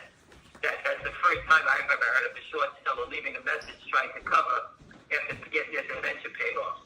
They basically told you. The short sellers are telling you that they're dead because they're trying to pay all these fees to borrow shares. Never have I seen. If it was just me and I got on the phone and told you about this, most people would call me a liar and say it's bullshit. Everyone's getting the call. Everyone I know has got the call to borrow their shares, and we're all laughing. I spoke to a guy today, 1.5 million shares. Everyone's laughing. It's unbelievable. Everyone's getting the call. So obviously these guys have a big problem. And, they're trying to, and these are all the signs you have to look for. It's sort of like a jigsaw puzzle. You got to put it together. The clues are all around you, and that's how you have to make your investment.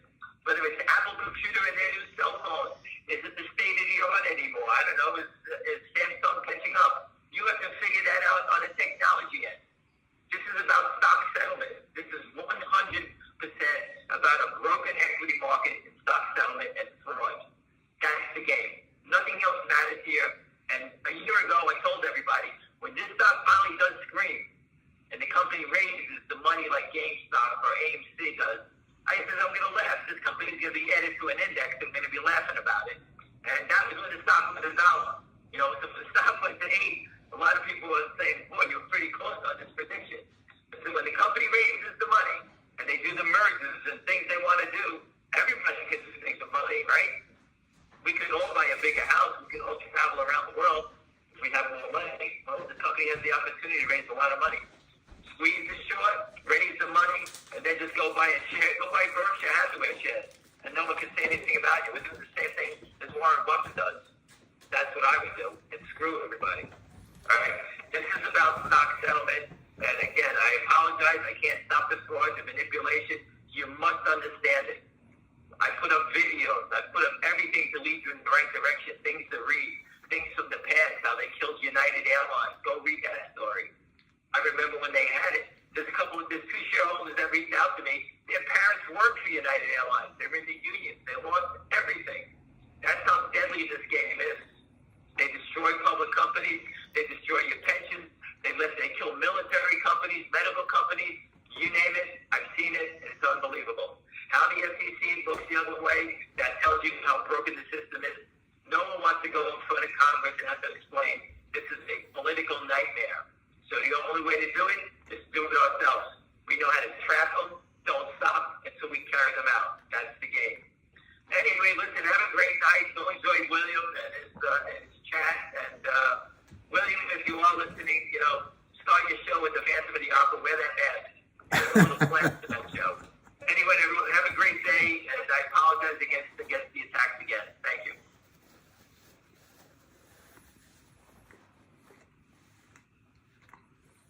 Wow.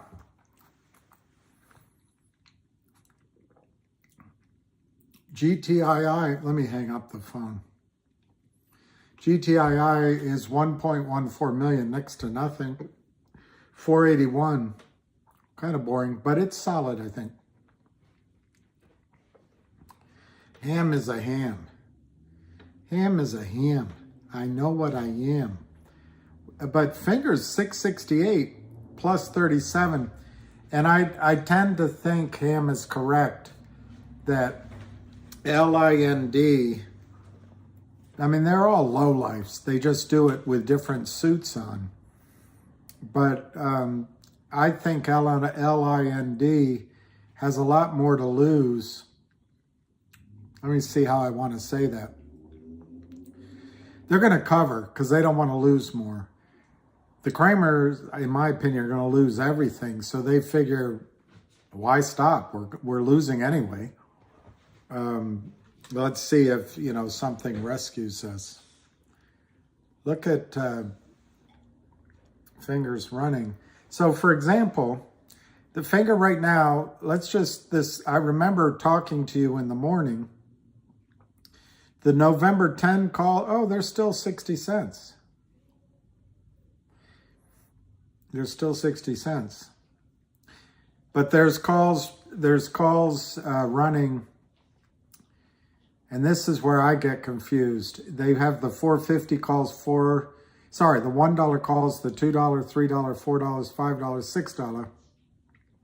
People are buying those. Those are less risky, of course, because they have intrinsic value. But I just wonder, why would somebody buy a $1 strike price call instead of buying the shares of the stock? I mean, you're really only you're not even saving the dollar because you're paying a premium. But for example, the $1 calls right now are selling for $6.20. Now, anyway, it's too hard for me to understand. Let's go back to the prices. Right at the close, GTII is 477 on the close, and then they traded it up to 478 just afterward. Finger What, it doesn't matter. Right, I agree. No, but what I'm wondering about it, I think it's actually a way of creating shares that they don't own. But anyway, I think LIN is going to close out Fingers sooner. I think GTII can go at any second, but I think Finger is going to get flushed. These boys don't, on Lynn Capital, don't want to lose walking down by Trump Tower every day. In fact, it's 688 after the market closed. Oh, I just mean, I didn't mean anything. I just used that language. I just think they're going to,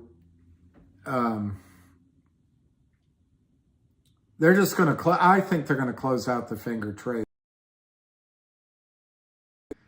They're going to eat their losses. They can always go find another victim to make it back. It might take them 3, 4, 5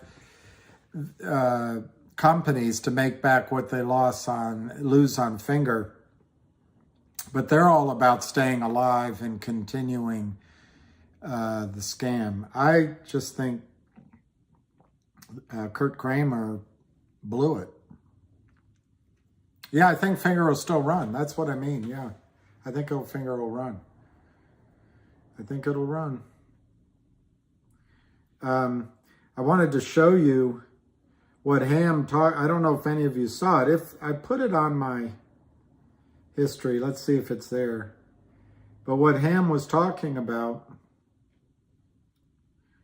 why you guys sometimes don't understand how this can be going on. Let me just, now that I'm telling you I have it, I may not have it. Because that would just be the way it goes. That's the way love goes, dear. That's the way love goes. So maybe I'll show it to you tomorrow. But I wanted to show you the video on this guy from Morgan Stanley who just takes the orders, And of course, it's not going to show up. I must have watched it on Google instead of on YouTube, so it's not in my history. Phantom of the Opera Mask. I did own some of those, and I went to a Halloween at L2, and this beautiful woman came up and asked me if she could borrow it, and she stole it. It's at, oh, he doesn't have a YouTube. He doesn't have a YouTube.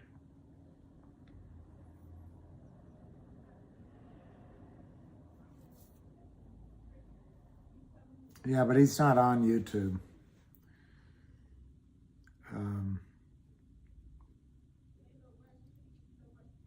He's not on YouTube.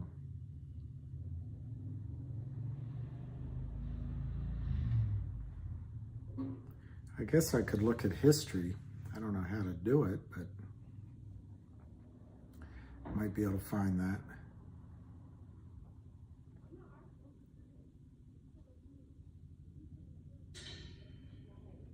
No. You're welcome, Sfu Gaming.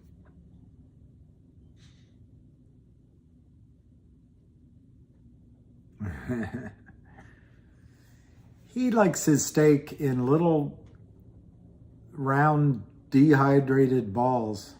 What he really likes is treats.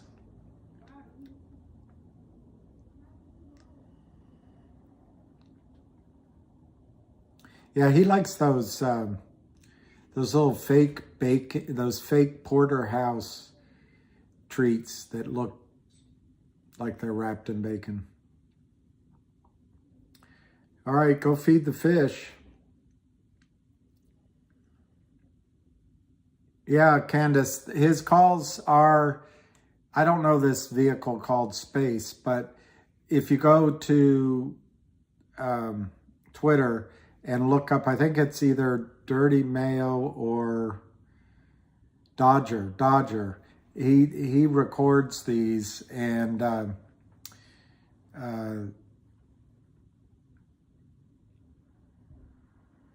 don't know how many people are lending out GTII shares. I doubt anybody, because anybody that owns GTII wants the squeeze. Once you lend it out, you miss the run up, and then somebody asked something else that was easy to answer, but I forgot. Hasta luego. Somebody just asked something that was easy, and it slipped to my head.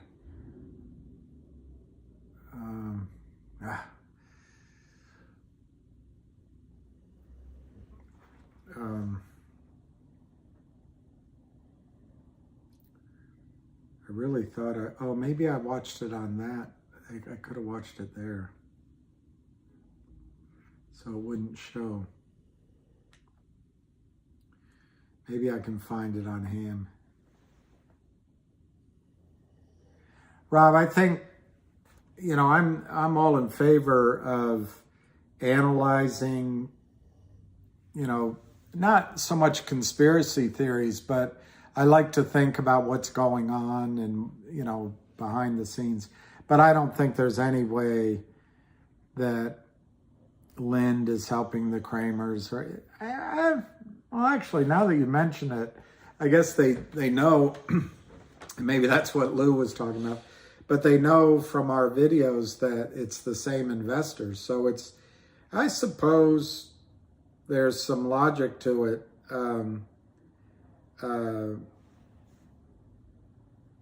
But I don't think so. I just don't think that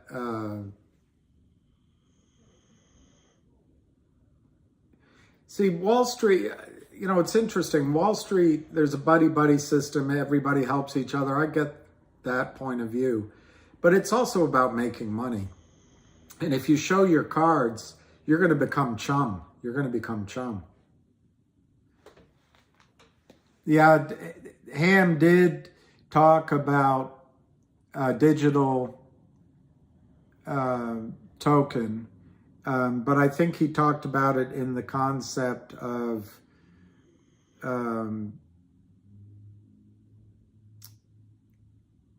that they've been trying, and also saying that they're continuing.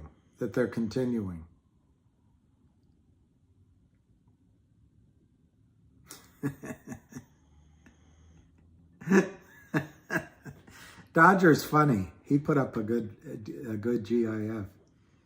All right, I'm going to see if I can find this video, but I'm not sure I can.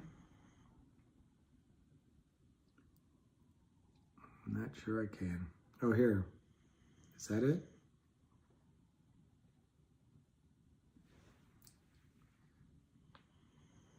No.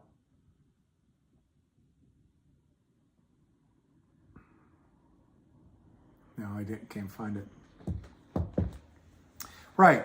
GTI, I mean, I know a little bit more. Well, let me say, I've heard rumors a little bit more than I'm saying, but I'm concerned if I say something, one, I have it wrong, and two, it might be in the area of inside information. And I'm not implying I know some great dramatic thing, but I think it's safe to say that GTII is continuing to work on distributing a digital dividend that's outside the clutches of the SEC or FINRA.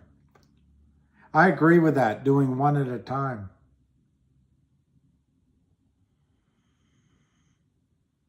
Oh, Lordy.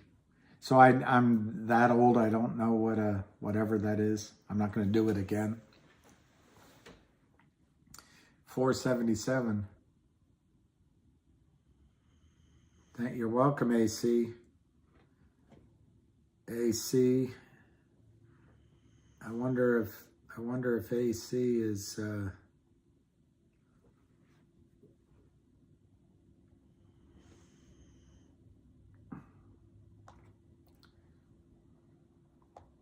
Did anyone have trouble? I didn't.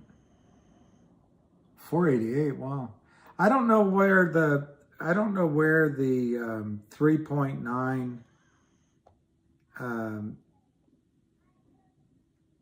buy-in is. I do believe that was a real, legitimate rumor, if that's not oxymoronic. But I think there is an order out there. I don't know where it is. And they may, as the stock's down, they may be working on it. So it might not be 3.9 anymore.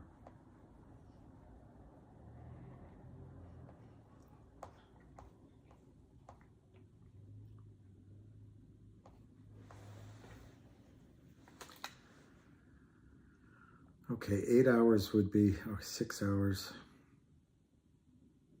All right, there's his stupid Phantom of the Opera soundtrack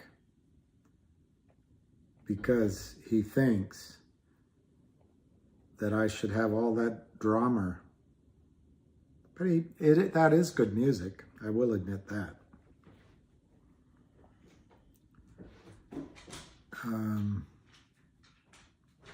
All right, here it is. I found it.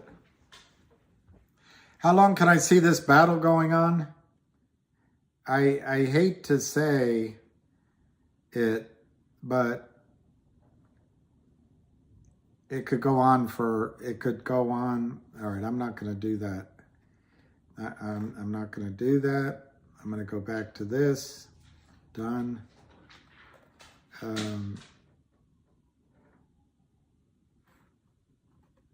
Listen to this guy. I think the battle could go on for a while. It's my answer. But not more than the end of the year.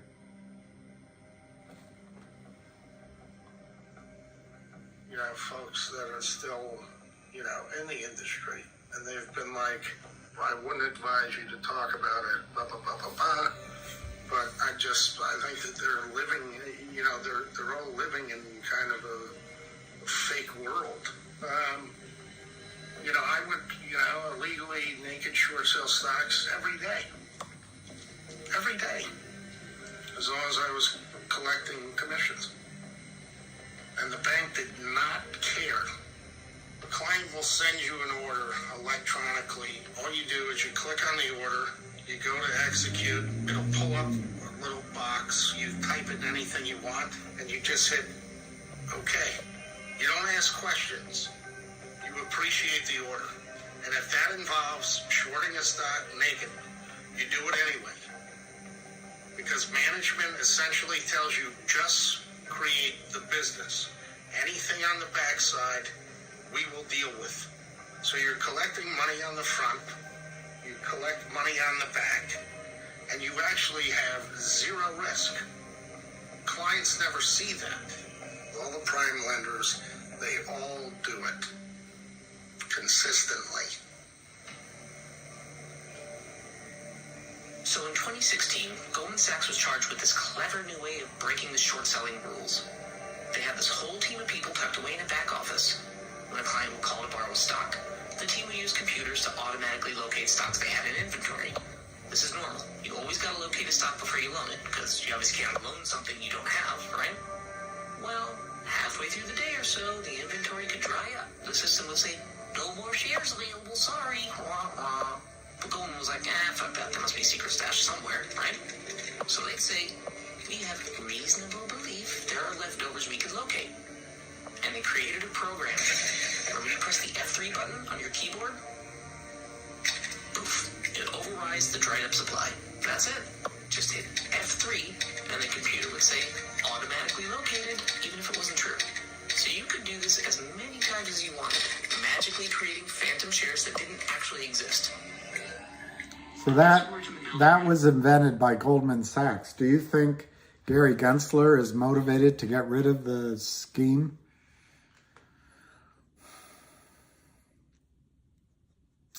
Yeah, systems. I think that's true, although it shouldn't have. See you all tomorrow. I'll give it a little bit longer, and then we'll just end it so that people don't get mad how long it is. Oh, I think there's so many other people. Oh shoot, the 8 PR on what? I don't know what PR that was. 8 PR on. I missed the reference. Yeah, I think GTII could rip next week. I don't think it. Okay, good night, Phyllis. I don't think it has to be much longer, but does DoorDash deliver booze? The digital dividend would do it. Just one serious buy-in would do it. Momentum would do it. No shares available. All right, Origin do. No shares available. Yeah, but they just selling shares that don't exist. So, see ya. They're just selling shares that do not exist. So they don't have to locate anything. They just lie about it. That's why the stock keeps going down. And then we don't have the buying power to I'm going to send this video to myself so I can find it in the future.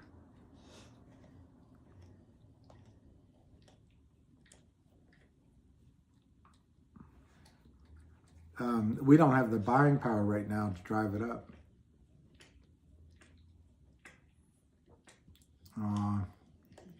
See you tomorrow. Duncan the Frenchie. He's a Frenchie. He'll be happy. I know he'll be happy. I'll be your Huckleberry.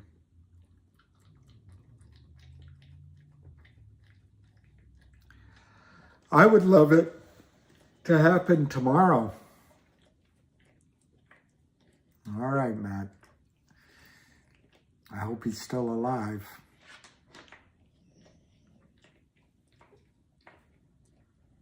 I'll be your Huckleberry.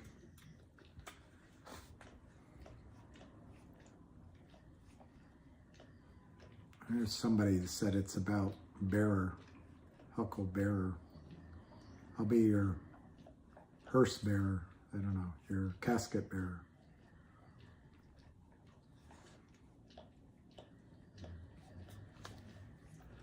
All right, I'll give it till 4:30, see if there's anything dramatic.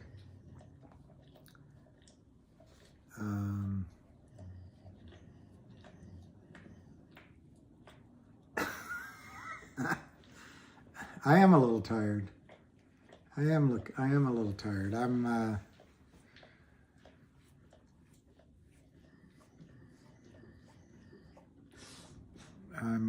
I got things to do, but I'm gonna walk my dog and then, I don't know what I'll do tonight.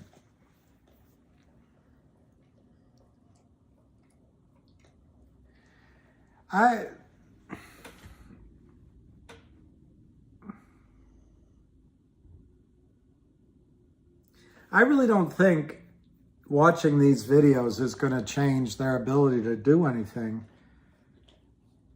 But it might. I mean, maybe when it starts running, I shouldn't be live and just, let everybody make their decisions. Then they wouldn't have information. But I really think once it's over and the buy-in happens, Kurt Kramer's not going to have any say-so about what happens. The buy-in's going to be done by the compliance desks. Thank you. Yeah, you can, but that goes, when they ask again, I'll let you know. But that goes through person that I don't know, and I sent some money, but I'm not going to remember. I did a Venmo. I'm not going to remember the name for you right now.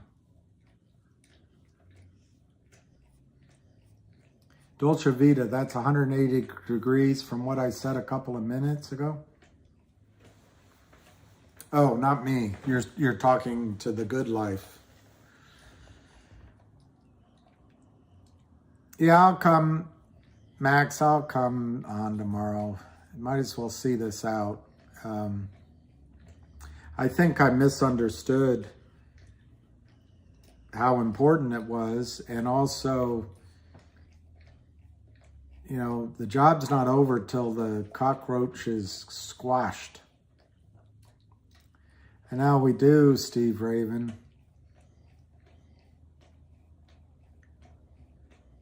Deborah. I keep you calm when I get worked up.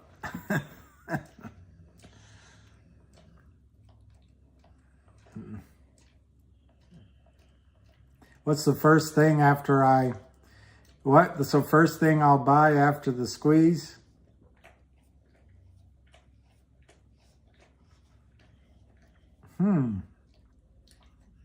All right, let me think about that.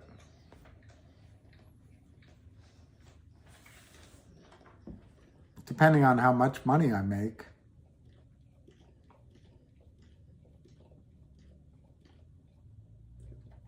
So, do you mean a major purchase or a you know, fun purchase? Who's Ape Father? I don't know. Yeah, wheels turning. I was looking at some convertibles, but no. Oh, I try to. Okay, just the very first thing I would buy.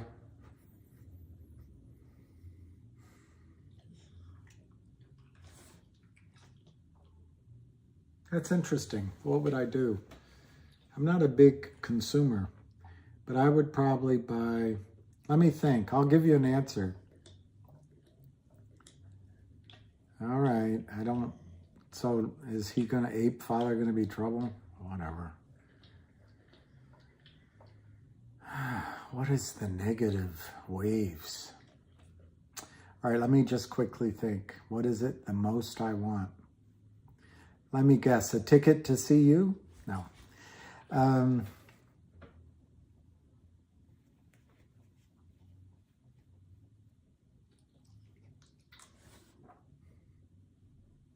There's a couple of, see, you don't want to hear investments. There are a couple of investment things I want to buy, but you're talking outside of that. It just depends on how much money.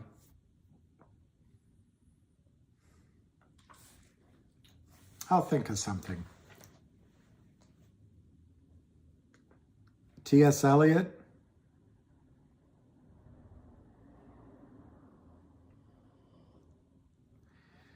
I'm delightful. It's embarrassing to myself to read out something good. Yeah, doggy door. A Bentley convertible sounds good.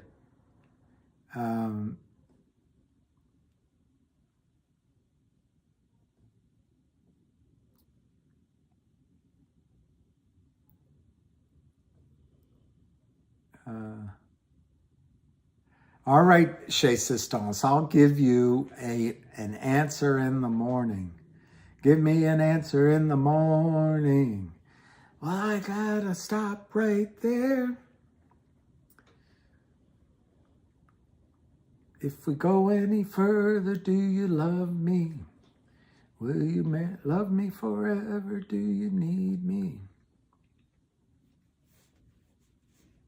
Will you love me in the morning? Well, that's true, except I did donate, but not the last time. So I can find out where. Good night. I'm going to give it 4 more minutes so that, hey, Patty, how are you?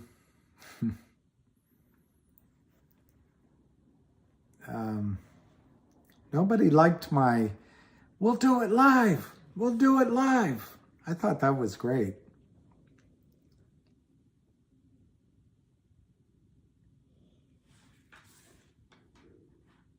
Yeah, Vansky, what I'm hearing from, and I'm reading between the lines a little bit, I think that Ham's point of view on Finger is that because they might be slightly more professional at trading than Kurt Kramer, they don't want to risk their fund. I know he's a mean man. But it's all I could think of when I started my live video this morning. We'll do it live. We'll do it live.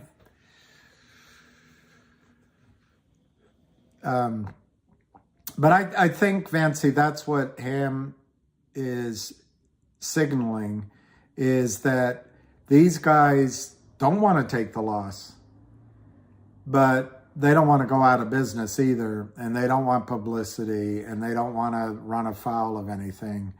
So he thinks they're going to buy it in. And that means higher. Ciao. Yeah, jet would be great. A horse would be great. I don't know, it's really an interesting question. What would I buy first? I'll have to make a list.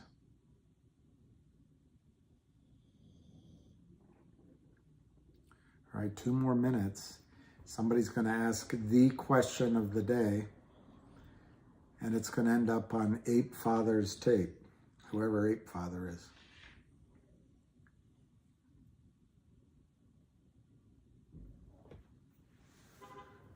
I know.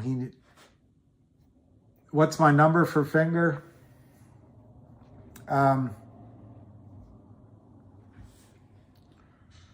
right. Finally, somebody loved it. Aunt Maz.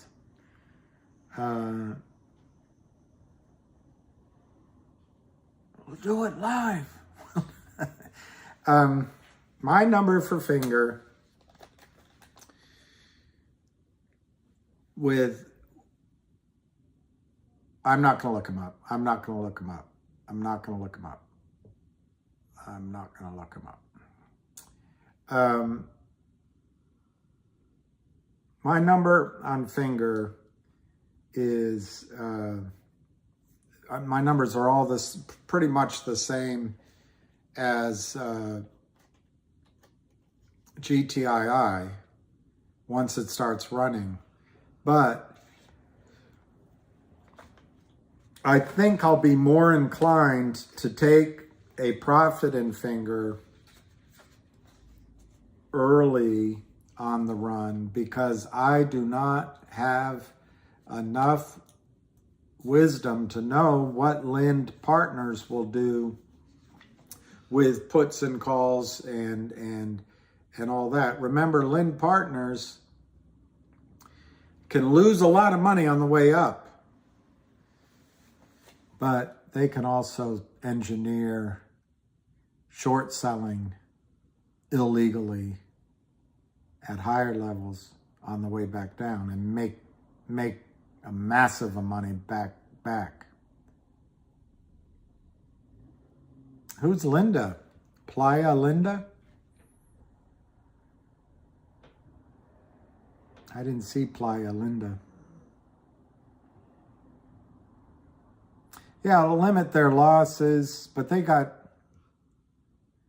well, I always buy other people things.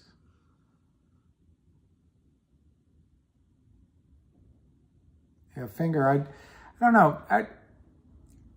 I think I'd be inclined with Finger to let it run to, okay, but to let it run to wherever it meets.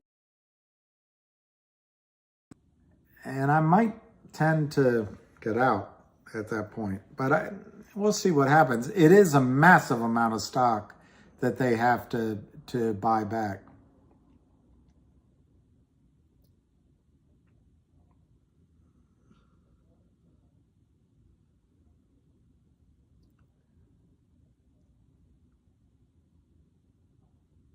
All right.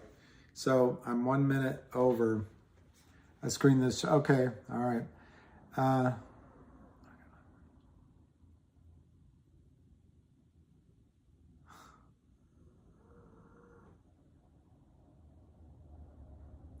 right. So I'm gonna go.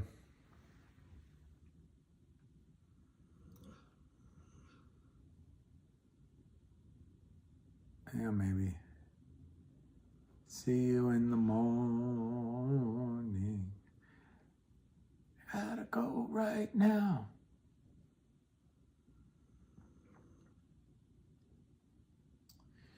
All right. I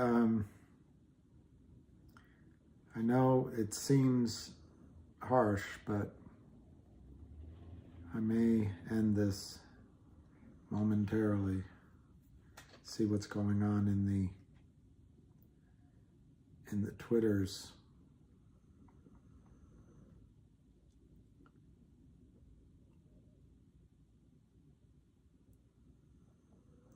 There's Joe Biden.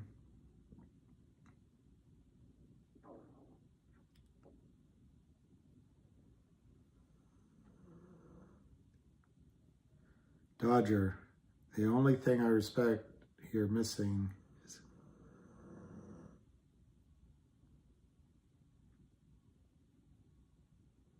Oh, not talking to me. All right, have a good rest of the day. Thank you, much love. Thank you. I don't know, so many of these things seem bottish.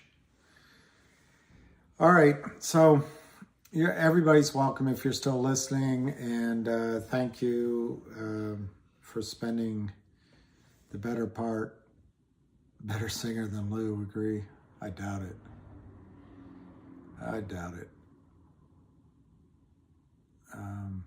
Good night, thank you.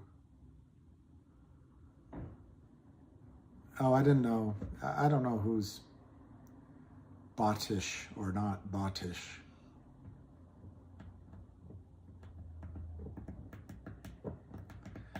Yep, I always overpay when I buy, but then it works out. See you later. Not if I see you first, get it? Such an old joke. Thank you, Mike. Thank you, Ruby. Mr. Cipriano, my spick-wop, how does he say it? My spick-wop Mick friend, my kraut Mick, I don't know how he said it. But anyway, my German, Italian, Puerto Rican friend.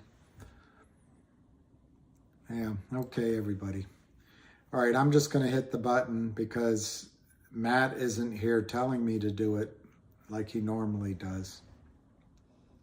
So, thank you, everyone. And I'll try to clean all this up. Somebody was offended. Talk to you later. Have a wonderful evening, Polish girl. Cipriano.